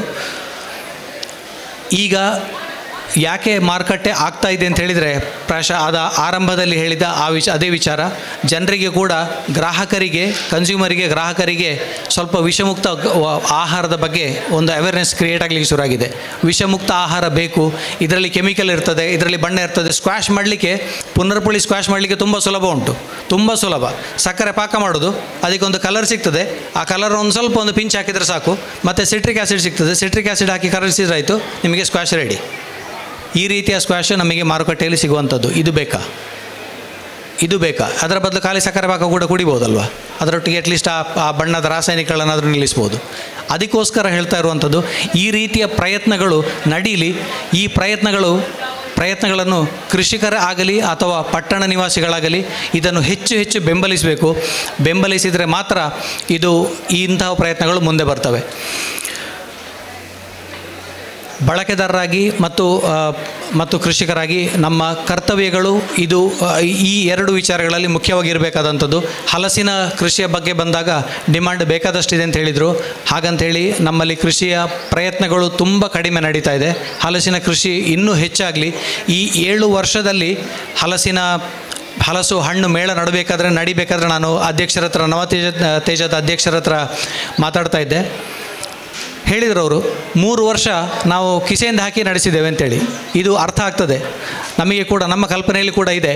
ಈ ರೀತಿ ಇಲ್ಲದಿದ್ದರೆ ಇದನ್ನು ಪ್ರಾರಂಭ ಮಾಡಲಿಕ್ಕೆ ಸಾಧ್ಯ ಇಲ್ಲ. ಆದರೆ ಆವತ್ತಿನ ನೀವು ಮಾಡಿದ ಪ್ರಯತ್ನ ಏನಿದೆ ಅದು ಇವತ್ತು ರಿಸಲ್ಟ್ ಕೊಡ್ತಾ ಇದೆ. ಇವತ್ತು ಇಷ್ಟು ದೊಡ್ಡ ಒಂದು ಸಭಾಂಗಣ, ಇಷ್ಟು ದೊಡ್ಡ ಒಂದು ಕಾರ್ಯಕ್ರಮ ಏನು ಆಯೋಜಿಸಿದ್ದೀರಿ, ಇದಕ್ಕೆ ಬುನಾದಿ ಆವತ್ತು ನೀವು ಮಾಡಿದಂಥದ್ದು. ಇದಕ್ಕೆ ನವತೇಜದ ಎಲ್ಲ ಪದಾಧಿಕಾರಿಗಳಿಗೂ ನಾನು ಹಾರ್ದಿಕವಾಗಿ ಅಭಿನಂದನೆಗಳನ್ನು ಸಲ್ಲಿಸ್ತೇನೆ ಸರ್. ಸಣ್ಣ ಮಟ್ಟದಲ್ಲಿ ಗ್ರಾಮಜನ್ಯ ರೈತ ಉತ್ಪಾದಕ ಕಂಪನಿ ಒಂದು ಪ್ರಾರಂಭ ಮಾಡಿದೆವು ಸುಮಾರು 5 ವರ್ಷಗಳ ಹಿಂದೆ. ಜೇನು ಬೆಳೆಗಾರರನ್ನು ಮುಖ್ಯವಾಗಿ ಬೆಂಬಲಿಸಬೇಕು ಎನ್ನುವ ಉದ್ದೇಶದಿಂದ ನಾವು ಪ್ರಾರಂಭ ಮಾಡಿದ್ದು. ಈಗಷ್ಟೇ ಚೇತನ್ ಅವರು ಮಾತಾಡ್ತಾ ಹೇಳಿದರು, ಕಳೆದ ವರ್ಷ ಪಾಲಿನೇಷನ್ ಕಮ್ಮಿ ಆಗಿತ್ತು, ದುಂಬಿಗಳಿಲ್ಲ. ಹೌದು, ಜೇನು ಕೃಷಿ ಜಾಸ್ತಿ ಆದರೆ ಮಾತ್ರ ನಿಮಗೆ ಪಾಲಿನೇಷನ್ ಕೂಡ ಆಗ್ತದೆ. ಒಂದು ನಮ್ಮ ತೋಟಗಾರಿಕಾ ಇಲಾಖೆ ಮತ್ತು ಕೃಷಿ ಇಲಾಖೆಯವರ ಜಂಟಿ ಒಂದು ಸರ್ವೆ ಮಾಡಿದ್ದಾರೆ. ಅದರ ಪ್ರಕಾರವೇ ಪಾಲಿನೇಷನಿಗೆ ಬಿ ಪಾಲಿನೇಷನ್ ಅಥವಾ ನಾವು ಜೇನು ನೊಣಗಳನ್ನು ಬಳಸಿ ಸಾಕಷ್ಟು ಸಂಖ್ಯೆಯಲ್ಲಿ ಇದ್ದು ನಾವು ಪಾಲಿನೇಷನ್ ಮಾಡಿದರೆ ಕೃಷಿಯಲ್ಲಿ ಸುಮಾರು 30% ಹೆಚ್ಚಿನ ಇಳುವರಿ ಪಡಿಬೋದು ಅಂತ ಹೇಳುವಂಥದ್ದು ನಮ್ಮ ಕರ್ನಾಟಕ ತೋಟಗಾರಿಕೆ ಮತ್ತು ಕೃಷಿ ಇಲಾಖೆಯ ಜಂಟಿ ಸರ್ವೆಯ ಒಂದು ರಿಸಲ್ಟ್ ಬಂದಿರುವಂಥದ್ದು. ಸೊ ನಾವು ಇಲ್ಲಿ ಮಾಡ್ತಾ ಇರುವಂಥ ಪ್ರಯತ್ನ ಕೂಡ ಅದುವೇ. ಹೆಚ್ಚು ಜನ ಕೃಷಿಕರು ತಮ್ಮ ಕೃಷಿ ಭೂಮಿಯಲ್ಲಿ ಜೇನು ಪೆಟ್ಟಿಗಳನ್ನು ಇಟ್ಟು ಜೇನು ಸಾಕಲಿ. ಜೇನನ್ನು ನೀವು ಸಾಕಿದವರು ಜೇನನ್ನು ಹೇಗಾದರೂ ಮಾರುಕಟ್ಟೆ ಮಾಡಿಕೊಳ್ಳಿ. ಜೇನಿಗೆ ಬೇಕಾದಷ್ಟು ಮಾರುಕಟ್ಟೆ ಇದೆ. ನೀವೇ ಮಾರುವುದಾದರೆ ಮಾರಿಕೊಳ್ಳಿ, ಸಂತೋಷ. ಇಲ್ಲ, ಮಾರುಕಟ್ಟೆ ಆಗ್ತಾ ಇಲ್ಲ ಅಂತ ಹೇಳಿದರೆ ಆವಾಗ ಮಾತ್ರ ನಿಮಗೆ ಗ್ರಾಮಜನ್ಯ ರೈತ ಉತ್ಪಾದಕ ಸಂಸ್ಥೆ ಅಗತ್ಯ ಬರ್ತದೆ. ಆವಾಗ ನಾವು ಖಂಡಿತವಾಗಿ ನಮ್ಮ ರೈತರ ಬೆಂಬಲಕ್ಕೆ ನಿಲ್ಲಲಿಕ್ಕಿದ್ದೇವೆ.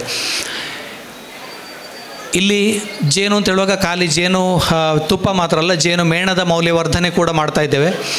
ರಾಸಾಯನಿಕಗಳ ಬಳಕೆಯನ್ನು ಕಡಿಮೆ ಮಾಡಬೇಕು ಅಂದರೆ ಕ್ರೀಮು ಈ ಥರದರಲ್ಲಿ ಜೇನು ಮೇಣದ ಕ್ರೀಮನ್ನು ಒಂದಷ್ಟು ಪ್ರಾಡಕ್ಟ್ಗಳನ್ನು ನಾವು ಡೆವಲಪ್ ಮಾಡಿದ್ದೇವೆ. ನಾವು ಇಲ್ಲಿ ಡಿಸ್ಪ್ಲೇ ಕೂಡ ಇಟ್ಟಿದ್ದೇವೆ. ಮುಂದಕ್ಕೆ ನಾವು ಕಳೆದ 2 ವರ್ಷಗಳಿಂದ ಹಲಸಿನ ಮೌಲ್ಯವರ್ಧನೆಯಲ್ಲಿ ಕೂಡ ಒಂದಷ್ಟು ಪ್ರಯತ್ನಗಳನ್ನು ಪ್ರಾರಂಭ ಮಾಡಿದ್ದೇವೆ. ಕಳೆದ 1-2 ವರ್ಷದಲ್ಲಿ ಸುಮಾರು 40 ಟನ್ನಿನಷ್ಟು ಹಲಸಿನ ಕಾಯಿ ನಾವು ರೈತರಿಂದ ಪಡೆದು ನಾವು ಪರ್ಚೇಸ್ ಮಾಡಿ ಅದನ್ನು ಸೊಳ್ಳೆ ಮಾಡಿ ನಾವು ಹಲಸಿನ ಚಿಪ್ಸ್ ಮಾಡುವಂಥ ಸಂಸ್ಥೆಗಳಿಗೆ ಅವರ ಜೊತೆಗೆ ಒಂದು ಒಡಂಬಡಿಕೆ ಮಾಡಿಕೊಂಡು ಅವರಿಗೆ ಜೊತೆ ಸಪ್ಲೈ ಮಾಡ್ತಾ ಇದ್ದೇವೆ. ಮುಂಬರುವ ದಿನಗಳಲ್ಲಿ ಈ ಚಿಪ್ಸನ್ನು ನಾವು ನಮ್ಮ ಸ್ವಂತ ಘಟಕದಲ್ಲೇ ಮಾಡಬೇಕು, ನಮ್ಮ ಮಾರುಕಟ್ಟೆಗೆ ತರಬೇಕು ಅಂತ ಹೇಳುವಂಥ ಒಂದು ಯೋಜನೆಯನ್ನು ಇಟ್ಟುಕೊಂಡಿದ್ದೇವೆ. ಈಗ ನವತೇಜದ ಪ್ರಯತ್ನಗಳ ಬಗ್ಗೆ ಹೇಳ್ತಾ ಇದ್ದೆ. ಈ ರೀತಿಯ ಪ್ರಯತ್ನಗಳು ಇನ್ನೂ ಹೆಚ್ಚಾಗಲಿ. ನವತೇಜದ ಈ ಪ್ರಯತ್ನಕ್ಕೆ ರೈತರಿಂದ ಮತ್ತು ಪಟ್ಟಣ ನಿವಾಸಿಗಳಿಂದ ಹೆಚ್ಚಿನ ಬೆಂಬಲ ಸಿಗಲಿ. ಇದೇ ರೀತಿ ಮುಂದುವರಿಲಿ. ಬರುವ ವರ್ಷಕ್ಕೆ ಈ ಜಾಗ ನಮಗೆ ಸಾಕಾಗಬಾರ್ದು ಅಂತ ಹೇಳುವಂಥ ಒಂದು ಪರಿಸ್ಥಿತಿ ಬರಬೇಕು. ಕಳೆದ ವರ್ಷ ಜೈನ ಭವನದಲ್ಲಿ 2 ವರ್ಷದಿಂದ ನಡೀತಾ ಇತ್ತು ಕಾರ್ಯಕ್ರಮ. ನಮಗೆ ಅಲ್ಲಿ ಜಾಗ ಸಾಕಾಗುವುದಿಲ್ಲ ಅಂತ ಹೇಳುವ ಕಾರಣಕ್ಕೆ ಕಿಲ್ಲೆ ಮೈದಾನಕ್ಕೆ ಬಂದಿದ್ದಾರೆ. ಬರುವ ವರ್ಷ ನಿಮಗೆ ಕಿಲ್ಲೆ ಮೈದಾನ ಸಾಕಾಗುವುದಿಲ್ಲ ಅಂತ ಹೇಳುವ ಒಂದು ಸ್ಟೇಜ್ ಬರಲಿ ಅಂತ ಹಾರೈಸುತ್ತಾ ನನ್ನ ಮಾತುಗಳನ್ನು ಮುಗಿಸ್ತೇನೆ.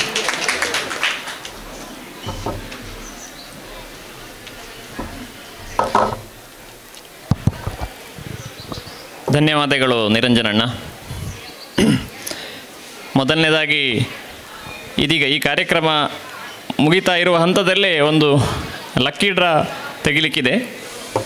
ನಾವು ನಮ್ಮ ಈ ಹಲಸು ಮೇಳವನ್ನು ಮಾಡುವುದು ಜನರಿಗಾಗಿ, ಇದು ಹೆಚ್ಚು ಜನರಿಗೆ ಮುಟ್ಟಬೇಕು ಅನ್ನೋ ಉದ್ದೇಶದಿಂದ ಹಲಸು ಮೇಳದ ಒಂದು ಸಣ್ಣ ಪೋಸ್ಟರ್ನಾಗೆ ಮಾಡಿ ಅದರ ಸ್ಕ್ರೀನ್ಶಾಟನ್ನು ಅತ್ಯಂತ ಸ್ಟೇಟಸಲ್ಲಿ ಹಾಕಿ ಅತ್ಯಂತ ಹೆಚ್ಚು ಜನರನ್ನು ಅದು ಮುಟ್ಟಲಿ ಮತ್ತು ಆ ಸ್ಟೇಟಸ್ಸಿನ ಸ್ಕ್ರೀನ್ಶಾಟನ್ನು ನಮಗೆ ಕಳಿಸಿ ಅವರದ್ದೆಲ್ಲ ಒಂದು ಲಕ್ಕಿ ಡ್ರಾ ತೆಗೆದು ಅವರಿಗೆ ಬಹುಮಾನ ಒಂದು ಕೊಡ್ತೇವೆ ಅಂತ ಹೇಳಿದ್ದೆವು. 100 ಹೆಚ್ಚು ವ್ಯೂ ಆದ ಅವರಿಗೆ ಅವರನ್ನು ಇಲ್ಲಿ ನಾವು ಇಟ್ಟಿದ್ದೇವೆ, ಬರಲಿಕ್ಕೆ ಹೇಳಿದ್ದೇವೆ. ಅತ್ಯಂತ ಹೆಚ್ಚು ವಿವಾದ್ದು ನಮ್ಮ ಮನೋಹರ್ ಅಂತ ನಮ್ಮ ಗೆಳೆಯರು, ಅವರು ವೆಹಿಕಲ್ ಇನ್ಶೂರೆನ್ಸ್ ವೆಹಿಕಲ್ ಡೀಲಿಂಗ್ ಮಾಡ್ತಾರೆ. ಅವರದ್ದು 970 ವ್ಯೂ ಆಗಿದೆ. ಒಟ್ಟು 12 ಜನ 100ಕ್ಕಿಂತ ಹೆಚ್ಚು ವ್ಯೂ ಆದವ್ರದ್ದು ನಮಗೆ ಬಂದಿದೆ. ಅವರ ಹೆಸರು ಬರೆದು ಈಗ ಅದರ ಲಕ್ಕಿ ಡ್ರಾ ಮಾಡಲಿಕ್ಕಿದೆ. Public relations council of India PRCI ಇದರ ಗವರ್ನಿಂಗ್ ಕೌನ್ಸಿಲ್ನ ಚೇರ್ಮನ್ ಮತ್ತು NTPC ಇದರ ಅಡ್ವೈಸರ್ ಆದಂತಹ ನಮ್ಮ ಸುಳ್ಯದವರೇ ಆದ ಕೃಷ್ಣ ಕ್ಲಾತ್ ಸ್ಟೋರ್ ಅಂತ ಸುಳ್ಯದ ಪ್ರಸಿದ್ಧ ಒಂದು ಮಳಿಗೆ, ಅವರೀಗ ಇಲ್ಲ, ಅದರ ಹಿಂದಿನ ಮಾಲೀಕರು, ಅಲ್ಲಿಯ ಸುಳ್ಯದವರೇ ಆದ ಶ್ರೀ MB ಜಯರಾಮ್ ವೇದಿಕೆಗೆ ಬರಬೇಕು ಮತ್ತು ಆ ಲಕ್ಕಿ ಡ್ರಾವನ್ನು ನೆರವೇರಿಸಿಕೊಡ್ಬೇಕು ಅಂತ ಕೇಳ್ತೇವೆ.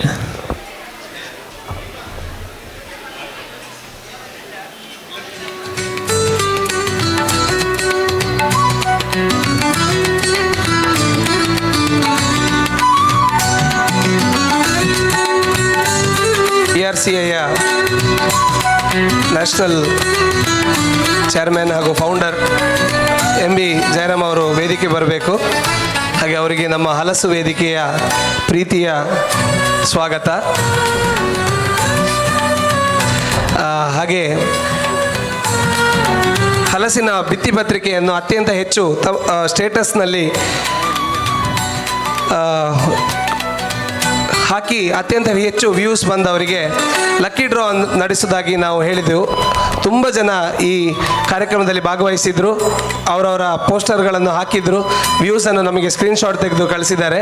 ಅದರ 100ಕ್ಕಿಂತ ಹೆಚ್ಚು ಬಂದಂಥ ಲಕ್ಕಿ ವಿಜೇತರನ್ನು ಯಾರು ಅಂತ ನೋಡುವ.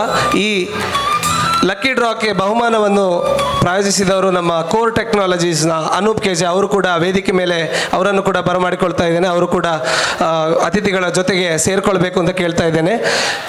ಈಗ MB ಜಯರಾಮ್ ಅವರಿಂದ ಲಕ್ಕಿ ಡ್ರಾ.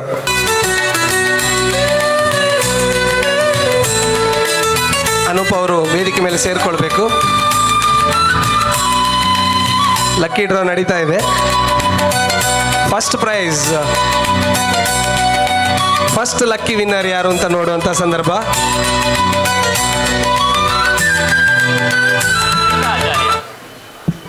ಶ್ವೇತಾ ಆಚಾರ್ಯ ಅವರು ಎಲ್ಲಿದ್ದರೆ, ಶ್ವೇತಾ ಆಚಾರ್ಯ ಅವರು ದಯವಿಟ್ಟು ಇಲ್ಲಿ ಇದ್ದರೆ ವೇದಿಕೆ ಮೇಲೆ ಬರಬೇಕು. ಇಲ್ಲದ್ರೆ ಅವರಿಗೆ ಅವರ ಫೋನ್ ನಂಬರ್ ಅಡ್ರೆಸ್ ನಮ್ಮ ಇದೆ, ನಾವು ಮುಟ್ಟಿಸುವ ವ್ಯವಸ್ಥೆಯನ್ನು ಮಾಡುವ. 2ನೇ ಪ್ರೈಸ್, ಸೆಕೆಂಡ್ ಪ್ರೈಸ್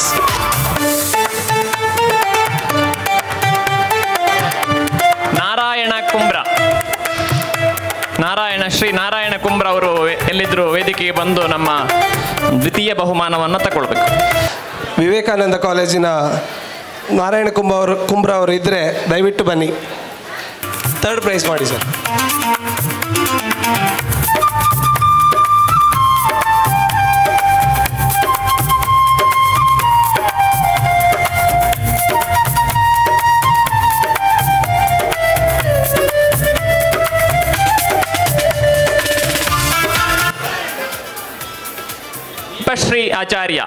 ದೀಪಶ್ರೀ ಆಚಾರ್ಯ ಆಗ ಶ್ವೇತಾಚಾರ್ಯ ಅವರ ತಾಯಿ ದೀಪಶ್ರೀ ಆಚಾರ್ಯ ಮಗಳು ನಮ್ಮ ಪರಿಚಿತರೆ. ಅವರು ಕೂಡ ಮೋಸ್ಟ್ಲಿ ಇಲ್ಲಿ ಇಲ್ಲ ಅಂತ ಅಂದ್ಕೊಳ್ತೇನೆ. ಲಕ್ಕಿ ಡ್ರಾ ನಡೆಸಿದಂಥ ಎಲ್ಲ ಅತಿಥಿಗಳಿಗೆ ಧನ್ಯವಾದಗಳು. ಒಳ್ಳೆಯ ಅವಕಾಶ. ಅವರ ಎಲ್ಲರ ಫೋನ್ ನಂಬರ್ ನಮ್ಮ ಜೊತೆ ಇದೆ. ಅವರಿಗೆ ಲಕ್ಕಿ ಡ್ರಾದ ಇದನ್ನು ಇಂದು ಸಂಜೆ ಒಳಗೆ ಅವರು ಇಲ್ಲಿ ಬಂದರೆ ಆಗ ಆ ಸಂದರ್ಭದಲ್ಲಿ ಕೊಡ್ತೇವೆ, ಅಥವಾ ಅವರಿಗೆ ಕೊಡೋ ಒಂದು ವ್ಯವಸ್ಥೆಯನ್ನು ಮಾಡಲಾಗುವುದು. ಎಲ್ಲ ಅತಿಥಿಗಳಿಗೆ ಧನ್ಯವಾದಗಳು.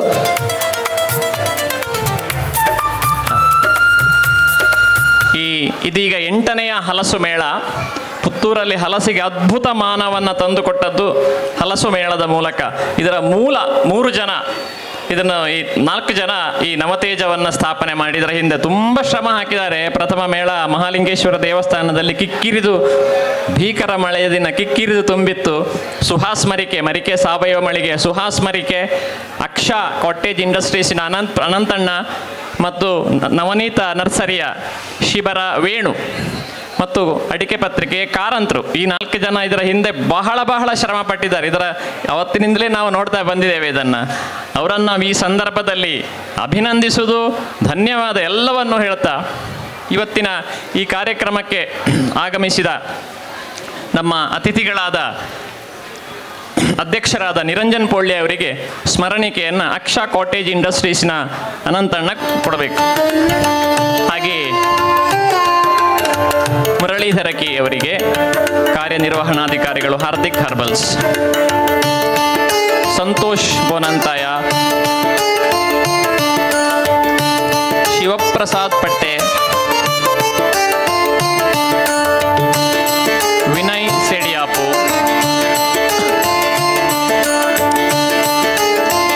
ಚೇತನ್ ಶೆಟ್ಟಿ ಪೆರುವಾಜೆ, ಹಾಗೆಯೇ ನಮ್ಮ ಇಂದಿನ ವಿಶೇಷ ಅತಿಥಿ ನಮ್ಮ ಸುಳ್ಯದವರು ಎಂ ಬಿ ಜಯರಾಮ್ ಇವರಿಗೂ ಸಹ ನಮ್ಮ ಸ್ಮರಣಿಕೆಯನ್ನು ಸಮರ್ಪಣೆ ಮಾಡ್ತಾ ಇದೆ. ಇಷ್ಟು ಹೊತ್ತು ಬಹಳ ಸುಂದರವಾಗಿ ಕಾರ್ಯವನ್ನು ನಿರ್ವಹಿಸಿಕೊಟ್ಟ ಶಿವಸುಬ್ರಹ್ಮಣ್ಯ ಅವರಿಗೂ ಕೂಡ ಧನ್ಯವಾದಗಳು. ಸ್ಮರಣಿಕೆಯನ್ನು ಅವರಿಗೂ ಕೂಡ ನೀಡಬೇಕು ಅಂತ ಕೇಳ್ಕೊಳ್ತಾ ಇದ್ದೇನೆ. ಇಲ್ಲಿಗೆ ಕಾರ್ಯಕ್ರಮದಲ್ಲಿ ಸಭಿಕರು ಬಹಳ ಅಗತ್ಯ. ಬಂದು ಇಲ್ಲಿ ಕೂತು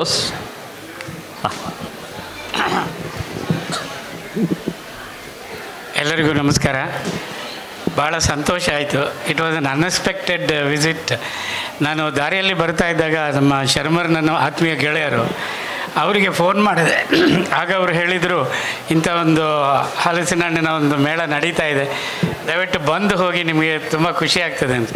ನಾವು ಊರು ಬಿಟ್ಟು ಸುಮಾರು 50 ವರ್ಷಗಳೇ ಆಯಿತು. ಬಂದರೂ ಸುಳ್ಯಕ್ಕೆ ಒಮ್ಮೆ ಬಂದು ಹೋಗ್ತಾ ಇದ್ದೆ. ನಾನು ಕರ್ನಾಟಕ ಪವರ್ ಕಾರ್ಪೊರೇಷನ್ನ ಡೈರೆಕ್ಟ್ರಾಗಿ ನಿವೃತ್ತಿಯಾದ ನಂತರ ಈಗ NTPCಯಲ್ಲಿ ಕೆಲಸ ಮಾಡ್ತಾ ಇದ್ದೀನಿ. ಕೆಲಸ ನಿಲ್ಲಿಸೋದಿಲ್ಲ, ಯಾಕೆಂದರೆ ಮನೆಯಲ್ಲಿ ಕೂತು ಮಾಡೋದು ಏನೂ ಇಲ್ಲ ಅಂತ ಕೆಲಸ ಮಾಡ್ತಿದ್ದೆ. ನಾನು ಮಾನ್ಯ ಹಿಂದಿನ ಮುಖ್ಯಮಂತ್ರಿಗಳಾದ SM ಕೃಷ್ಣ ಅವರ ಕಮ್ಯುನಿಕೇಷನ್ ಅಡ್ವೈಸರ್ ಆಗಿ 4 ವರ್ಷ ಕೆಲಸ ಮಾಡಿದ್ದೆ. ಹಾಗೆ ಎಲ್ಲ ಊರೂರು ಸುತ್ತಿ ಅನುಭವ ಇದೆ. ಆದರೆ ನಮ್ಮೂರಲ್ಲೇ ನಾನು ಜಾಸ್ತಿ ಬರಲಿಲ್ಲ. ಇದೊಂದು ಒಳ್ಳೆಯ ಅವಕಾಶವನ್ನು ಇನ್ನು ಮಾಡಿಕೊಟ್ಟಿದ್ದಾರೆ. ಹಾಗೆ ಎಲ್ಲ ನೋಡ್ತಾ ಬಂದಾಗೆ ತುಂಬ ಖುಷಿ ಆಯಿತು. ನಾವು ಬ್ಯಾಂಗ್ಳೂರಲ್ಲಿ ಸಿಗುವ ಹಲಸಿನ ಹಣ್ಣಿನ ಬಗ್ಗೆ ನಿಮಗೆಲ್ಲ ಗೊತ್ತೇ ಇದೆ, ಎಲ್ಲೆಲ್ಲಿಂದ ಬರುತ್ತೆ. ಬಟ್ ಇಲ್ಲಿ ಬಂದು ಒಂದೆರಡು ಹೋಳು ತಿಂದಾಗ ತುಂಬ ಸಂತೋಷ ಆಯಿತು. ಹಾಗೂ ನಿಮ್ಮೆಲ್ಲರನ್ನು ನೋಡಿ ತುಂಬ ಖುಷಿಯೂ ಆಯಿತು. ತಾವೆಲ್ಲ ಬೆಂಗಳೂರಿಗೆ ಬಂದಾಗ ಅಗತ್ಯ ಬನ್ನಿ. ಶರ್ಮರು ನಿಮಗೆ ಇದು ಹೇಳ್ತೇನೆ. ಅದಲ್ಲದೆ ನಾನು ಇದರದ್ದು ಪಬ್ಲಿಕ್ ರಿಲೇಷನ್ ಕೌನ್ಸಿಲ್ ಆಫ್ ಇಂಡಿಯಾದ ಚೇರ್ಮನ್ ಎಮಿರೇಟಸ್ ಆಗಿದ್ದೇನೆ. ನಾವು 59 ಚಾಪ್ಟರ್ಗಳು ಇಂಡಿಯಾದಲ್ಲಿದ್ದಾವೆ, ಹಾಗೆ 8 ಚಾಪ್ಟರ್ಗಳು ಅಬ್ರಾಡ್ನಲ್ಲಿದ್ದಾವೆ. ಅದರಲ್ಲೂ ಸುತ್ತಾ ಇರ್ತೇವೆ. We have A very good ಇದು ಕಮ್ಯುನಿಟಿ ಇದು ಇರುತ್ತಲ್ಲ, ನೆಟ್ವರ್ಕಿಂಗ್ ಇದೆ. ಅದರಲ್ಲಿ ನಿಮಗೆ ಎಲ್ಲಿ ಆದರೂ ಕೂಡ ಆಗೋದಿದ್ದರೆ, ಸಹಾಯ ಆಗೋದಿದ್ದರೆ ನಮ್ಮ ಹತ್ರ ಬನ್ನಿ. ಶರ್ಮರ್ ಅಥವಾ ನಮ್ಮನ್ನು ಮೀಟ್ ಮಾಡಿದರೆ will try to help you out on all occasions. ಬಂದು ನನ್ನನ್ನು ಅಭಿನಂದಿಸೋಕ್ಕೆ ತುಂಬ ಧನ್ಯವಾದಗಳು. ನಮಸ್ಕಾರ. ತುಂಬ ಧನ್ಯವಾದಗಳು ಜಯರಾಮ್ ಅವರೇ. ನಿಮ್ಮ ನಾನು ಸಹಾಯ ಮಾಡಬಲ್ಲೆ ಅಂತ ಹೇಳಿದ ನುಡಿ ತುಂಬ ದೊಡ್ಡದು. ಖಂಡಿತ ಅದು ಇವತ್ತಿನ ಕೃಷಿಕರಿಗೆ ಅದು ಮಾರ್ಕೆಟಿಂಗಲ್ಲಿ ಇರ್ಬೋದು, ಮುಖ್ಯವಾಗಿ ಮಾರ್ಕೆಟಿಂಗಲ್ಲಿ ಲಿಂಕ್ ಮಾಡೋದರಲ್ಲಿ ತುಂಬ ಬೇಕಾಗುವಂಥದ್ದು. ಖಂಡಿತ ನಾವು ಈ ಸುವರ್ಣ ಅವಕಾಶವನ್ನು ಉಪಯೋಗ ಮಾಡ್ತೇವೆ, ನಿಮ್ಮ ನಂಬರನ್ನು ಬಳಕೆ ಮಾಡ್ತೇವೆ. ನಮ್ಮ ಇವತ್ತಿನ ಈ ಕಾರ್ಯಕ್ರಮಕ್ಕೆ ಅವರ ಅಮೂಲ್ಯ ಸಮಯವನ್ನು ಮುಡಿಪಿಟ್ಟು ಬಂದಂತಹ MB ಜಯರಾಮ್ ಅವರಿಗೆ ಧನ್ಯವಾದಗಳು. ಹಾಗೆ ಮುರಳೀಧರಕ್ಕೆ ಮುಖ್ಯ ಕಾರ್ಯನಿರ್ವಹಣಾಧಿಕಾರಿಗಳು ಹಾರ್ದಿಕ್ ಹರ್ಬಲ್ಸ್, ನಿಮಗೂ ಧನ್ಯವಾದ. ಸಂತೋಷ್ ಬೋನಂತಾಯರೆ ತುಂಬ ಧನ್ಯವಾದಗಳು. ನಿರಂಜನ್ ಪೋಳ್ಯ ನಿರ್ದೇಶಕರು ಗ್ರಾಮಜನ್ಯ, ನಿಮಗೂ ಪ್ರೀತಿಯ ಧನ್ಯವಾದಗಳು. ಶಿವಪ್ರಸಾದ್ ಪಟ್ಟೆ, ನಿಮಗೆ ತುಂಬ ಹೃದಯ ಧನ್ಯವಾದಗಳು. ವಿನಯ್ ಸೇಡಿಯಾಪು, ನಿಮಗೂ ಪ್ರೀತಿಯ ಧನ್ಯವಾದಗಳು. ಚೇತನ್ ಶೆಟ್ರೆ, ತುಂಬ ಧನ್ಯವಾದ.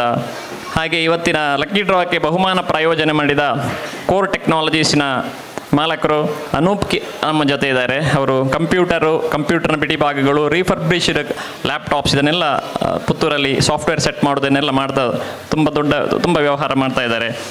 ಎಲ್ಲರಿಗೂ ನಮ್ಮ ಪ್ರೀತಿಯ ಧನ್ಯವಾದ ಹೇಳ್ತಾ ಕಾರ್ಯಕ್ರಮವನ್ನು ಇಲ್ಲಿಗೆ ಸಂಪನ್ನಗೊಳಿಸಿ. ಸುದ್ದಿ ಚಾನಲ್, ಕ್ಷಣ ಕ್ಷಣದ ಸುದ್ದಿಗಾಗಿ.